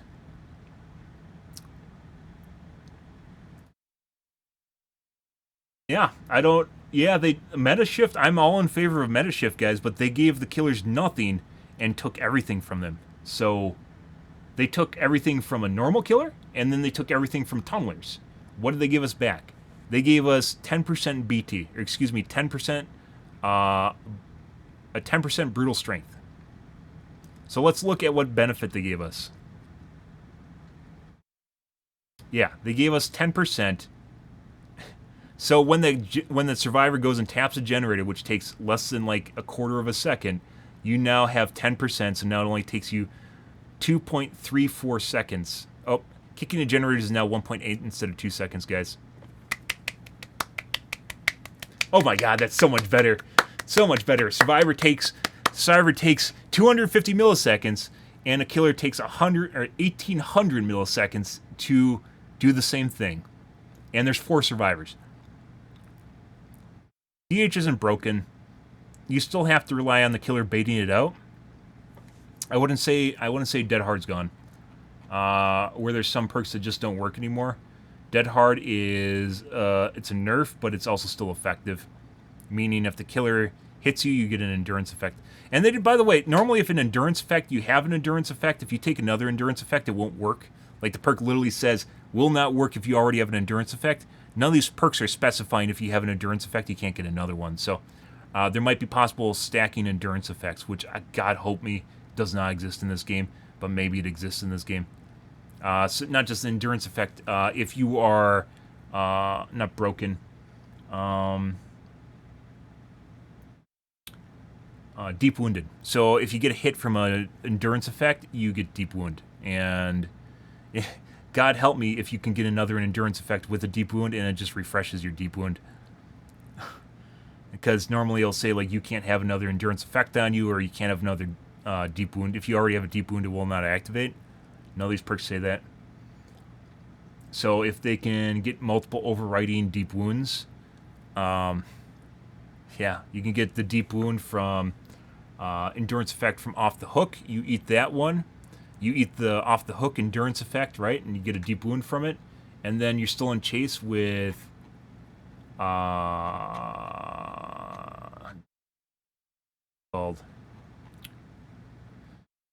off the record. You take another endurance effect from off the record. You take another deep wound from it. It says you lose endurance effect from conspicuous action. This doesn't include getting hit, by the way. You take another deep wound here. And what, you just have the deep wound just refreshes itself? Oh, okay. Alrighty then. Yeah. So it just allows multiple protection hits to happen, multiple endurance hits to happen, and there's no downs. I assume, I hope, that if you get hit by one, you can't take another one.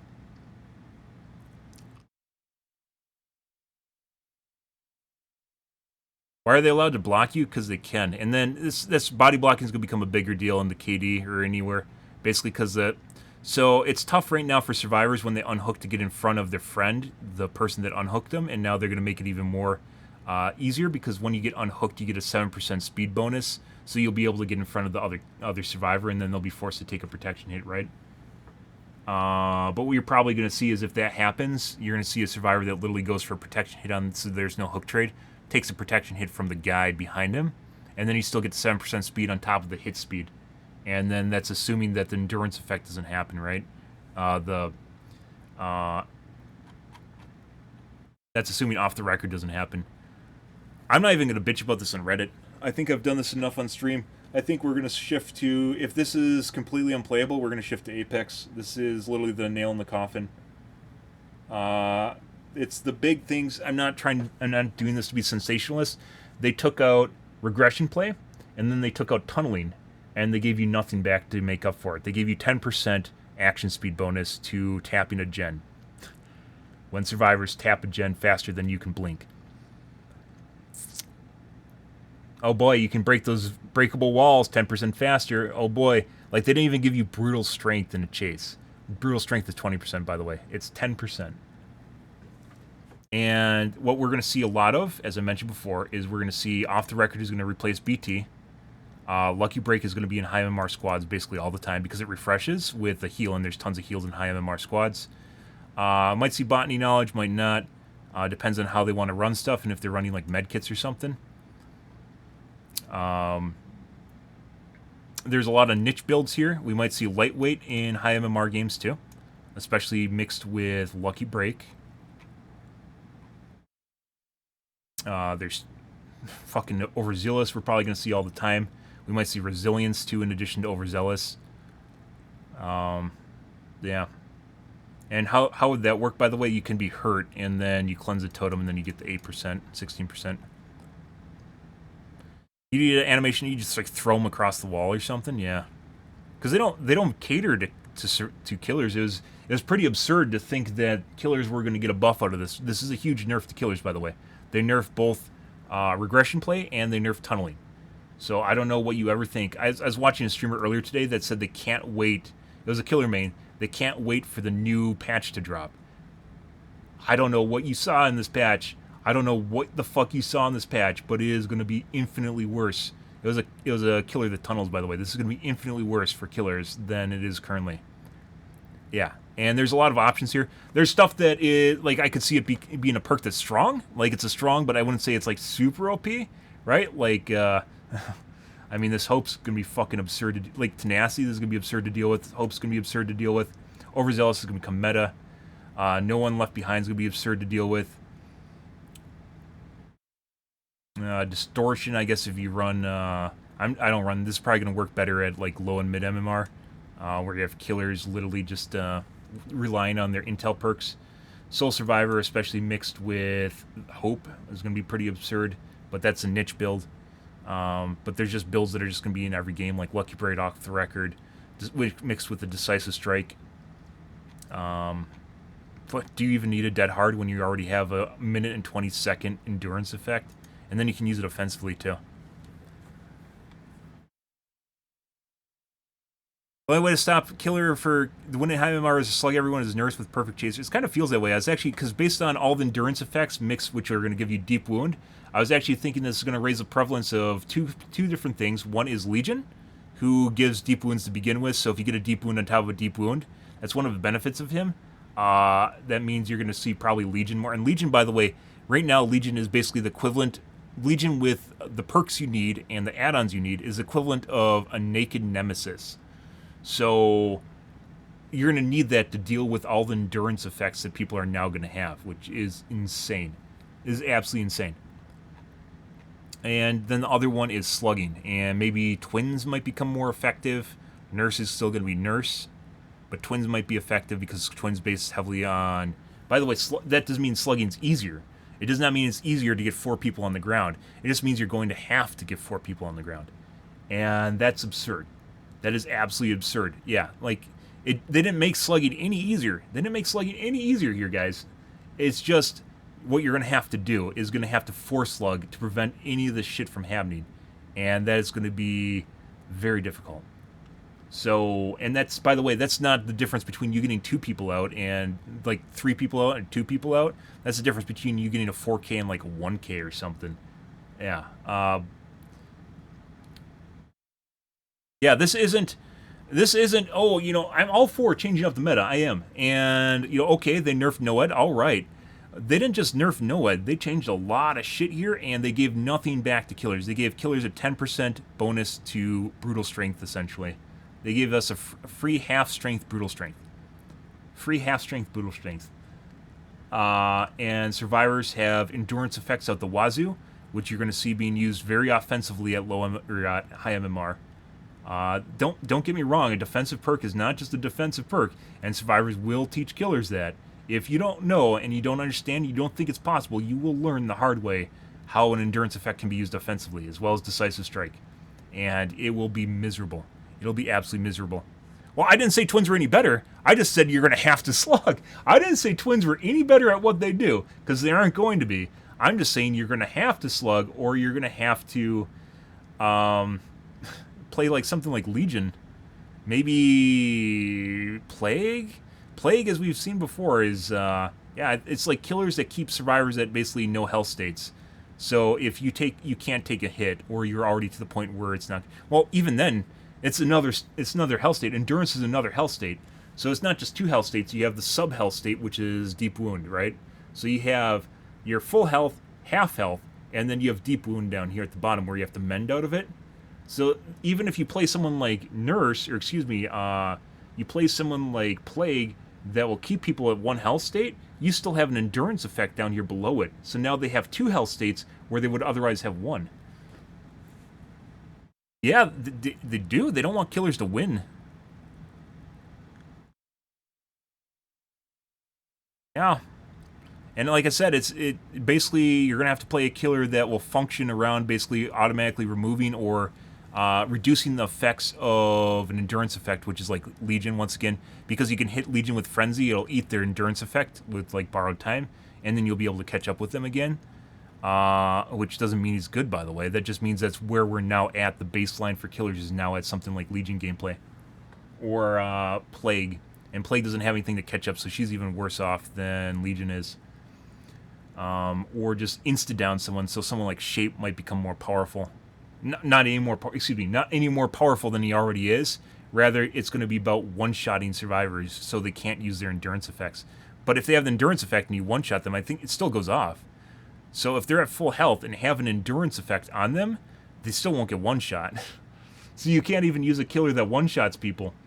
Because they won't get one-shot with an endurance effect, because they'll still take a deep wound out of it. Yeah, just remember that. So even if you play Shape with a one-shot down, if they have an endurance effect, they'll just eat it. Yeah, they'll just eat it. And basically they shifted the gameplay to endurance effects, is basically what happened here. And basically made all killers that function outside of it kind of pointless. I don't know. I think the only functioning counterplay to this is literally to stop them before they get an endurance effect, which is like one shots, something like Legion, which deals with endurance effects, or you have to play for a 4-slug, and that's incredibly difficult at high MMR because people always have Unbreakable. And by the way, this graph here, as I mentioned before, this graph that they showed us, where they show how uncommon Unbreakable. By the way, they fucking use the same colors here, obnoxious. I think this is Unbreakable here. I'm pretty sure the top line here is Unbreakable. You see it's sitting here around like 18%. Around 16%, 17% here is Unbreakable. You only need one Unbreakable in a lobby to reset it. That's all it takes. So if you get 4 slugs on the ground, one person with Unbreakable turns those 4 slugs back into people. So a good squad, for instance, usually won't run people with multiple Unbreakables unless they expect to have multiple people on the ground. Usually will not run multiple Unbreakables. Instead, they'll just have one anchor on the team that will reset the entire lobby. And that's basically the equivalent of Noed, only they didn't nerf it. Unbreakable did not get nerfed because it's not that prevalent, right? It's only at 18%, right? That's pretty uncommon. You'll see pretty much one Unbreakable per game for me. So the fact that it's not here, the fact that it's only sitting at 18% doesn't mean I'll jack all in a coordinated lobby. Oh, geez, guys. This is a long stream. It's a lot of bitching, I know. This is also basically me coming to terms with what they're doing to the game, and I'm pretty sure it's fucked for killers. It was fucked for killers to begin with, but this is even more fucked. We are going into the territory of survivors just becoming hyper gods. As I mentioned before, what we're going to see a lot of is off the record, lucky break. Off the record is just going to straight up replace borrowed time. More than likely, just going to straight up replace borrowed time. And probably lightweight, but more than likely off the record and lucky break. And then maybe there's a lot of other perks you can throw in here depending on what kind of playstyle you want. Lightweight, depending on how obnoxious this is, may also be very meta. Killers have no options. You're done. Oh, Overzealous. I was going to see Overzealous. This is incredibly powerful right here. You just get an extra 8% gen speed. That's it. So if you know where totems are on the map, you get an extra 8% gen speed until you're hurt, which could be the entire game, depending on how good you are at stealth. And if you cleanse a Hex Totem, which once again, killers should never run Hex Totems, another thing that they made sure that killers can't use anymore, it'll be even worse. A 16% repair speed survivor running around you never see. Yeah, and that's not even counting resilience. Dude, this is over. There is no reason, depending on how, this might not make it live, but BHVR usually sticks to their shit when they push stuff like this. So we're more than likely going to see this. They want to see how it works, and it's probably going to happen that way for like maybe 2 months or so. They just, as I mentioned before, guys, I covered this at the beginning when we went over the graph. The very fact that they have a line here, a very prevalent line for locked perks, means that majority of killers, like here are literally killers that just started out playing the game, and they immediately decided they didn't even play to level 15. They didn't even unlock all their perk slots before they quit.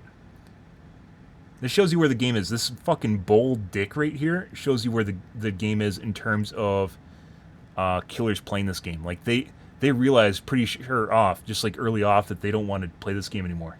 They don't want to play killer anymore, and then they quit. This right here is horrible. This shouldn't even be on this graph, but it is, because this is the state the killers are in.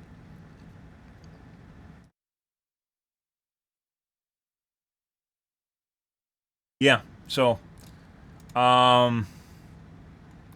What do we get back as killer? What is the options here? Tunneling's gone. They nerfed the shit out of regression. Well, not tunneling's not gone. It's just much more difficult now. And what, you just gonna tap gens with overcharge and maybe brine? I don't even know if brine and overcharge stack like they used to, because overcharge wasn't an effect, but now it is an effect. So maybe this will override one another. I don't know. And once again, it takes fucking forever to tap a gen as a killer compared to a survivor.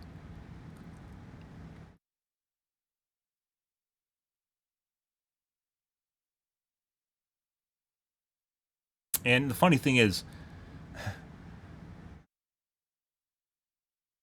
we're making slighter improvements to improve.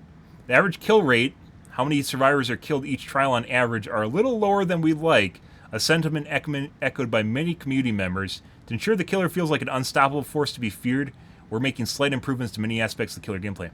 They didn't. They just gave us a shitty version of brutal strength. Yeah. There's the benefit to basic attacks where now you hit someone, you'll be able to catch up to them sooner, right? But when you hit someone, this is more than enough time for someone to reach the next loop. So from 3 seconds to 2.7, it's not going to matter. They're trying to make it so you just go for a lot of hooks and just leave the survivor alone. You try to round robin 8 hook states once again, right? Remember I said the worst thing you can do as a killer is give survivors 8 hook states? They want you to give survivors 8 hook states. Putting aside the fact that endurance effects are now going to be used offensively, despite what they might think are going to be used offensively to fuck with you, you're going to see a lot more protection hits at high MMR, including people just gaming their perks. Yeah, they are a bunch of I think, who they say is like Clean, Slain, Clean. There was a developer there that was like one of the guys that actually fought for killers. Like he left like a year ago. So they're trying to encourage killers to literally just go for round robin hooks here, despite the fact that you can't go for round robin hooks because of all the endurance effects. You can't slug, you can't tunnel, and you can't regress.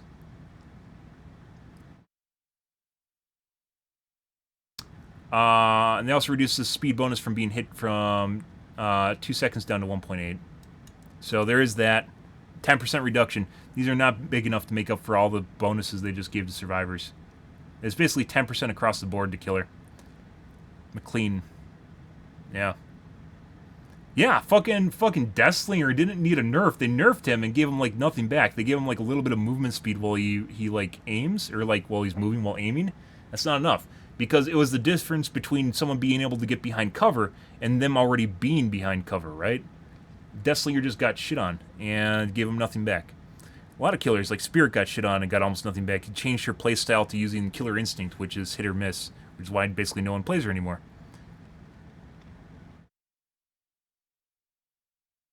Oh yeah, the Trapper buff? Remember when everyone's freaking out about how they get all their traps? I love that. I remember I was bitching about that.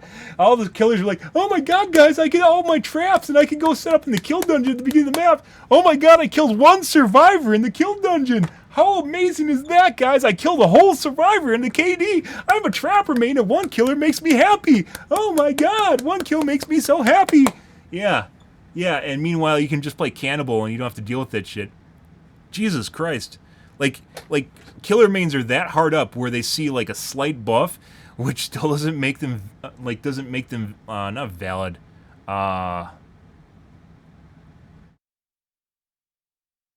Viable. It doesn't make them viable at high MMR, and then they just freak out about it, and no one plays Trapper still because Trapper still sucks dick. He like literally needs base kit where he can step on his own traps. I don't know why that isn't. I don't like saying base kit because it makes it sound like just giving perks to people, but there's a lot of killers that should just have some of their add-ons just as part of their kit. We've talked about this before, and then turn add-ons into more of a cosmetic thing or something that you don't depend on, but you do depend on them as a killer. They're literally part of your kit. They're just part of who you are. You have to run them. Like you should just have the add-on that allows them to walk over traps, and the one that just resets traps every 30 seconds. Because we've talked about the reason that the Trapper is the worst killer in the game is when you get a survivor at high MMR that just follows you around stealth and resets every one of your traps. Yeah. And then you'll either just turn into a mouse one killer after raging, or you have to run the add-on that resets them. And even with the add-on that resets them, it's still 30 seconds. So, yeah, it takes a while to reset all your traps. Yeah, yeah, it is. And I mean, you can do a thing with the trapper where you act like you're gonna put down a trap, and then the survivor leaves the loop, but then they just go to the next loop. That doesn't mean you get it down. Unbelievable.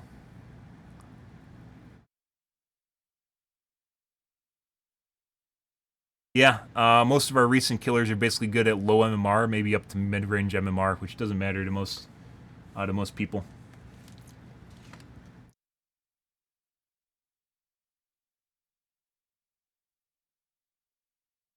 Yeah, and there's Bloodlust update. I think they updated Bloodlust because they realized that if you get to the point of having to run Bloodlust, that means there's something really wrong with what's going on. I almost never make it to Bloodlust 1, but sometimes it happens. And they just updated the later Bloodlust tiers. And maybe they could even start you just like Bloodlust 3. I don't fucking know. Yeah. I don't know who's going to be playing this game. I mean, obviously, I'm going to play it after the PTB launches. We're going to see how terrible it gets, but I'm leaning. We're probably going to end up playing Apex, is what's going to happen here. I think this is going to be.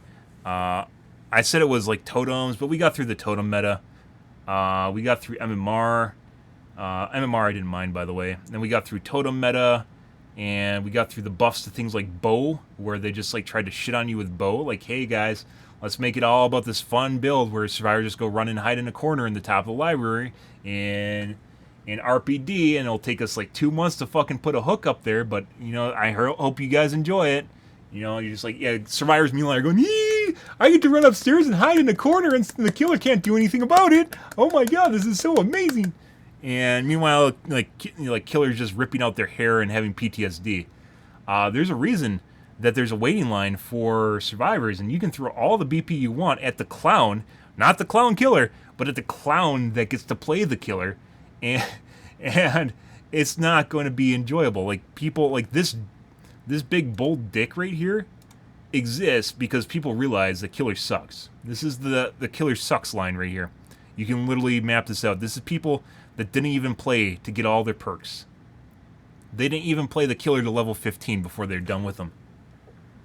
This should not be one of the most used perks on their chart here, guys, and it is.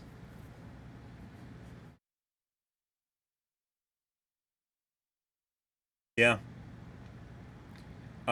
So yeah, like I said, I was watching a killer main today, and he said he can't wait for the PTB to come. I have no idea what you saw in the PTB patch notes here, guys, or what that guy saw in the patch notes, but it is not what's going to happen.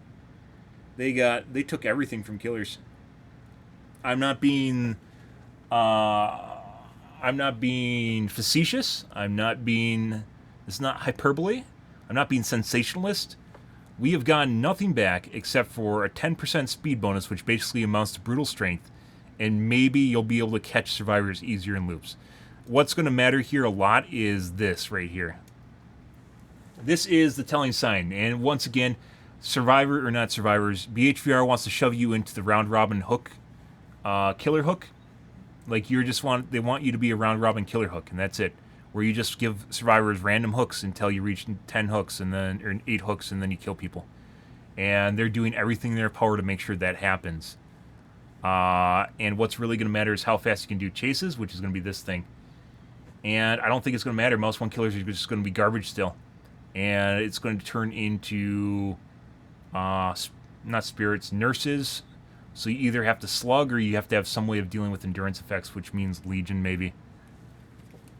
It doesn't even matter if you have anti-loop. Like, Nurse just completely negates loops, so...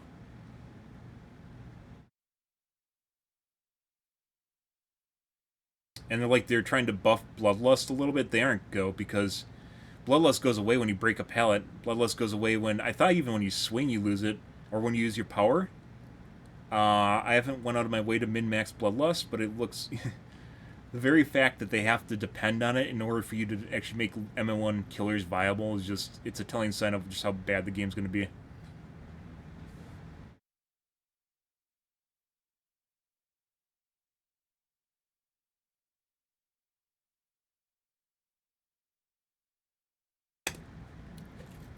I guess.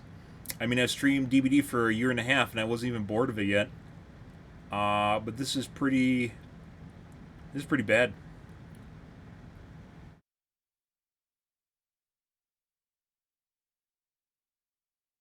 Yeah, killers, all they have going for them is this bit here where the cooldown reduction after you hit a survivor successfully is now lower by 10%. And the speed bonus survivors get is lower by 10%. And I don't think this is enough to make up for any of the shit that's happening here. That's 10%. And they're talking about across the board. Breaking walls doesn't matter. 10% palace is like shitty brutal strength once again. I don't think it matters. It's buffs to survivors are the most devastating changes. The killers got nerfed. All the playstyles of killer, the regression playstyle got nerfed. Tunneling got nerfed. But the big buff and the big dick to survivors, or to killer, by the way, is the buffs to survivors, which is we're gonna see off the record is going to replace borrowed time. Lucky break is also going to be meta, in addition to things like overzealous, especially with someone that plays stealth just around the map. There's a lot of small niche builds that you could play here and play for a playstyle. Killers don't have this option. We're literally relegated to round robin hooks, and that's it, which we're still going to get harassed by endurance effects. There's a lot of perks here that are viable for survivors, but what you're mainly going to see is lucky break off the record with DS, and maybe lightweight depending on how effective this is. Hoping Friday the 13th gets remade. Yeah. But yeah, killers are pretty screwed. There's a lot of, like I said, there's a lot of viable builds here. There's a lot of, like, you know, stuff that could be run by survivors and it'd work. But in terms of meta, it's going to be off the record, lucky break, decisive strike, maybe lightweight, and more than likely going to see a lot of overzealous. Finding a totem is not that hard. And I think whoever was pissed off about Circle of Healing getting nerfed did this right here.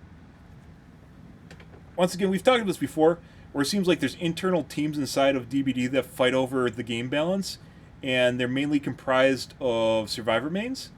And whoever, like, they finally made the case for Circle of Healing finally getting nerfed to acceptable levels, then did this buff right here. That's what they did. Yeah, there's Overcharge, but I think Overcharge is going to get nerfed down to 200%. We don't know if it stacks with Call of Brine. This is going to become meta for killers. I mean, it's meta for me, but for all killers are going to run this now. We don't know what happens after 30 seconds, if the 400% regression continues, or if it goes down to 100, or if it stops regression. You don't know what actually happens here. You don't know if this stacks with Call of Brine. Otherwise, there's also Gift of Pain, but you're probably going to see one Saboteur per match in an organized Swift. Who is running the Sabo perk because of how common Pain Resonance is, right here. Pain Resonance, right there. Because of how common Pain Resonance is, it's going to make a lot of sense to see a Sabo in each match that just goes around and Sabo's the hook that the killer is going for before he does. And gets rid of his Pain Resonance. And also this one right here, which is Gift of Pain. Gift of Pain looks like it might be something that's viable up until the point you realize that there's now Saboteur to deal with Scourge Hooks. Yeah, and I don't understand it either. Like, it doesn't actually tell you what exactly happens after the 30 seconds, right?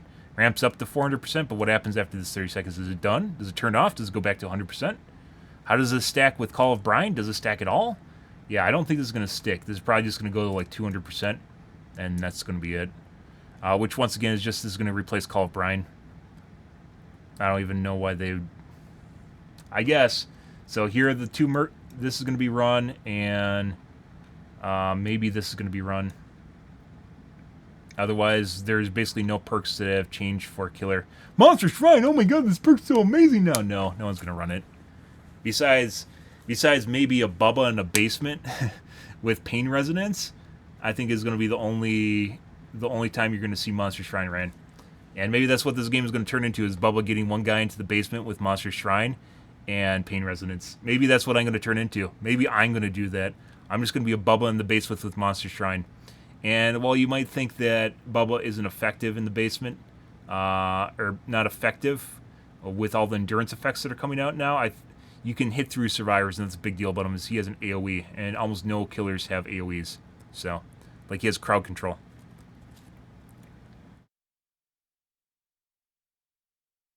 Yeah.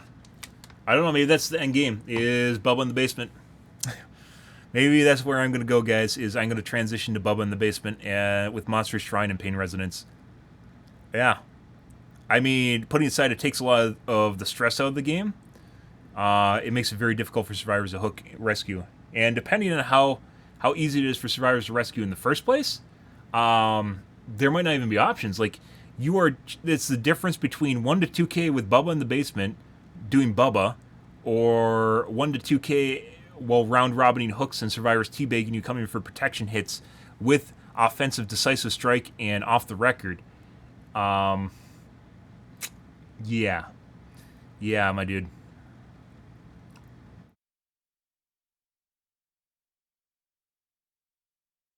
I said maybe that's the other option. I said there's two play styles. One is going to either have to get all the slugs on the ground, or you have to play someone that works against endurance effects like Legion. I don't even know if Plague works against that. She gets you down to a health state, but once again, a third health state is endurance. This is the third health state, which is endurance and deep wound, which they have now, is very prevalent in a lot of perks now, right? So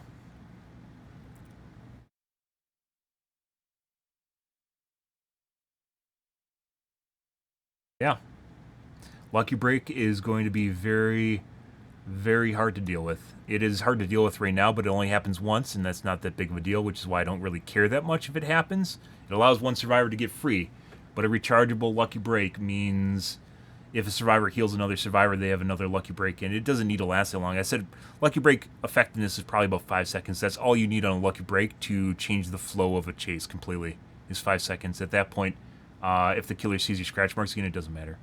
Because you'll either be hidden and the killer won't be able to find you, or spend an inordinate amount of time finding you, or you'll be gone. Which is why I think Lucky Break is going to become meta. Off the record, just replaces borrowed time. There's a lot of perks that we're probably just going to see more of. Pharmacy. Endgame is going to be absolutely painful as shit if anyone's running endgame perks. No One Left Behind, which just grants 7% movement speed forever. Unless they've changed it. We looked at this already. Once at least one of the exit gates has been opened, No One Left Behind activates. It's gonna, when they're powered. You gain 50% action speed to unhooking and healing, which is very insane. And then on top of it, when you unhook the survivor, they gain 7% movement speed. It doesn't have a duration, by the way. Maybe they'll change here. There's no duration on this. So it could just be you get hope till you leave. I don't know. I hope not. I hope not. But it could be that once this activates, you unhook a survivor, they just get 7% movement speed till they leave. What? The fuck? This is, I don't know. Well, we'll wait and see. It's going to depend a lot on duration for some of these perks, but off the record lasts for 80, this is 80-second borrowed time. So yeah, borrowed time is now 80 seconds in addition to the base kit borrowed time. They didn't say it at the top by borrowed time where they expect the amount of borrowed times to fall. Not because there's base kit borrowed time, but because off the record is an 80-second borrowed time. So, there's that. There's that. But, I guess they didn't really mention that. Botany knowledge is pretty good. Yeah. I mean, like I said, there's a lot of perks here that might just be, that are useful now and really aren't a bad deal if you see them in meta. Botany knowledge, for instance. Sabo, I think, is going to be common, at least one per group as a saboteur, like a dedicated Sabo guy that's going to go around and fuck your pain resonance hooks or your scourge hooks.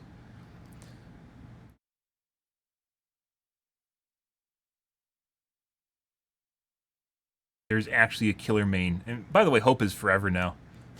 There is actually a killer main that said that he's looking forward to the new patch. Oh, and there's Overzealous, by the way. There's just a rando. By the way, while all this other shit is happening, there's just a random survivor walking around with 8% bonus to repair speed. That then turns into 16% if they cleanse one of your hex totems, because you're a fucking stupid killer that's still running hex totems. By the way, then there's this guy. Which, by the way, means it's not a worthless perk if the killer's not running hexes. It just means it's less effective. 8% is still better than Resilience, by the way. And almost as good as Spine Chill. Old Spine Chill. Well, I mean, yeah. Maybe Overzealous is just going to replace Spine Chill. I don't know.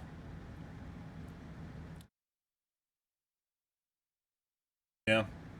It's not that hard, even as I still remember finding totems as a survivor. I used to run around and blow them up all the time. Because killers would run Rune all the time. And I'd play playing with, this is prior to MMR, I'd be playing with people that didn't know how to blow up totems. So I would be like the guy that just go around blowing up totems.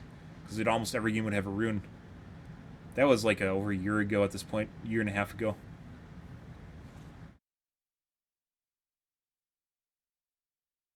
So we'll wait and see. Maybe I'm overreacting. It doesn't feel that way.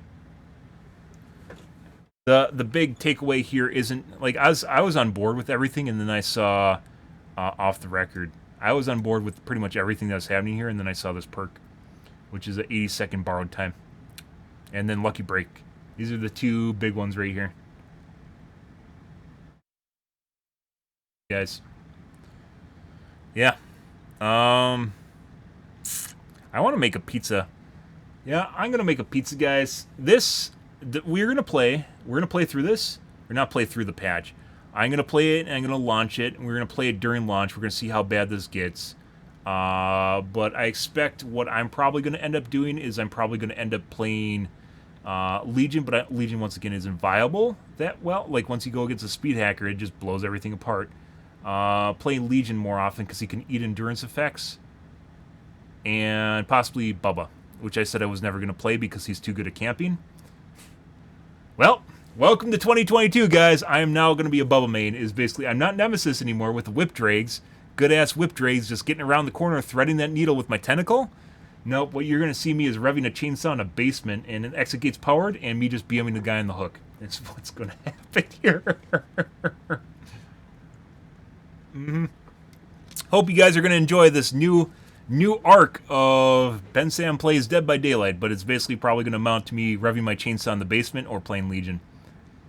Maybe I'll play Nurse. I think it's other options. I'm going to have to play Nurse with Infectious Fright and go for chain downs. I mean, she was like the first main I played, and I stopped playing her because a lot of people don't like watching her. She's very disorienting, and it's very hard to watch on viewers. Even though I was good with her and I enjoyed playing her, but because she spends so much time in fatigue. But that might be where we're at, so. BHVR just basically just... They just fuck killers. They just straight up fuck killers. But don't worry, guys. We got a 10% action speed bonus. So we can... Oh, where is that? So we can now kick a generator in 1.8 seconds while a survivor goes boop, and then runs away. But don't worry. Now we can kick a generator in 1.8 seconds. Don't worry, guys. That's going to make up for all the shit that's going to ensue here is that 1.8 seconds instead of 2. They could make it instant, and it still wouldn't fucking matter. Because that's not what's costing... That's not what's ruining things for Killer. That's just one of the heartaches of Killer. They can make taps just as fast for Killer as it is for Survivor. And... yeah. Yeah, good job, BHVR. We'll see. This is a dev update. This isn't even PTB patch notes, which I assume is this week. I'm actually kind of... Let's take a look. Overcharge plus Call Blind is going to be nutty, 600% regression. That's if it's fucked. That's if Call Blind stacks. They didn't say that specifically. An 8% regression after you down an exposed survivor. Wow, that's so good. Oh my god, he got 130 points for that stupid remark. Fuck off. This just shows you what kind of people are playing this game if they think 8% regression is good. I know they're memeing here at this point. Dragon Grip also sucks because what you see with Dragon Grip, which I learned a while ago, is someone knows you have Dragon Grip. What will happen in coordinated lobbies, or even uncoordinated ones, is when they see you tap a gen, someone will run over, tap the gen, and run away with your expose, and you'll never see him again. Bye-bye, Dragon Grip. Yeah. I bet they don't stack. The gen will be arrested 200% first 10, and they kicked, probably. I expect they don't stack, but who knows. That's why it's going to really matter. 2.5 progress lost on a kick is 2 seconds of gen repair time by survivor. That means jack shit.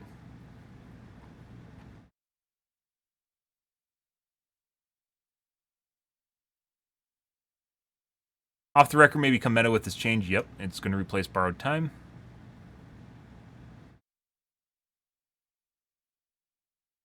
Worth noting that increased gen times means an extra 50 seconds in total, at least. Yes.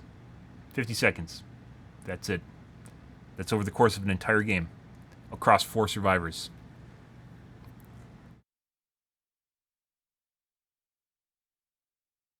I don't even see why you'd use borrowed time with how much better off the record is. Yep. That's because you literally run it. And you just expect... What's going to happen is everyone's expected to run off the record. And no one's going to take BT. Because they're just going to replace it with or off the record, so... Probably be close to like 100% of games. You're just going to see that.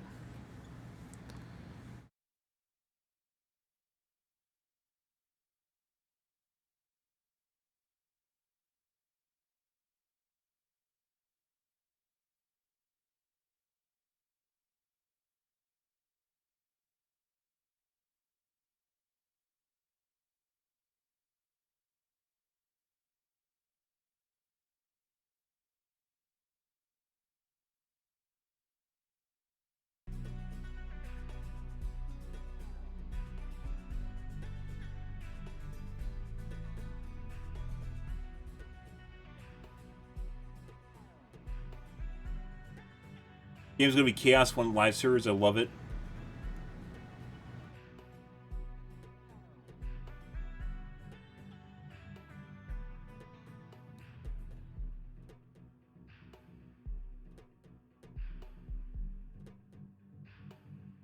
Who thought Thanophobia needed to be buffed? It's 2.5. It's 2.5%. 2%.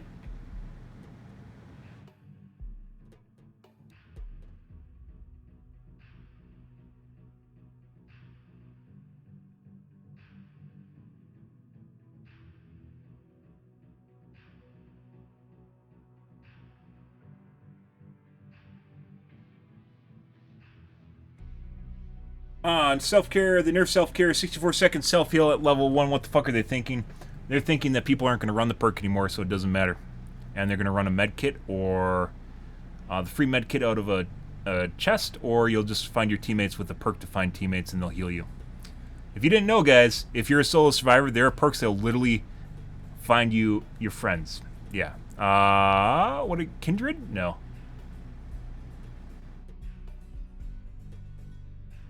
What's the perk that lets you see survivors within a certain radius? Yeah.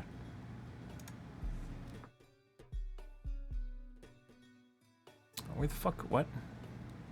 This is not what I want to look at.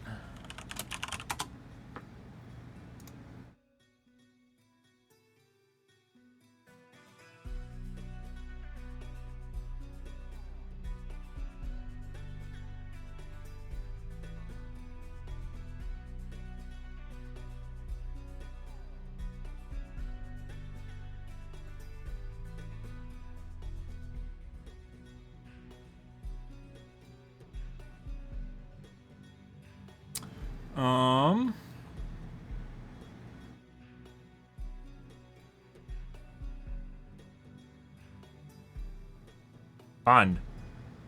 The auras of all survivors within 36 meters of your location are revealed to you. I think there's one for healing, too. So what you're going to see is self-care is going to disappear and you're going to see Bond instead. For the people that want to get healed, they'll use something like Bond. There's a lot of options here. You just because self-care is no longer viable or just kind of a bad choice doesn't mean that other perks are not a good choice.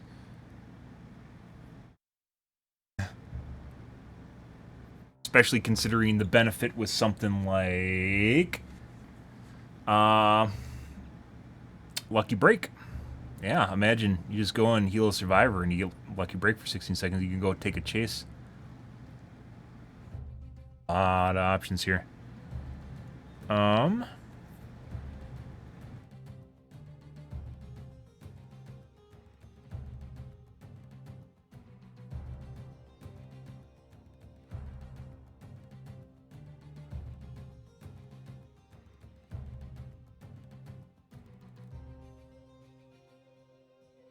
The dying state.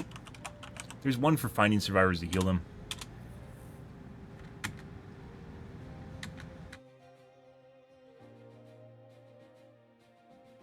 Yeah, you don't even need Bond. You can literally just use the other perk to go find survivors that are hurt. Be more proactive.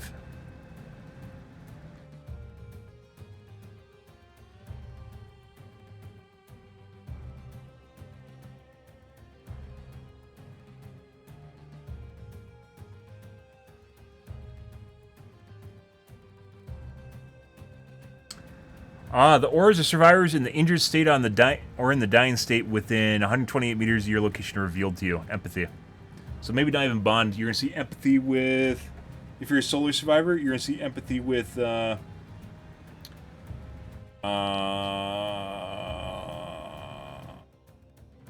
Lucky break. Yeah.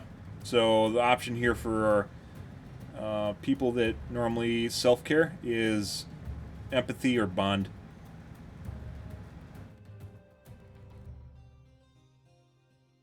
And then you just find another survivor. And if you're in a Swift, you don't even need the aura reading perk. So the benefits of being on voice comms is you literally don't even, at high MMR is you literally don't even need these perks to begin with. I streamed way over what I should, guys. It's almost 4 in the morning. I need to go fucking make dinner. I didn't expect this. This is a shit show. And normally you'd expect there to be options for killer. There aren't.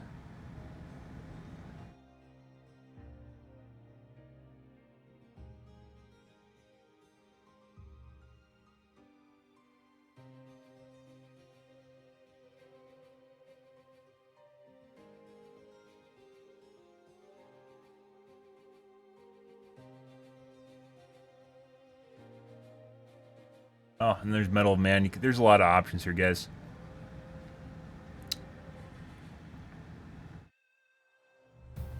Killers do not have anything.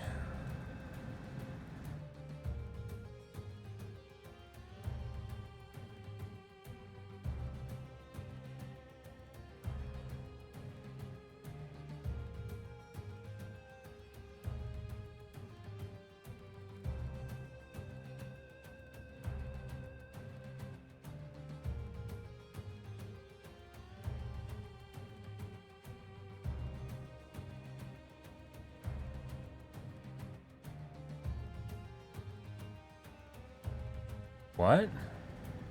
Could they?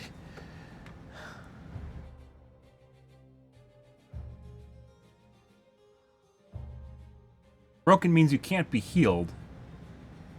But if you have a free BT, you'll probably last 20 seconds. Especially with... Dude, there are so many options. Renewal.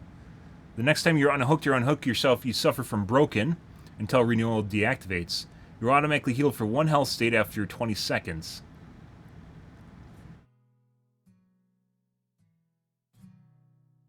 While renewal is active, the following conditions will deactivate it. Successfully being healed or by renewal. Being put into the dying state before the timer elapses. This is after you heal 1 survivor for 1 health state. You heal a survivor for 1 health state. So you could have an endurance effect in addition to a healing effect while getting unhooked, and then you gain a health state passively after 20 seconds, assuming you healed someone before this. You passively gain a health state after 20 seconds, and you could still have your endurance effect, by the way, from off the record, which lasts 80 seconds. I don't think this was going to count towards...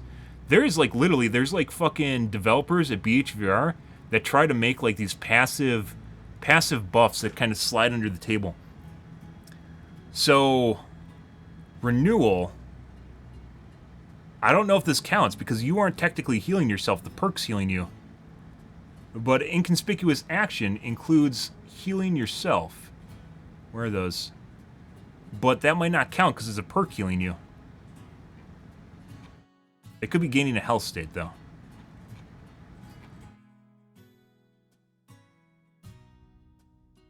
Healing yourself or others. It doesn't say gaining a health state. It says healing yourself or someone else. Not gaining a health state. This isn't gaining a health state. This is healing yourself or others. So as long as you don't perform the healing action, it doesn't say anyone healing you either. So someone can heal you, and you could still have... Holy fucking shit. Dude, it literally turns someone off the hook into a fucking tank.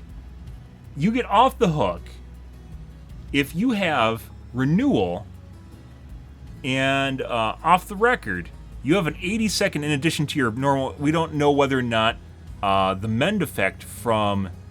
A mend, by the way, doesn't count towards healing yourself. A mend effect is outside healing yourself, so it does not suffer from any perks that affect healing yourself. There's no synergy because they got rid of fucking killer synergy, because why would you give killers options, right? So if you get off the hook with renewal, and if you get hit with the built-in BT, and you take your speed boost and you go fuck her off,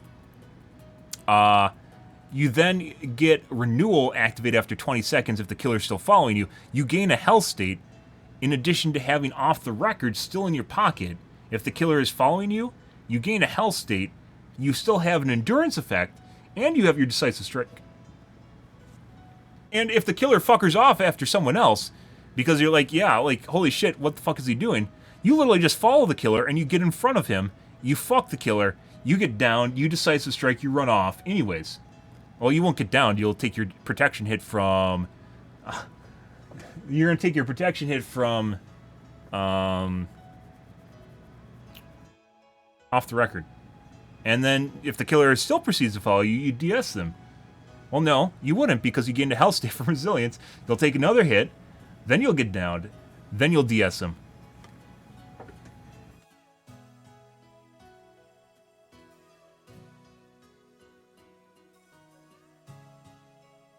And it doesn't even matter if you're not getting tunneled, because all you have to do is get in front of the killer. Nothing is stopping a survivor from getting in front of the killer.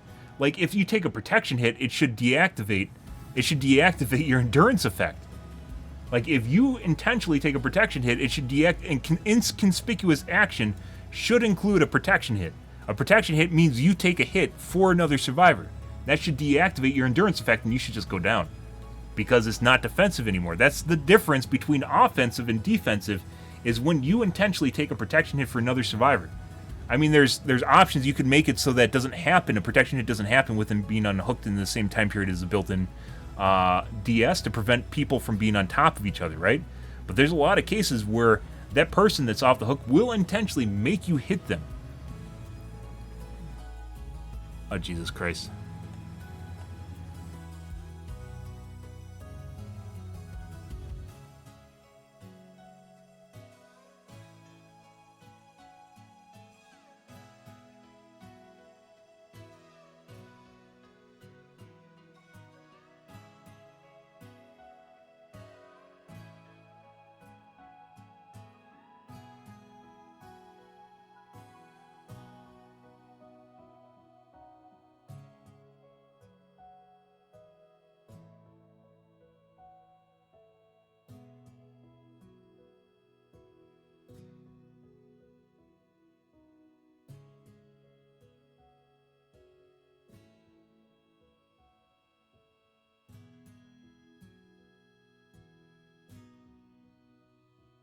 What was it called? Renewal?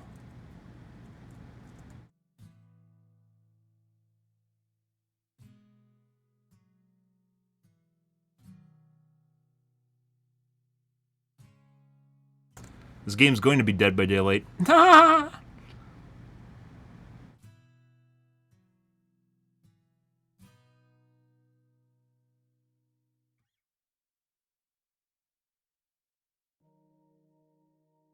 Yeah. Okay.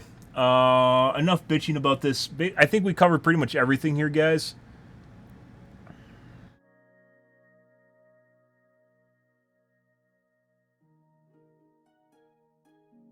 Jolt looks ridiculous. What?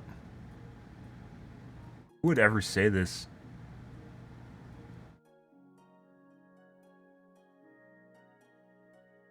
Why would you ever say that an 8% regression on a down from a normal mouse 1 would be ridiculous? How often do you think they pop more than one gen? Even if they pop 2 gens at 16%, you need 3 gens to catch up to old Pop Goes the Weasel from 1 down.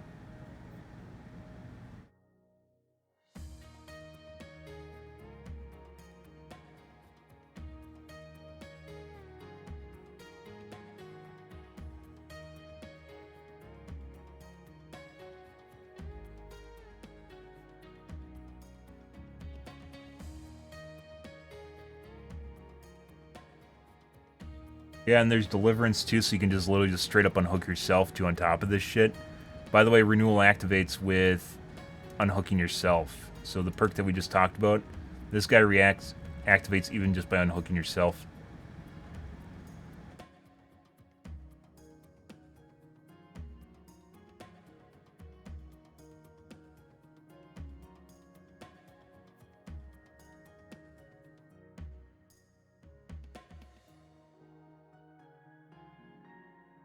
There is a lot of shit that survivors can use to fuck with killers.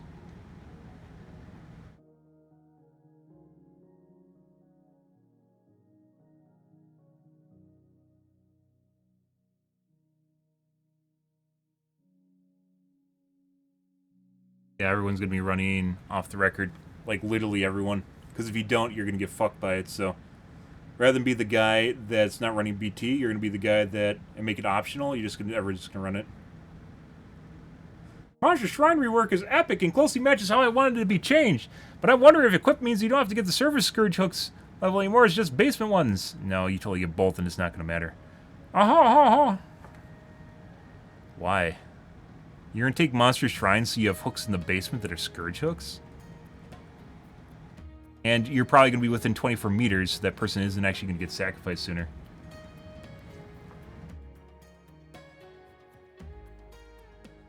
The Iron Will nerf seems pointless to run. You mean 75% regression in your sound instead of 100%?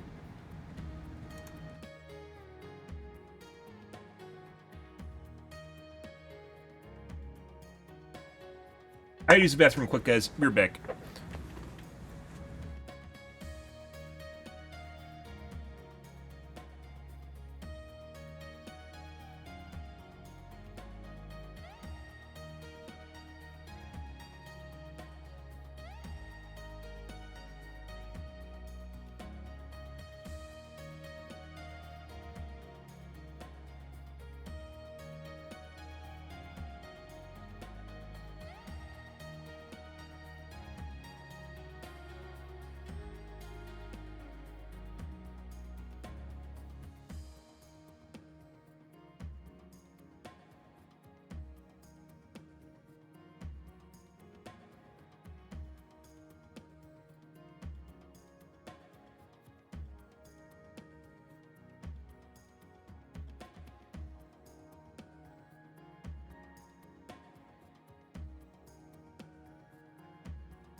Dear fucking God, guys.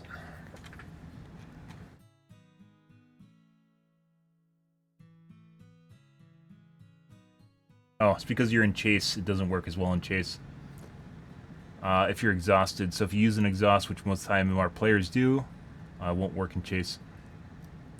But that's also very specific.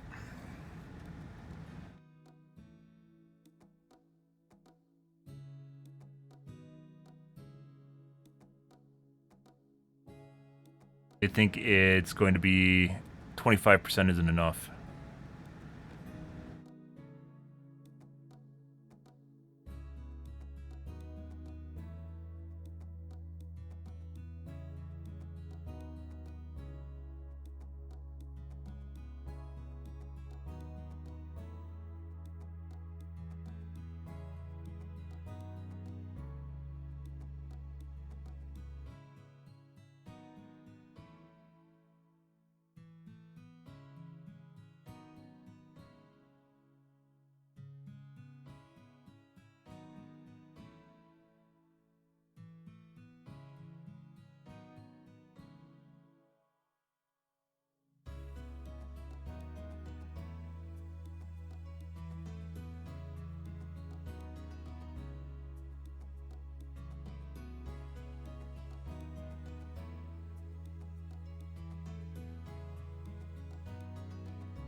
Some killers got destroyed, all killers got destroyed. The only redeeming grace for killers is overcharge. Corruption sucks. I don't think people understand how much time it takes to pop gens and how much you need to go out of your way to pop gens if they don't have them popped. You're just gonna just like not chase people and run around the map popping gens in order to get eruption?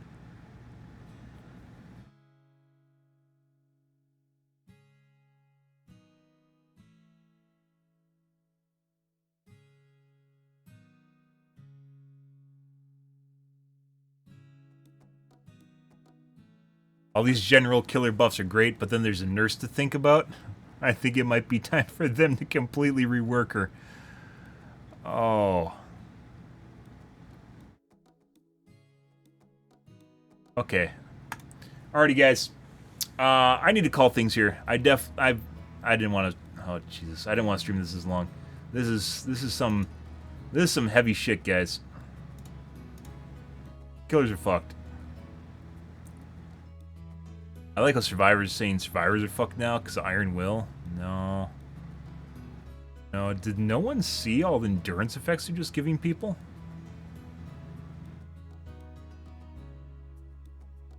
I don't think they've realized they just created the most oppressive 3-gen meta ever. Have fun trying to progress gens playing against a dock build. Yeah, I don't think you understand what happens when a bunch of Survivors are just trying to run around and tap gens.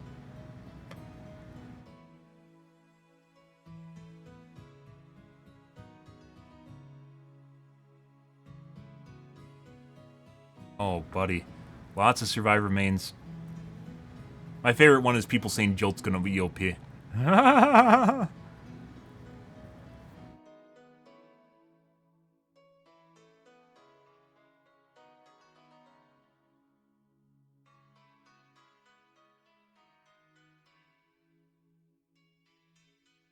No one's even mentioning Overzealous. They're mentioning Deja Vu and not Overzealous.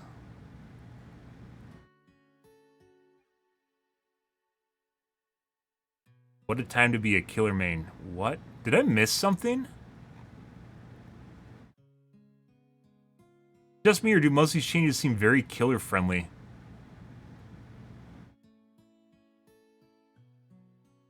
They took away all the fucking killer regression except for overcharge.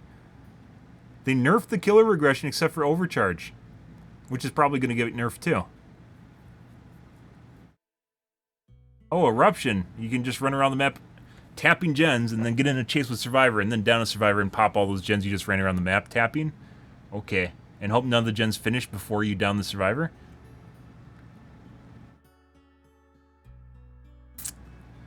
Alright. We'll have to see. As I mentioned before, we're going to play into live after stuff goes live here, but pretty sure that Killers just got pretty horribly nerfed right now. And maybe I'm wrong about that. Maybe the Survivors that got nerfed because of Iron Will and Dead Hard and not all the endurance effects you literally get from fucking everything now. I don't know what the fuck's going on. Like, how am I still so detached from what the community's, like, thinking? I don't... Like, it has to be just Survivor mains.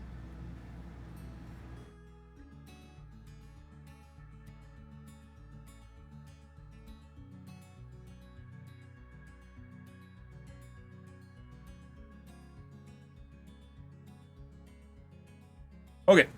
Alrighty, guys. Wholesale of Bensam is coming soon? What? What is BS? Is that a perk?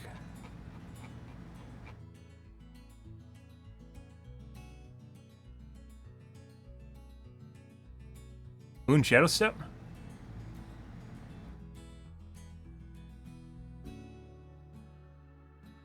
I don't know, guys. I think if the game becomes unplayable, I'm just going to switch to Apex is what's going to go on here. Even though playing Apex solo is pretty AIDS, I think that's just the way things are going to go. I think DBD, in a state of which you can't kill survivors, is pretty horrid. Unless you get 8 hook states, it's pretty fucking horrid. I don't know why BHR would encourage that, but that's basically where we're going. I don't know. I guess a lot of killers seem to think that an extra 10 seconds on gens is going to make a huge difference. It's not. But we'll see. Okay, guys. We had an interesting... I think I'm going to highlight this. We had an interesting discussion tonight. Yeah. But I'm out here for this evening, guys. I got to make some food. So, If you're in this stream, you enjoy the bullshit, you enjoy the fun, you enjoyed me overreacting to the patch notes, make sure the follow button in the top right-hand corner. I usually stream every day from evening to late night, GMT minus 6, so 8 to 9 p.m. Central Standard Time, 1 to 2 a.m., give or take, depends on my life, what's happening, etc., etc. You could definitely get a YouTuber to highlight this. Oh my god. Yeah. You mean me? Wait, what? I don't know. It's like my reaction here seems to be very different than what's happening in this thread right here. Reddit's usually a relatively good gauge of where the rest of the community is. And it literally looks like everyone... They're bitching about a couple things here. One is blood points, which that's not your fun in the game, and I don't know why you care so much about them. Like, I literally haven't played for barbecue in ever, because it's just BP, that's it. And there's a lot of... Can't wait for survivors with off-the-record spend 80 seconds body blocking. Yep.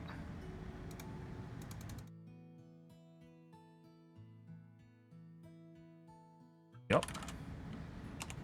Took me the entire scroll to find this. And then have something like an offensive DS sitting there waiting for you. Once finally hit them, might, depending on the interaction, something like renewal can get you even another health state out of this. This is pretty absurd. It's amazing how few people in the community and even developers don't know how to offensively use the defensive perk.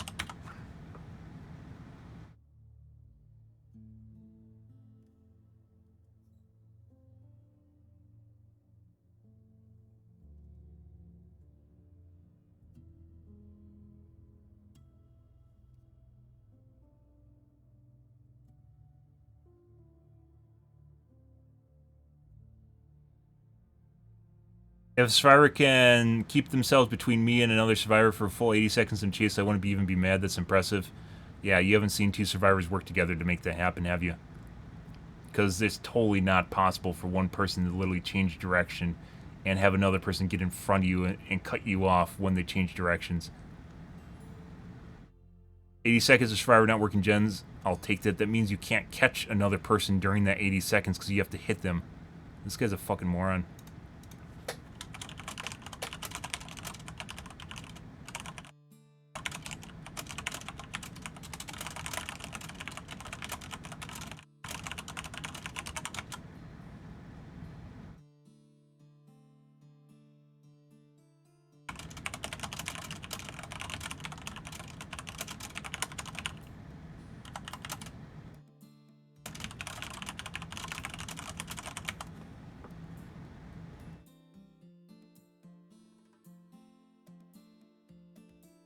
You let a survivor body block you for 80 seconds, then you're throwing.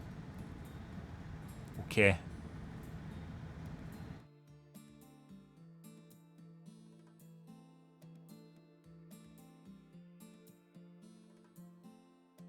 Just hit them. A cooldown for hits is going to be reduced anyways. That lets someone else go.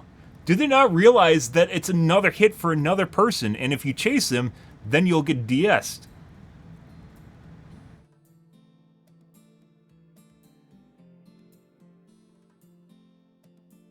It's like literally forcing someone to interact with the borrowed time. That last 80 seconds. Oh my god. Even Killer Media is also number 4 to 1 more than that. Like, just read some of these comments about people thinking that 80 seconds doesn't matter because the survivor's doing nothing. They're body blocking you. You have to hit them, and then you hit them, and then the guy you're chasing gets away.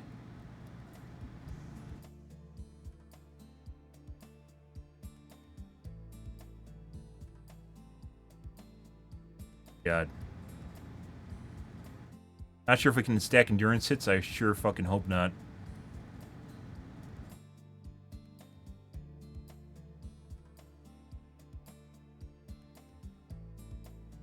Oh my god. I'll like it more like 3 before I whack them and take their endurance. Because that doesn't cost you time in a chase with another survivor. I intend to just phase through them with Myers stock. What?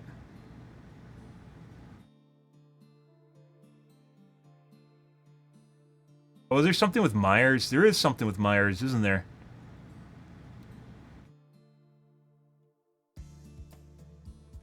Like when he changes Myers' stock states, he can walk through survivors, just like kind of weird stuff with Sadako when she's invisible.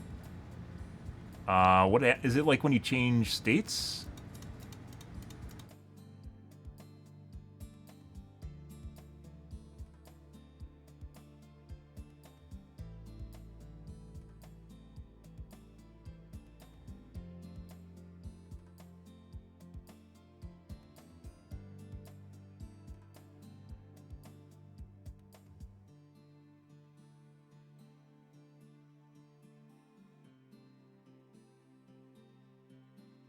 Before. This is where I should be eating and then chilling out so I can get ready for bed. And fapping.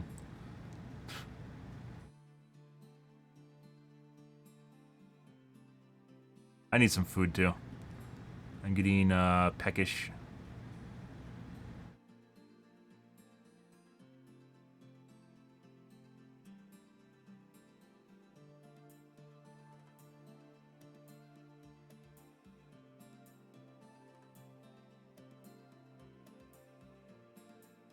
There's something. It's like when...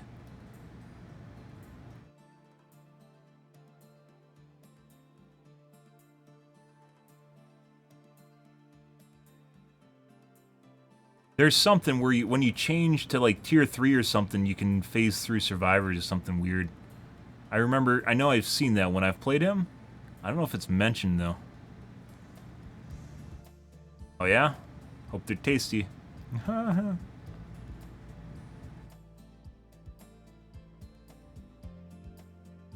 But if someone has an endurance effect, by the way, you can't down them. An endurance effect just means you can hit them anyways. I don't know, there's something in here. Anyways, I need to get going, guys.